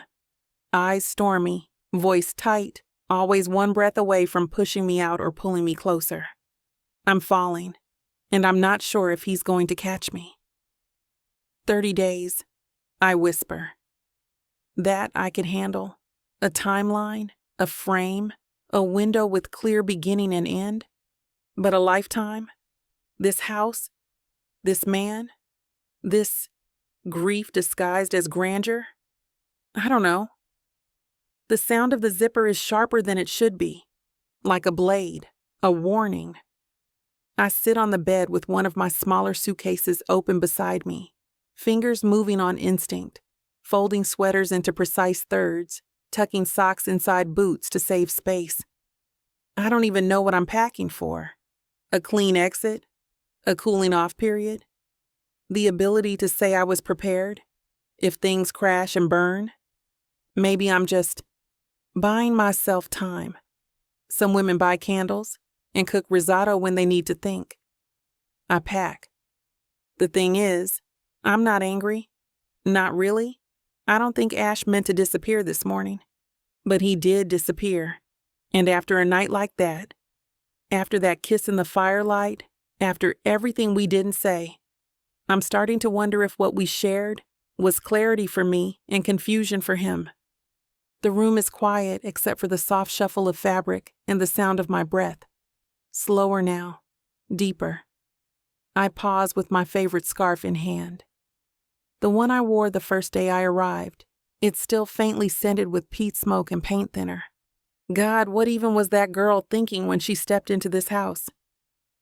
I rise and move toward the window without really thinking, pulling the sheer curtain aside just enough to see outside. There he is. Ash, down by the chapel path, walking with Mrs. Bramhall. His coat is buttoned, hands in his pockets, head slightly bowed as she speaks. And he's listening, not just tolerating, but actually listening, nodding once, shoulders taut in that way he gets when he's trying to act unaffected and failing spectacularly. They pause. She gestures towards something I can't see. He looks down at the ground, rubs the back of his neck, then says something that makes her fold her arms and give him that look, the one I've come to recognize as Bramhall's version of affection, stern, unwavering, absolute. He sighs, then says something else. He laughs, not a smirk, not a scoff, a real, soft laugh. It knocks something sideways in my chest. That version of Ash, the one who can laugh without biting it back, who can stand in the light and not flinch. That's the one I saw flicker to life last night, just for a moment. That's the man I felt beneath the grief and the guilt. And God help me, I want more of him. Will he let himself exist beyond moments like that? I press my hand to the glass, trying to get closer to him. It's cold against my palm, and all I can think is, don't make me fall if you're not going to catch me. I wander the room, unsure of what I'm looking for, until my hand lands on one of Gregor's journals, one of the thinner ones with cracked binding, and a rust-colored ribbon still marking the place where I left off last week. I don't sit. I just hold it in my hands like it might vibrate with meaning if I stay still enough. When I finally flip it open, the entry is dated just 2 weeks before his death. He must have written it here, in this room, in this exact light. The problem with artists is that we see what isn't there before we recognize what is. We draft futures out of shadows. Cella does this better than most. But fear convinces the brightest minds that darkness is permanent. She must choose light even if it flickers. I stare at the words for a long time, too long. He saw me. Again. Saw my doubt before I did. And he had the audacity to put it in ink like he knew I'd come back to it right when I needed to. I blink back the burn behind my eyes, fingers curling around the edge of the page. Damn you, Gregor, I whisper. You could have just told me this over tea. But he wouldn't have. That wasn't his style. Gregor taught through silence and architecture, through locked doors and open ledgers, through unfinished conversations and timed letters and sudden legacies that felt like burdens, even when they were blessings. I close the book gently and press it to my chest. Then I walk to the door and glance down at the suitcase sitting quietly beside it. It's zipped, ready, but I can't move it, not yet. Instead, I kneel beside it and press my palm flat to the top, and I whisper, "You're not coming with me, not today." Then I rise. Not triumphant, not certain, but still here. Which maybe. Chapter 32. Ash. I know she's leaving before I even see the suitcase. The house shifts when people say goodbye. You can feel it. Like the air pulls tighter around the beams, like the walls brace for another empty room. I'm pacing the library with a glass of something dark and pointless, watching the fire shrink, trying to pretend I'm not listening for her footsteps in the hall. Bramhall passed me earlier without a word. That's how I knew. She only ever goes silent when her heart's too full to fit behind the scowl. I swirl the glass but don't drink. My mouth is too dry, like my body already knows I'm about to choke on something I won't say. Gregor would have said it. Hell, he probably did. In ink, in paint, in every maddening journal he left behind like breadcrumbs for ghosts. But I'm not Gregor. I'm the product of too many closed doors, too many funerals, too many damn things left unsaid. The click of her boots on the tile pulls me out of my spiral. She walks in like she's already halfway gone, scarf knotted at her throat, coat cinched just tight enough to hide the fact that her hands are trembling. I see it, though. I don't stand. I don't know what to do when someone's walking out the door, and you're not supposed to chase them. She stops a few feet from where I sit, her eyes flicking to the untouched scotch in my hand. "I was looking for you," she says. Calm. Even. Like she hasn't spent the last month peeling the skin off my soul, one look at a time. "Well," I murmur, "here I am." She doesn't smile, doesn't step closer, just nods once and says it. I'm leaving. It shouldn't hit like it does. Not when I saw the goddamn suitcase. Not when I felt it in the bones of this godforsaken house. But it does. I grip the arm of the chair like I'm anchoring myself to something real. Right. She waits. I don't know what for. Maybe for me to ask where she's going. Maybe for me to ask her to stay. I do neither! She folds her arms.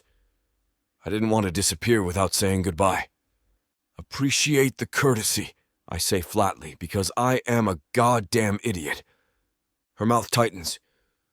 You make it really hard to have a civilized exit, you know that? I set the glass down a little too hard on the side table. Didn't realize you needed civilized. Thought you liked it when things were real. She gasps softly. She doesn't look away. Last night was real. Yeah. I swallow hard. And now it's over. A flicker crosses her face, pain maybe. Or disgust. I can't tell. I'm too busy hating myself for letting the words slip out like that. Like it didn't matter. She exhales slowly like she's deflating from the inside. I thought maybe... She stops, shakes her head. Never mind. I almost ask her to finish the sentence. Instead, I lean back and say, well, 30 days is a long time to live with ghosts. Can't blame you for needing a break. She flinches. It's small, but I see it. And that's when I know I've already lost her. She doesn't wait for a goodbye. She just dips her head, one nod, all dignity, and turns. Her footsteps echo once, then fade. I don't follow. I don't even stand. My body's frozen in that chair. Like if I sit here long enough, the last 5 minutes will rewrite themselves. Like maybe if I don't move, she won't really be gone. I stare at the scotch on the table. It's still full. So am I. Of regret. Of everything I didn't say. Of everything I should have said. The clock ticks. Somewhere down the corridor, a door opens and closes. Then another. Fabric rustles. A faint shuffle. Muffled words I can't make out. Suddenly soft footsteps. I rise, drawn by something I don't understand. Maybe desperation. Maybe masochism. I hover just outside the entry hall, tucked half into the shadows near the base of the stairs. I don't even mean to hide. I just can't bear to be seen in this state. Not now. Not by her. but I see them. Selah and Mrs. Bramhall. She's standing there with her coat on and one hand resting on the banister like it's holding her up.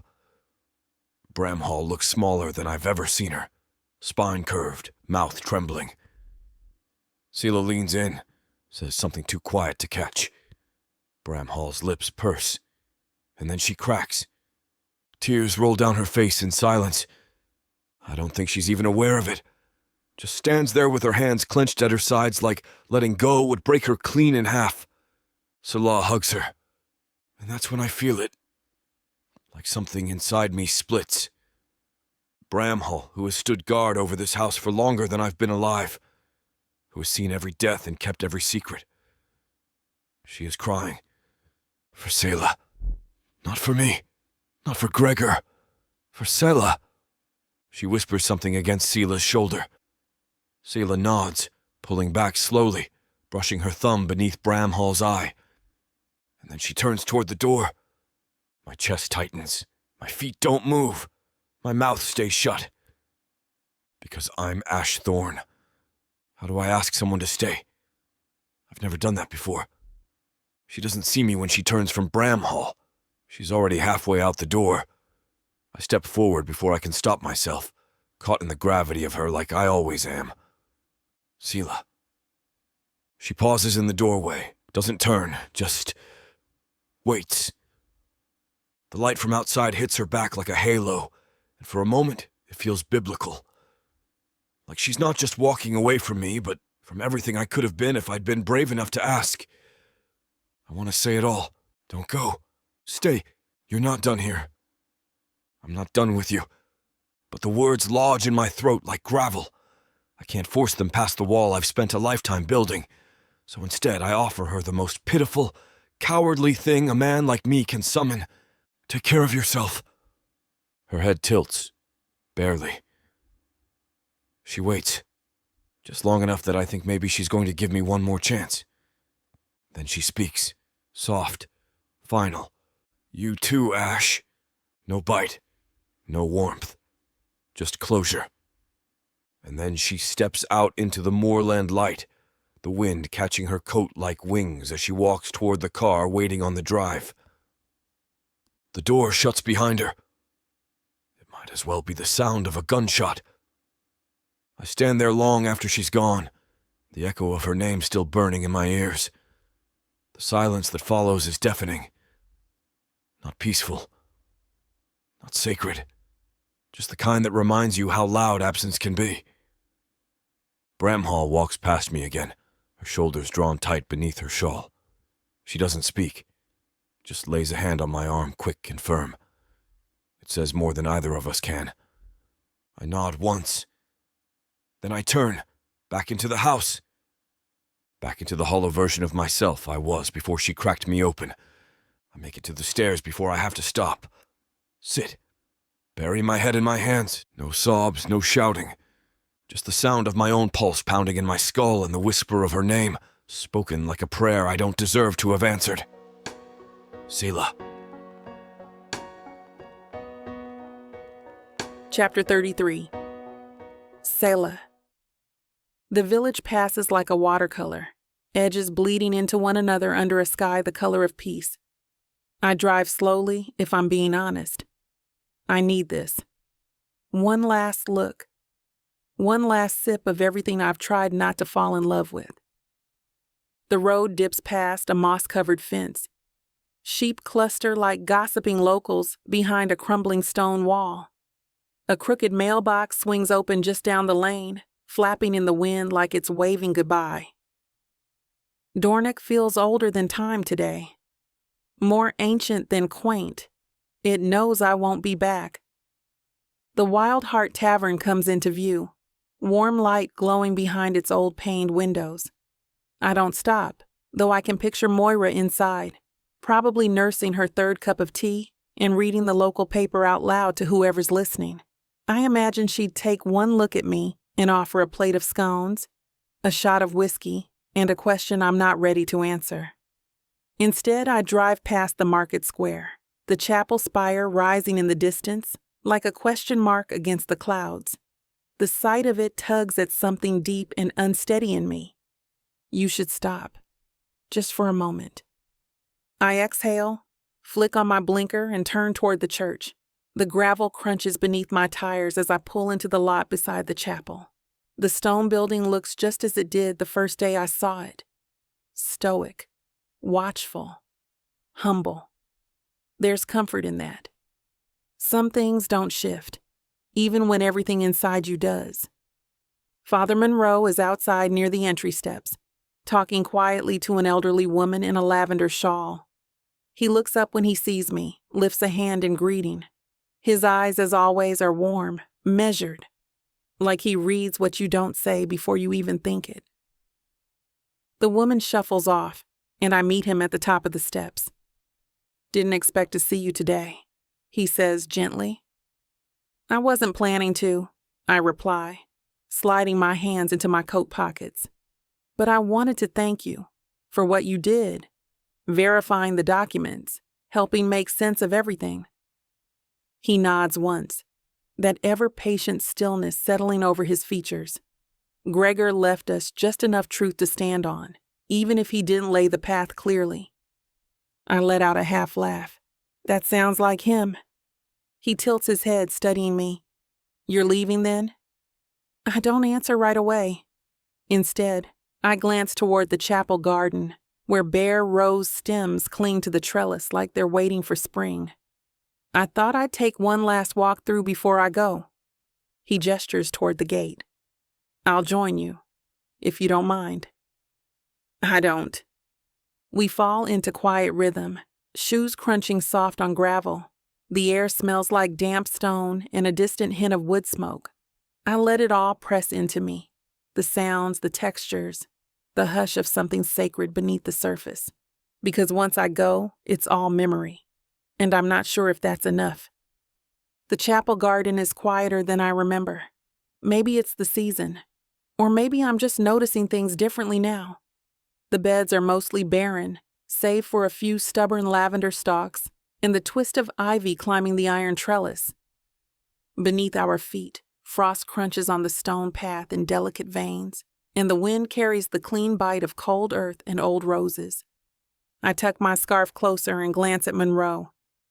I keep thinking if I just put enough distance between me and that house, the weight of it will lift.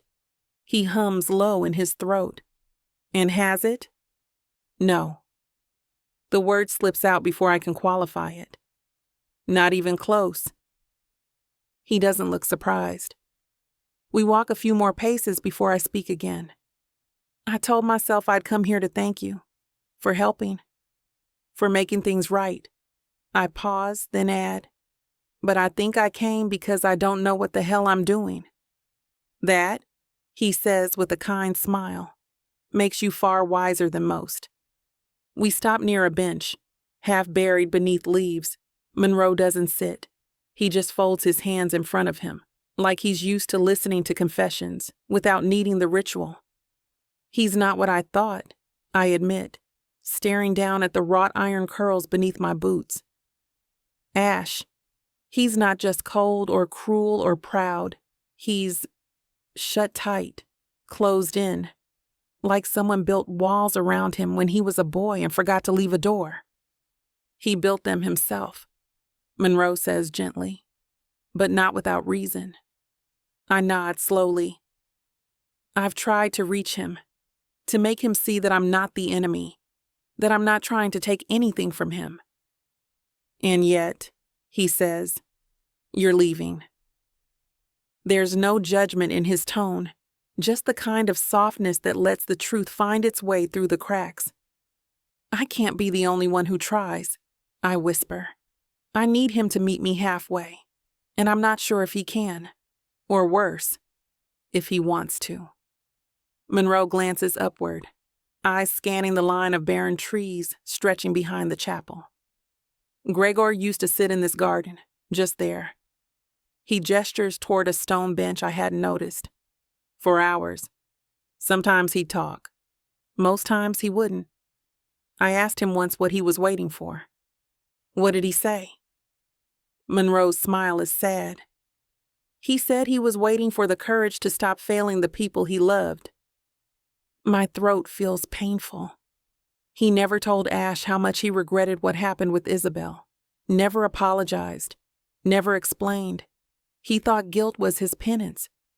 That silence was strength, but all it did was leave his nephew alone with questions and no compass. I swallow hard. Ash deserves more than that. He does. Monroe looks at me. And so do you. The breeze carries a dry rustle through the hedges. I feel it ripple across my arms, straight through the sleeves of my coat, and into the place beneath my ribs I've been trying to shield. He's afraid, I say finally, and I think he thinks love is a weakness. Monroe tilts his head. And what do you think? I take a breath, let it sit. Then, I think forgiveness is terrifying, but maybe it's the bravest thing we ever do. Monroe's eyes crease with warmth. And it isn't weakness, Cella. Forgiveness is freedom. Whether he accepts it or not, that's his journey. Yours is deciding if you want to live bound to someone else's silence or free in your own truth. I blink fast. There's a sharp sting behind my eyes I didn't invite, but maybe it was always going to find me here. We walk back toward the chapel steps, quiet now. The cold has settled deeper into my coat, but I don't notice it as much. Monroe says nothing more, and I'm grateful. His silence feels like space, not dismissal, the kind that gives a soul room to stretch. But just as I reach for the door handle, he stops me. There's something else, he says, reaching into his coat pocket, something I debated giving you. My brows lift. From Gregor? He nods once, pulling out a folded page, yellowed slightly at the corners, edges soft with age. He holds it out to me, the look in his eyes unreadable. I found it tucked inside one of the old hymnals, he explains. I wasn't sure what it meant at first, but now, I think it's meant for you. I take the paper carefully, unfolding it with the same reverence I'd give to a sacred relic. It's a sketch. Pencil, faint, delicate. The lines are unmistakable, Gregor's hand. I'd recognize the sharp angles and precise curves anywhere, but it's who he drew that steals my breath. Ash, younger, maybe 10 or 11, sitting cross-legged in the grass outside the manor, a paintbrush in one hand, a sketch pad balanced on his knee. His head is turned toward the house, but his eyes are on the horizon, wide, wondering, hopeful. Beneath it, a scrawl in Gregor's tight, slanted hand. His heart's been a locked room for years. She has the key. I just hope she's brave enough to use it. The world stills around me. Monroe is already walking away, giving me privacy. The kind of man who knows when to exit the scene so the moment can bloom without interference. I study the sketch, the words. Gregor knew. He knew from the beginning. He didn't bring me here to stir old griefs or split an estate. He brought me here to finish what he couldn't. To open a door he'd nailed shut with his own guilt. And Ash? God, that boy in the drawing. So different from the man who tries to scowl me into silence and flinch his way through closeness. But the same, too. Same mouth. Same eyes. Same longing tucked beneath all that cool restraint. I press the paper to my chest and close my eyes. Maybe love isn't about certainty. Maybe it's about choice. And maybe the bravest thing I'll ever do is choose a man who doesn't know how to ask me to stay, but wants me to more than anything. I'm halfway down the chapel steps when I whisper it to the wind. I see you, Ashthorn, even if you don't know how to see me back. The wind catches the words and carries them toward the manor. And for just a breath, it feels like maybe they'll reach him. Chapter 34. Ash. I haven't moved in hours. The south study is dark, save for the fire that's burned low enough to throw shadows instead of light. I've got the bottle beside me, but the glass is still full, untouched. just like the damn breakfast tray Bramhall left this morning without a word. Selah's scarf is still hanging over the stair rail. Every time I walk by it, which I've done too many bloody times, I tell myself I'll put it in her room, fold it, move it, anything. I never do. Instead, I sit in the same chair I always do, Isabel's chair, and stare at the same patch of worn leather under my boots like it might explain what the hell I've done. Or undone. I can still smell her. Selah! Paint and rain and that citrus scent she always carries with her like defiance. I swear it's baked into the damn cushions, into me. And now she's gone. She gave me 30 days. Gave me everything inside her. Truth, fury, heat. I haven't stopped thinking about since the first time she realized I wasn't a ghost. And I let her walk out the door. Didn't ask her to stay. Didn't try. Because somewhere between legacy and guilt and grief, I convinced myself I didn't deserve the kind of love that saw past my shadows. Now I get to sit here with that decision, and it tastes like rust. The door creaks open behind me. Whatever it is, I'm not hungry, I mutter, not bothering to look. I didn't bring food, Mrs. Bramhall says, her voice unusually soft. I brought company. That makes me glance up. She's standing in the doorway, not with her usual ramrod posture, but softer, a little weathered, as if the past few weeks have scraped something raw inside her, too. I blink. What, no lecture? No list of all the ways I've failed to behave like a proper thorn? Would you even listen if I gave it? I huff a breath. Not a chance. Then what's the point? She says, crossing the room with quiet steps. She sets a small tray on the table beside me. Tea, not whiskey, and takes the seat across from mine. Her coat's still buttoned. She doesn't plan to stay long. That says more than anything else. I assume you heard, I say. About Miss Brooks? She asks. Yes. There's a silence that settles like dust. She said goodbye, I offer, voice hoarse.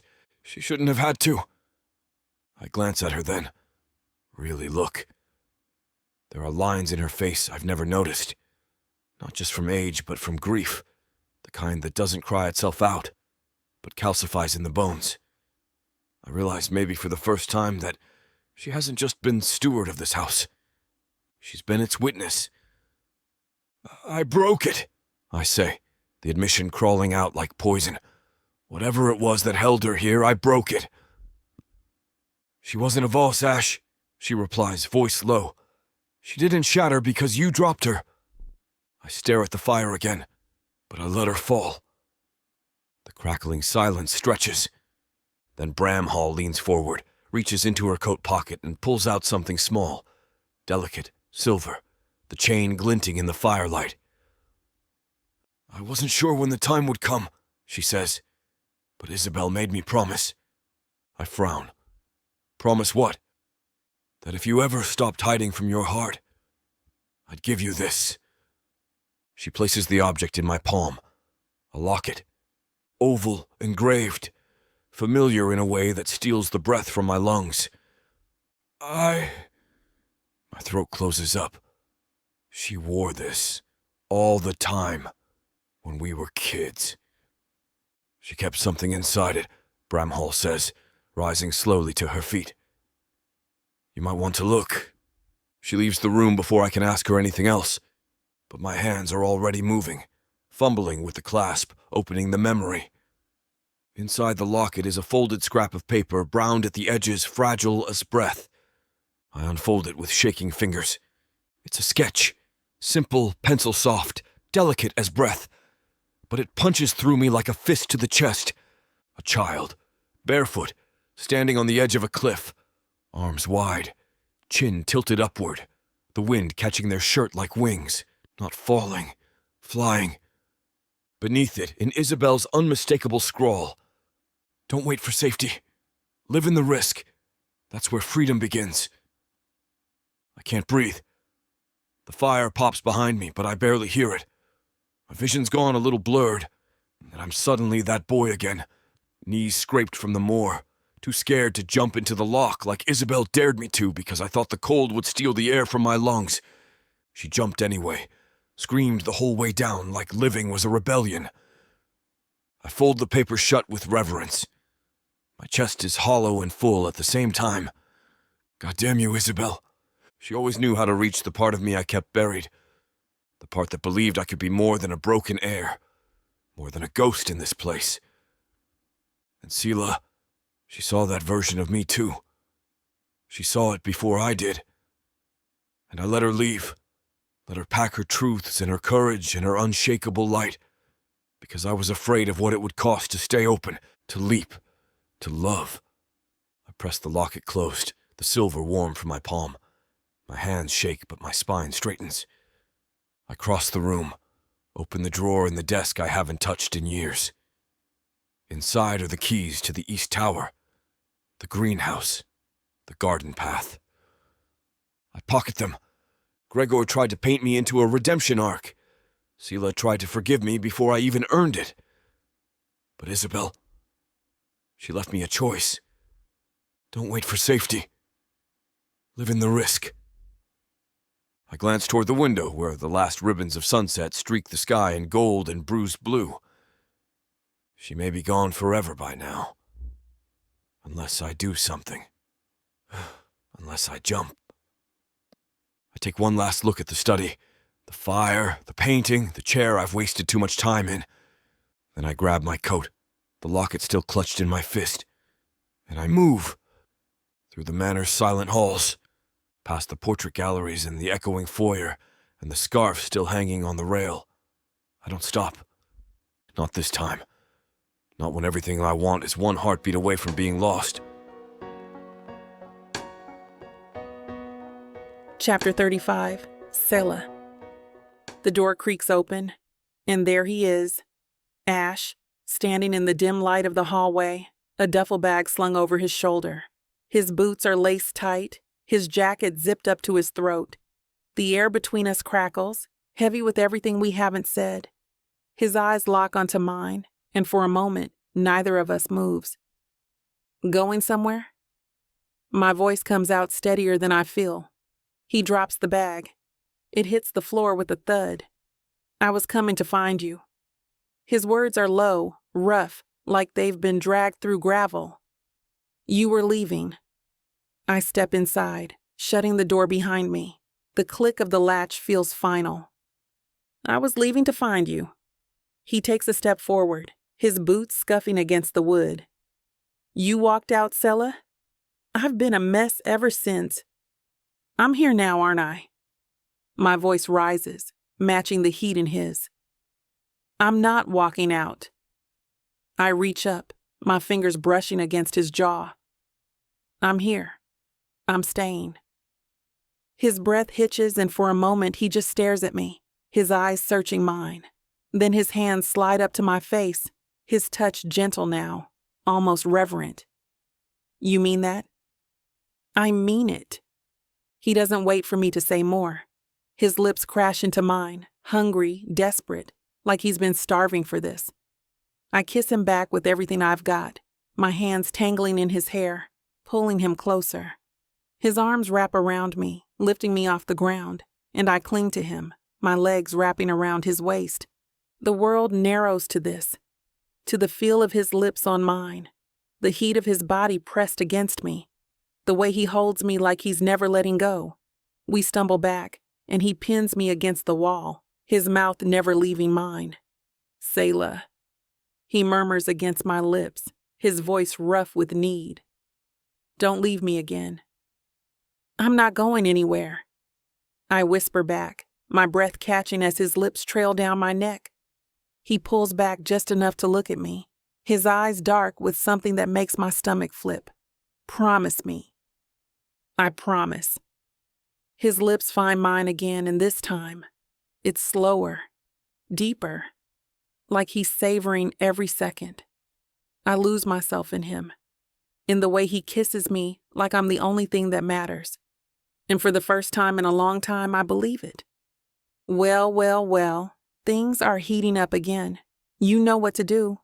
Go to BWWM romance.com, to get the dirty details that this platform won't put on the air.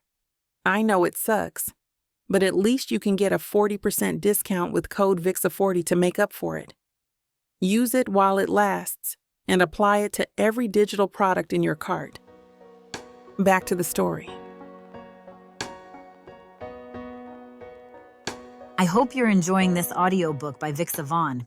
If you want to keep hearing more audiobooks, then please hit that subscribe button and like the video. It may seem insignificant, but the more people that subscribe, the easier it is to produce more audiobooks in the future. So please help us out and subscribe to our channel. Thank you for listening, and now back to your book.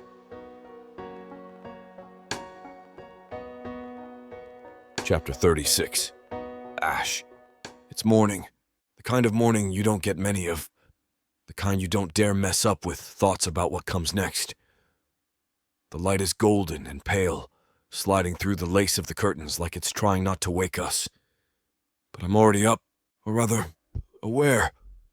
I'm still in the bed, still wrapped around her. But my mind is awake. My body humming in the soft aftermath of something that felt a lot like surrender. Selah sleeps beside me, arm curled under her cheek, curls spilling over the pillow like they're trying to anchor her to this place. This moment. Her skin is warm, smooth beneath the sheet, and her breathing is steady, unbothered. She looks soft, like peace, belonging. I've never seen anyone look more at home in a place that's tried so hard to chew people up and spit them out. I trace the edge of her shoulder with the back of my knuckles, barely there. Just a brush of contact. I half expect her to flinch, or stir, or vanish into smoke like the dream this feels like. But she just hums, sleepy, content. Her body shifts closer, like her bones remember me even when her mind doesn't. I could stay like this, I want to. But I've got something I need to show her. Something that scares me more than last night ever did. I press a kiss to her temple and whisper, "Come with me." She mumbles something that sounds like bossy, but her lips are curved into a smile when her eyes flutter open. "Where are we going?" she asks, voice still sleep-thick and scratchy in a way that wrecks me. "You'll see." The kitchen feels brighter than usual, like it caught wind of our mood and decided to behave for once. Selah's perched on the counter in one of Gregor's old button-downs, sleeves rolled up, legs swinging as she nurses the coffee I made. Correction, the coffee she stole. "That was mine, you know," I mutter, pouring another mug. She grins around the rim. "Possession is 9/10 of the law, Lord Thorn. You're insufferable. And you're smiling." She hops down and bumps my shoulder as she passes, completely unbothered. She's right. I am smiling. It's not a smirk. Not a smothered twitch of the lips. It's real. It feels weird. But it also feels so good. The silence between us is easy now, soft-edged instead of sharp. She's humming under her breath, barefoot again. And now I don't feel like it's trying to bury me. I nod toward the library, mug in hand. "Get dressed. I want to show you something." Her brow lifts. "Are you about to take me through a hidden passage or reveal that you're secretly Batman?" "Something like that," I say, already moving. "Minus the cape, unless you're into that." I don't look back, but I hear her laugh trail after me like a promise. And just like that, I know. This morning matters. Not because of last night, not because of lust. Because I want more. I think I might be brave enough to reach for it. I don't tell her where we're going. Part of me is afraid that saying it aloud will spook the moment, turn it into something too heavy, too ceremonial. But the other part, the reckless, heartsick part that woke up with her name in my mouth, knows exactly where my feet are taking us. She follows without question. Our shoulders brush as we slip behind the bookshelf in the east corridor, revealing the narrow spiral tucked behind it. Dusty stone stairs wind upward, steep and snug. I've never brought anyone up here, not in 10 years. "You're kidding," she says behind me. "You have a secret staircase?" It's not mine, I reply. It was Isabel's first, then Gregor's, then no one's. She's quiet after that. It's a hell of a climb, the kind that makes you question if it's worth it halfway through. But when I reach the small iron handle at the top and push open the door, I know it is. The air changes. Light floods the round room like it's been waiting to stretch its limbs. The curved glass windows, tall and arched, cast golden rectangles across the wood-planked floor. Dust floats like it's dancing. There's an old telescope in the corner, its brass dulled with time, and a wide bay window cushioned with old tapestries and sun-bleached books. The smell is forgotten paper, lavender, and peace. Selah steps into the room and stops. Dead still. Wow, she whispers. Then again, softer. Ash! I don't say anything. I just watch her take it in. She wanders the perimeter, fingertips grazing the windowsill, the telescope, the side of the carved reading desk I used to sit at, when Isabel made me read poetry aloud because she liked the sound of my voice better than the words. I had no idea this was here, Selah says. Most people don't.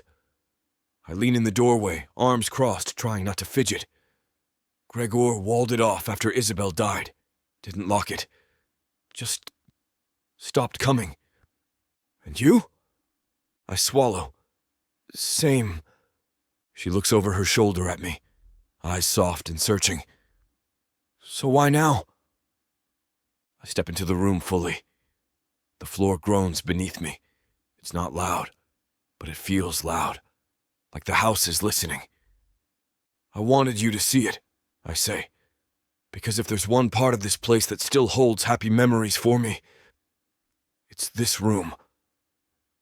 She walks to the window seat and sits. Sunlight catches her hair, turns it molten. She draws her knees up and rests her chin on them, looking out at the moors with a faraway smile. I can see everything from up here, she murmurs. Even the chapel, the greenhouse, the village road. This was her place, I say, voice low. Isabel, when she needed to feel weightless, she used to come up here and pretend the world couldn't touch her. Selah turns back to me slowly. And now it's yours? I shake my head. It was never mine. I only kept the key. I let the silence hang between us for a beat, then add, You're the first person I've brought here. Her lips part just slightly. That unreadable look crosses her face again. Part awe, part sadness, part something that looks too much like hope. You didn't have to. I know. I cross to her, my boots heavy on the old floorboards. But I wanted to. She shifts, giving me room on the window seat.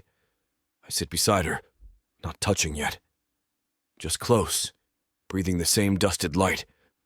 You always do that, she says quietly. Do what? Give me pieces of yourself when I'm not sure if I'm supposed to hold them or hand them back. I look down at my hands. Maybe I'm still figuring that out. Her knee bumps mine. You don't have to have all the answers. I risk a glance at her. She's not teasing, not baiting me. She's inviting me to stay open, to keep trying. God help me, I think I will. We sit quietly for a while. Not because we have nothing to say, but because there's too much. The kind of things that don't fit neatly into words. The kind you carry in your chest until someone finally sits still long enough to hear them. Selah leans forward and picks up an old watercolor from the side table. It's curled at the edges, colors faded. I recognize it immediately. One of Isabel's, unfinished. Just a blue sky and a smudge of something that might have been wings. She always started with the skies, as if she had to get heaven right before adding anything else. She was good, Selah says softly. She was better than good, I murmur. She was lightning in a bottle. Could never hold it for very long. She turns the painting over, runs her fingers along the date penciled in the corner. She wanted to show in Paris. Had a gallery in mind, too. Even started filling out the damn paperwork. Then Gregor told her it was foolish. that she wasn't ready, that the timing wasn't right. Selah's eyes flicked to mine. And you? I told her to go. Anyway. I stared down at my hands, thumb rubbing a phantom smudge from my palm. I said I'd cover her train ticket, told her Gregor could rot in his expectations. And for a second, she believed me. Heaviness wraps around the memory. Not bitter, just unfinished. She never sent it in, I add, voice rough. Said she couldn't do it if it meant disappointing him. Said she didn't want to burn the bridge before she crossed it. Selah reaches for my hand. It's not a grand gesture. No fanfare. Just her fingers curling into mine, like it's the most natural thing in the world. She didn't need the bridge, she whispers. She had wings. I breathe deep. That ache in my chest. It eases, just a little. She'd have liked you, I say, glancing at her. Too much, probably, would have told you to run while you could. And I would have told her to mind her business. We both smile. It's the kind that stretches slow. Earned. Lingering. I look out the tower window. The moors roll out like a painting in every direction. The fog is lifting now, burned back by pale morning sun.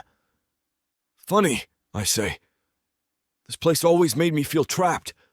And now I'm sitting in its highest room, wishing I could freeze this moment. Selah leans her head on my shoulder. Then don't move. I don't. Not for a long while. Eventually she shifts slightly and I turn just enough to catch her gaze. There's something in her eyes. Softness, certainty, that ever-present fire banked low but steady. I could live 100 years in that look. I brush my lips against her temple. She turns her face and for one suspended breath we hover. Not hungry, not hurried. Just suspended in the space where want meets wonder. I kiss her. It's not lust. It's not release. It's recognition. Redemption. Her lips are warm and velvety soft, her hand sliding up to rest on my chest, like she's anchoring us to something bigger than ourselves. When we part, she doesn't speak. She doesn't need to. I press my forehead to hers and let the silence wrap around us like a vow. If there's a word for this kind of quiet, it must be home. Chapter 37. Selah. Ash is hunched over Gregor's desk, like he's trying to wrestle the past into compliance. Elbows braced, brows furrowed, his fingers tap absently on a page, then pause as he flips to another. Every so often, he exhales like he's forgetting how to breathe properly. I watch from the doorway, mug warming my hands, caught between the softness of the morning light and the rigid focus on his face. He doesn't notice me, and I don't want him to. Not because I'm angry, not because we're at odds, but because this is a new thing. This ability to leave the room without a knot in my chest. To walk away from him, not out of frustration, but with trust that he'll still be there when I come back. Funny how grief made this place feel like a cage when I arrived. Now it's beginning to feel like the open arms I never knew I needed. I grab my scarf and gloves and scrawl a quick note. Taking a walk. Don't get lost in the ledgers. I tuck it beside his cup. He still doesn't look up. Outside, the air bites, but in a refreshing way, the kind of cold that wakes you up and dares you to feel everything. My boots crunch along the gravel path as I make my way past the main drive, past the crumbling stone wall where the frost clings like lace, and toward the hills that have been calling to me for days. I don't follow the usual trail that winds toward the village. Instead, I veer right, through a thin patch of birch trees, their pale trunks like fingers reaching toward the gray sky. I find something unexpected.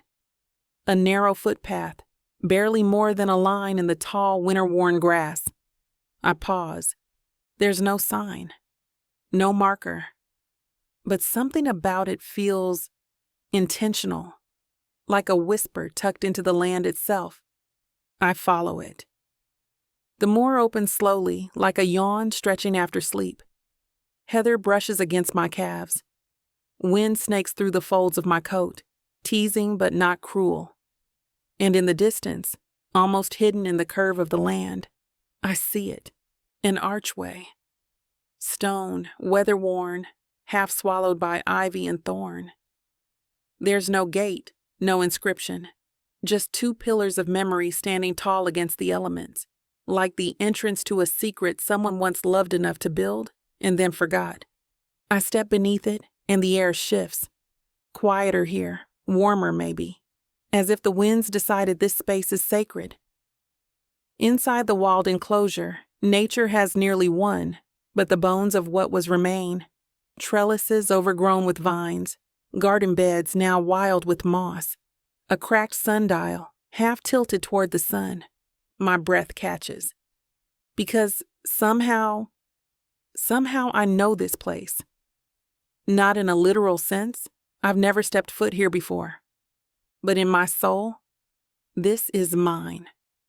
I walk deeper into the space, brushing past a thicket of wild lavender, long past bloom. The stems are brittle, but they still release their scent in sudden bursts. Soft, faint, like memory. A bench rests beneath an overgrown arbor, its wood weathered to the color of driftwood, one arm half swallowed by ivy. I lower myself onto it gently, brushing aside a layer of damp leaves. The air smells like damp earth and stone and something older than time. Everything here feels like it's in a state of almost forgotten, almost beautiful, almost breaking through again. I sit for a long time, my breath ghosting in the air in slow, measured curls. There's no artifice here, no expectation, just stillness. Like the earth is exhaling with me. My fingers drift along the bench's edge, finding small carvings in the wood, initials maybe, or dates. A secret language etched by hands that were once in love with this place. I wonder if one of them was Isabel's, or Elena's, or Gregor's, back when love hadn't hardened into legacy.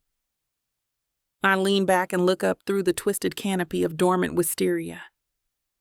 This place has been waiting. I whisper to no one in particular, just like me. It doesn't answer, but something in the silence feels knowing.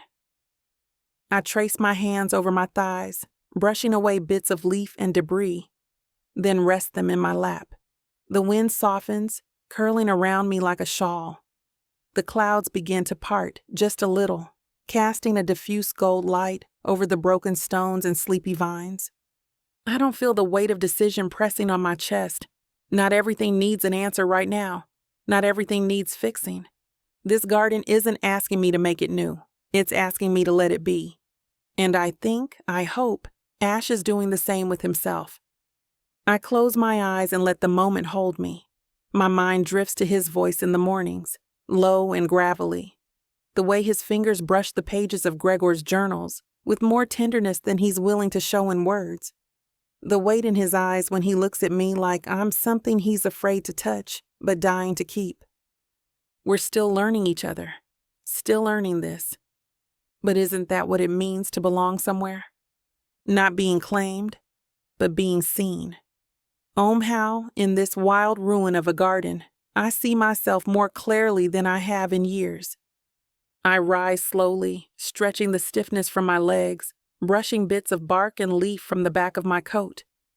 The garden is quiet, but not lifeless. It breathes in its own way, a rhythm of survival, of quiet endurance. There's a small patch of green near the fountain, moss-covered stone half sunk into the earth, and there, pushing through the frost-laced dirt, is a single bloom, a winter rose.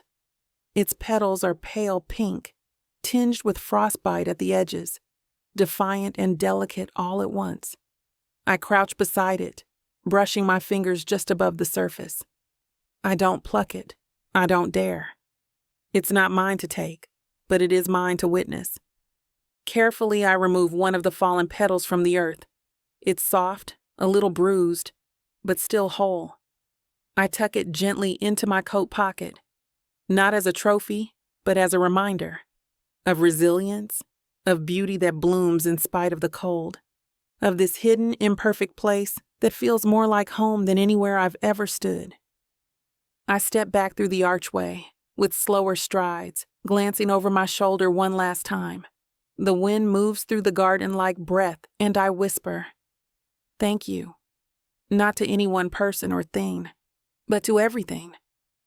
By the time I return to the manor, the clouds have thinned to ribbons, and the moors glow with that dusky gold kind of light you only get after rain and revelation.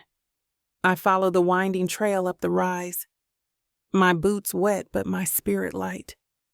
The house looms ahead, but it doesn't feel like a shadow now. It feels like a silhouette against a changing sky. As I climb the front steps, I spot Ash through the library window. His head's bent over the ledger again, but his hand rests on the slip of paper I left behind. Still there, still waiting. I smile and press a hand over the pocket where the petal rests. I'm not sure where this story goes next, but I want to be in it. And that's enough for now. Chapter 38, Ash. The rain has finally stopped. The air outside smells like wet stone and moss, like something is ready to bloom, but hasn't yet found the courage. Inside the manor, it's calm. Not the hollow kind of silence that used to haunt this place, but something gentler. Settled. Expectant. The kitchen hums with warmth, thanks to the old Aga stove groaning in the corner. I've got one hand on a battered wooden spoon, stirring the stew for the fourth time like it'll somehow improve if I keep pretending I know what I'm doing. The scent of rosemary and slow-cooked lamb fills the room, clinging to the walls like it belongs here. Selah's voice drifts in from the hallway, soft humming, off-key but easy. She's been humming that same damn tune since midday, and I still can't place it. Doesn't matter. I'd let her hum the same bar for hours if it meant she stayed close by. I glance toward the table. It's not the grand hall. God, no. That room still reeks of Gregor's presence, of stiff dinners and heavier expectations. This is the breakfast nook just off the kitchen, tucked under a bowed window pane that overlooks the south garden, a space that was probably used by staff once, humble and unassuming. But right now it feels more like the heart of the house than anything upstairs. We've been spending a lot of time here, just the two of us, and it feels amazing. I hear her footsteps before I see her, soft soles against old tile.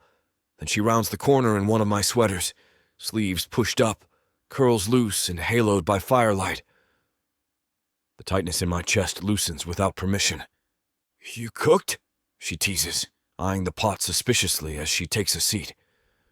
"Do I need to have a doctor on call?" I stirred. "Let's not get ahead of ourselves," I mutter, grabbing the ladle and filling our bowls. "Mrs. Bramhall left instructions. I just promised not to burn the place down." She smiles. Not the polite kind. The real kind. The one that lights up her face like a sunrise easing over frost. I sit across from her, and for a minute or two we just eat. Quiet spoon clinks, fire popping in the stove. Somewhere, wind rattles one of the loose panes in the hall. We're not talking, but it's not the old kind of silence. It's not angry or heavy or full of things we're too afraid to say. It's safe. Her foot brushes mine under the table, and neither of us pulls away. She finishes her bowl first, pushing it aside and folding her hands neatly in her lap like she's gearing up for something heavier than dinner. I can feel it coming. The shift. "So," she starts, eyes trained on the flicker of the candle between us. "What now?" I set my spoon down carefully.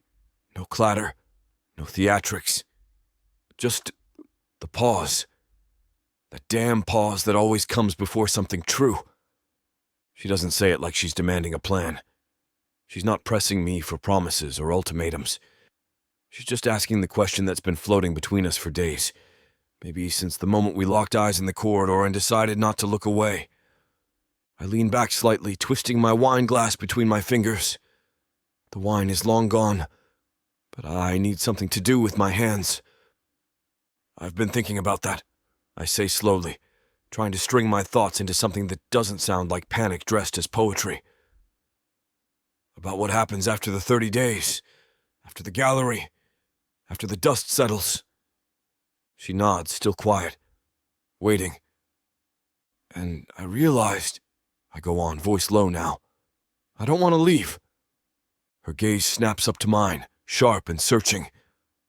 But not because of the manor, I add quickly, or the legacy, or Gregor's will, or any of that rot. That's just noise. Always has been. I watch her, gauging her stillness, the way her breath catches in the hollow of her throat. I want to stay because of you. There. It's out. No fanfare, no dramatic crescendo. Just words laid bare on a table between us, flickering in the candlelight. I thought this house was a prison, I continue, almost to myself now. A beautiful one, but cold. Full of ghosts I couldn't face. But then you walked in like you belonged to the bones of this place, and everything changed. Her eyes soften, but she doesn't speak yet. I never planned for this, I admit. Didn't expect you. Didn't want to feel like this again. But every day with you, hell, even the days we were at each other's throats, felt more real than any of the years I spent trying not to care. My throat tightens, but I force the rest out. And I know I'm a bloody mess, Selah. I know I've said too little and pushed too hard, but I'm done pretending that being alone feels better than this. She's still staring at me, and I realize I've either said too much or not nearly enough. My chest is thudding like I just sprinted uphill, but I don't move. Don't break the silence. I wait. Finally, she speaks. I didn't come here looking for permanence, she says softly. I came because someone I barely knew believed in me more than people who were supposed to. Her eyes shimmer, but they don't break. But somewhere between the moors and the ghosts and the snarling aristocrat in the corridor, this place started to feel like something more than a temporary stop. I huff a laugh at the insult, at myself, at the relief cracking through my ribs like dawn. I'm not saying I figured it all out, she adds, voice steadier now. And I'm not promising anything I can't keep. My shoulders lift, then settle. I'm not asking you to. She tilts her head. Good, because I'm staying. For as long as it feels right. For as long as we keep choosing this, choosing each other. Not because of Gregor, not because of the will, but because I want to. God, how long have I waited for someone to choose me? Not out of bloodline or duty, but because they saw something worth staying for. I don't say any of that. Just nod once, sharp and sure, and get up to clear the dishes before my voice betrays me. She joins me at the sink without a word, bumping her shoulder against mine as she reaches for a towel. We work in rhythm, her drying, me washing, like we've done this 100 times already. Her hand brushes mine when she sets down a glass. A soft touch, no fanfare. And then again when she reaches for a plate, our fingers graze and linger, just a second too long. Looks like we make a decent team, she murmurs, drying the rim of a teacup. I glance sideways at her, lips twitching. Don't go getting romantic on me. Too late, she says, nudging me with her hip. The final dish goes into the rack. I turn off the water, dry my hands slowly, and glance out the window. The stars are coming out, clear and scattered across the black velvet sky. The same sky that's watched over centuries of this house. And yet somehow, this night feels like the start of something entirely new. She leans against the counter, arms folded, watching me like she sees through all of it. Maybe she does. I walk over, slide my hands around her waist, and kiss her. Not urgent, not hungry, just certain. A kiss that says we're still here. The manor doesn't feel like a wait tonight. It feels like home. Chapter 39. Cella. It feels like a wedding morning. That's the thought that hits me as I step into the east wing barefoot, clutching a warm mug between my palms. The floor is cool beneath my feet. The air carries the faint scent of citrus polish and fresh linens. And the quiet, thick, golden, and full of possibility, Feels like a cathedral just before the music starts. Ash is already there. He's standing near the far end of the gallery, sleeves rolled to his forearms, black shirt tucked in like he means business. His hair's still damp from the shower, unruly and perfect. He's adjusting the placement of one of Isabel's largest canvases, an abstract blend of crimson and midnight blue, and I pause in the doorway just to watch him. Something about the way he moves, careful and deliberate, tells me this matters more to him than he's letting on. "You're up early," I say softly, voice barely louder than the hush of the morning. He glances over his shoulder, offering a lopsided half-smile. "Didn't sleep much. Thought I'd give her one last once-over." I walk in slowly, my fingers tightening around the mug for warmth more than caffeine. The light from the east-facing windows is soft, turning everything to watercolor. Pale blue shadows on white walls, golden streaks across the polished floor. For a moment, it doesn't feel like a room at all. It feels like a memory being born. We move side by side through the space.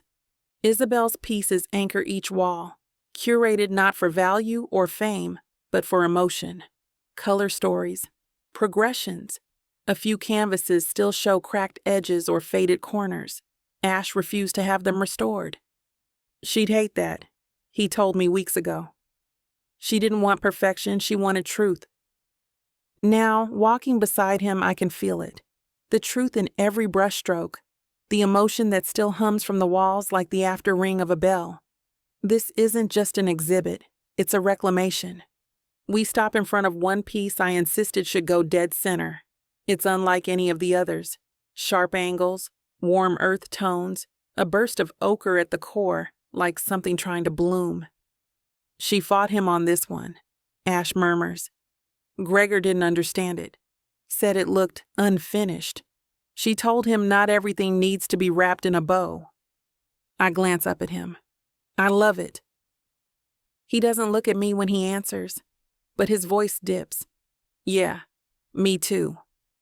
He slips his hands into his pockets and stands there quietly, eyes on the canvas, his body just close enough to mine that I can feel the heat of him.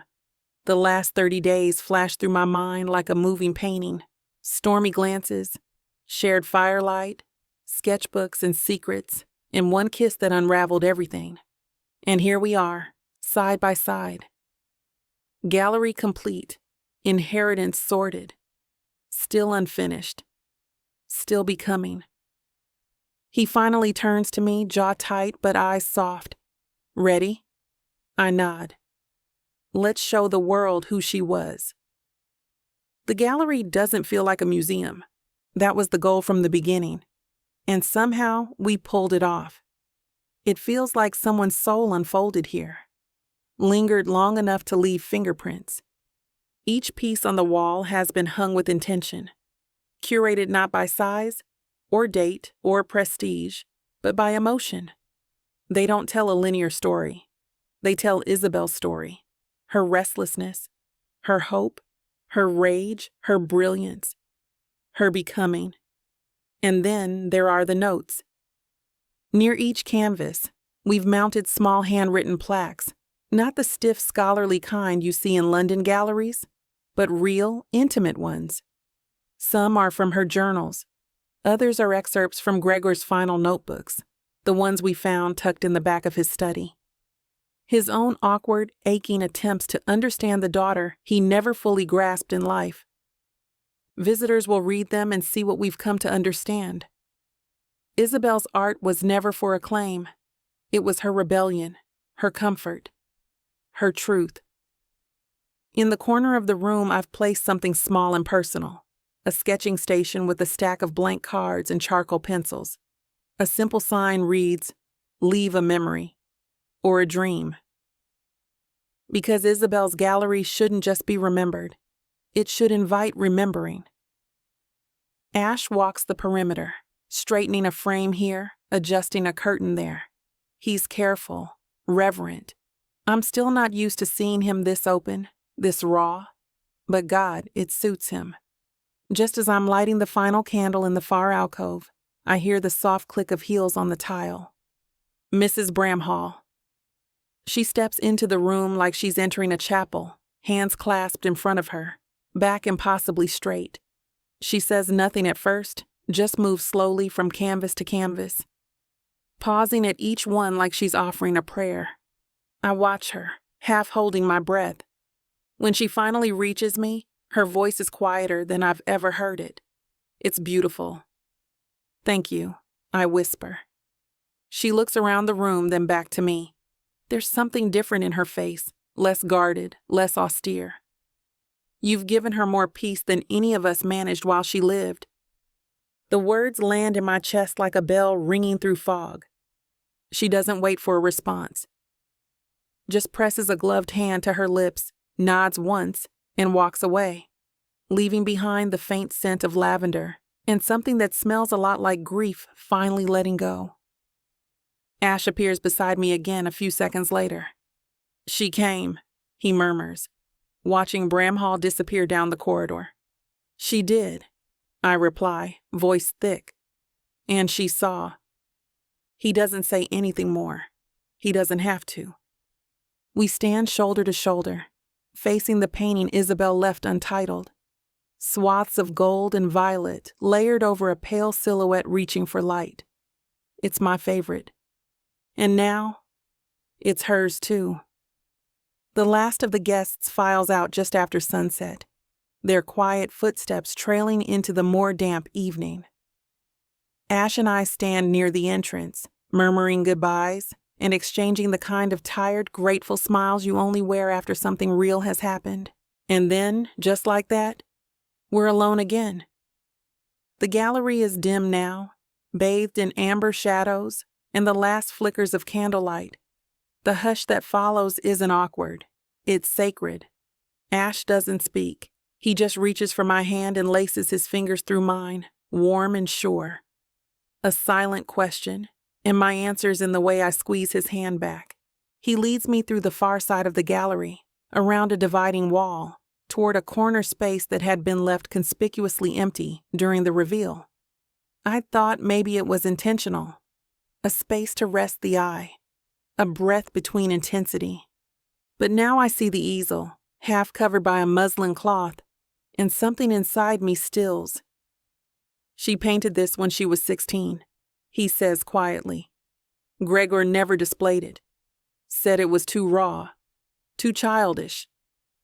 He pulls back the cloth. The painting is chaos. Gorgeous, unapologetic chaos. Streaks of bright fuchsia and violent teal swirl together in a whirlwind of brushstrokes that don't obey any rules. There's a girl in the center, barefoot, mid-twirl, hair wild, eyes shut. She looks like she's laughing or shouting or freeing herself from something. It's messy, joyful, full of life. "She painted herself," I whisper. Ash nods, before the weight of his name got too heavy. I stare at it, something tugging at my chest. "Why didn't you show me this before?" He hesitates, then shrugs. "Because I thought it might hurt too much." I look up at him. Does it? He meets my gaze, all storm cloud and tenderness. No, not anymore. We hang it together in the corner, side by side. No plaque, no title, just a painting of a girl who wanted to fly. When we step back, the whole gallery feels complete. Not perfect, not finished, alive. Ash slides an arm around my waist and pulls me close, his lips brushing against the shell of my ear. "You didn't just bring her art back. You brought me back." I lean into him, heart aching and full. "We brought each other back," I whisper. The candles gutter. The wind howls low outside, but in here it's warm, steady, full of light and color and laughter painted into the walls. The gallery belongs to Isabel. But the future, the one we're carving out of broken stone and borrowed time, that's ours. Chapter 40. Ash. I wake early, The kind of early where the light hasn't decided if it's gray or gold yet. The bed beside me is empty, the blanket tossed back in a way that suggests Selah didn't linger. I find her by the window, one of my sweaters swallowing her frame. Her hair's loose, the kind of loose that means she hasn't touched it since she woke. She's staring out over the moors, her breath fogging the glass in little bursts. I watch her for a moment, silent. There's a stillness to her that feels new, like she's settled into something and isn't planning to fidget her way out of it. When I finally approach, the floorboards creak under my weight, but she doesn't startle. She just turns, and her smile is small but sure. No hesitation, no questions tucked into the corners of it. "You're up early," I say, leaning against the wall beside the window. The sweater's too big on her, the sleeves falling past her wrists, but she's got it pulled tight around her like armor. She shrugs, her gaze drifting back to the moors. "Couldn't sleep. Thought I'd watch the world wake up. Any good revelations out there?" Her laugh is soft, almost swallowed by the quiet of the room. "Not yet. But it's early." I glance out the window, the moors stretching endless and wild under the half-light. "You're wearing my sweater." "I'm cold." She tugs the collar up around her neck, pretending to bury her face in it. "And it smells like you. It's comforting." Comforting, huh?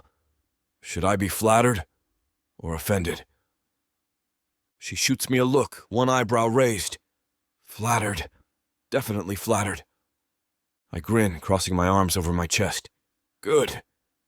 I'd hate to think my scent was offensive. She rolls her eyes, but there's no bite to it. "You're ridiculous. And yet here you are, in my sweater, watching the moors with me." "Here I am," she agrees, her voice quiet but steady. She turns back to the window and I don't say anything else. We just stand there, the two of us, watching the world wake up together. The wind's a bastard today, sharp and insistent, whipping Selah's curls into a frenzy and tugging at the corners of my coat. She doesn't seem to mind, though. Her hands warm in mine, fingers tangled like they belong there. We've been walking for hours, no plan, no destination, just the two of us in the endless sweep of the moors. "I've never gone this far past the old stone gate with anyone else," I say, more to the wind than to her, but she hears me anyway. She tilts her head, squinting against the gusts. "Why not? Scared they'd see how much of a hermit you really are out here?" "Maybe I just like my solitude." "No, you're not." She squeezes my hand, her thumb brushing over my knuckles. "Walking the moors with me. Guess I'm special." "Don't let it go to your head." We crest the hill, and there it is, the manor, perched like some brooding beast against the horizon. It looks different from here. Smaller, maybe. Less like a prison and more like home. I never thought I'd love anyone here again, I admit, the words leaving me before I can think better of them. Selah's quiet for a moment, her gaze fixed on the manor. I never thought I'd find a future in someone so guarded. She says it like it's a fact, like she's piecing something together in her head. I glance at her, but she's not looking at me. Her shoulders are set, her chin lifted like she's bracing herself. "I'm staying," she says finally, her voice steady. "For real. Not because of the will. Not because I have to. Because I want to." Her words hit me like a punch to the chest. I open my mouth, but nothing comes out. My throat's tight, my brain scrambling to catch up. She turns to me, her eyes searching mine. "Ash, I want to build a life here with you." I don't trust myself to speak, so instead I kiss her. Slow, deliberate, the wind howling around us like it's trying to steal the moment. Her lips are cold, but she melts into me, her hands gripping the front of my coat. When we finally pull apart, she's shivering. I open my coat, pulling her into the warmth of it, and wrap my arms around her. She presses her forehead to mine, her breath fogging the air between us. "Even the moors are trying to get us naked," I mutter, and she laughs, a bright, unrestrained sound that cuts through the wind. She grins, her cheeks flushed from the cold, Then let's give them something to talk about. We're running now, her hand in mine, the both of us laughing like idiots as the sky opens up and the rain comes down sideways. The wind's got teeth, biting at our faces, our clothes, but it doesn't matter. Her laughter is wild, unguarded, and it's enough to make me forget everything except the way her fingers tighten around mine. "Faster," she yells, her voice swallowed by the storm. "I'm old, Cella, give me a break," I shout back, but I'm grinning, my chest burning as we sprint toward the manor. The rain soaked through my coat, her sweater, my sweater, clinging to her like a second skin. We crash through the front door, slamming it shut behind us, both of us gasping for air. Water drips off us, pooling on the floor, but she's still laughing, her hair plastered to her face, her cheeks flushed. I don't think. I just act. I scoop her up, her arms looping around my neck, and she lets out a surprised yelp that turns into laughter. "Ash, put me down," she says, but there's no fight in it. "Nope." She's light in my arms, her laughter muffled against my chest as I carry her up the stairs. My boots leave wet prints on the wood, the sound of the storm muted by the thick stone walls. When we reach my room, I set her down gently, her feet sinking into the rug by the fireplace. The fire's low, just embers, but I toss another log on, the flames licking back to life.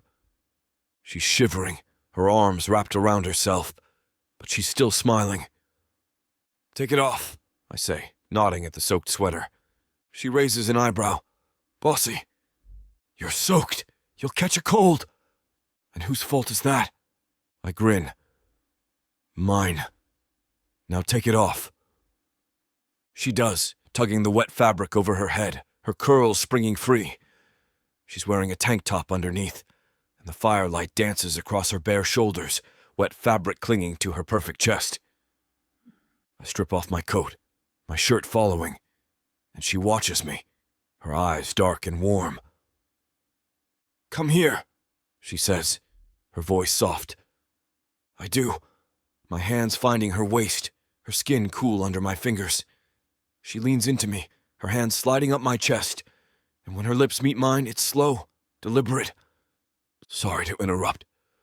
I know no one likes missing out on a spicy grand finale, but unfortunately, this platform won't allow us to air what's about to happen next.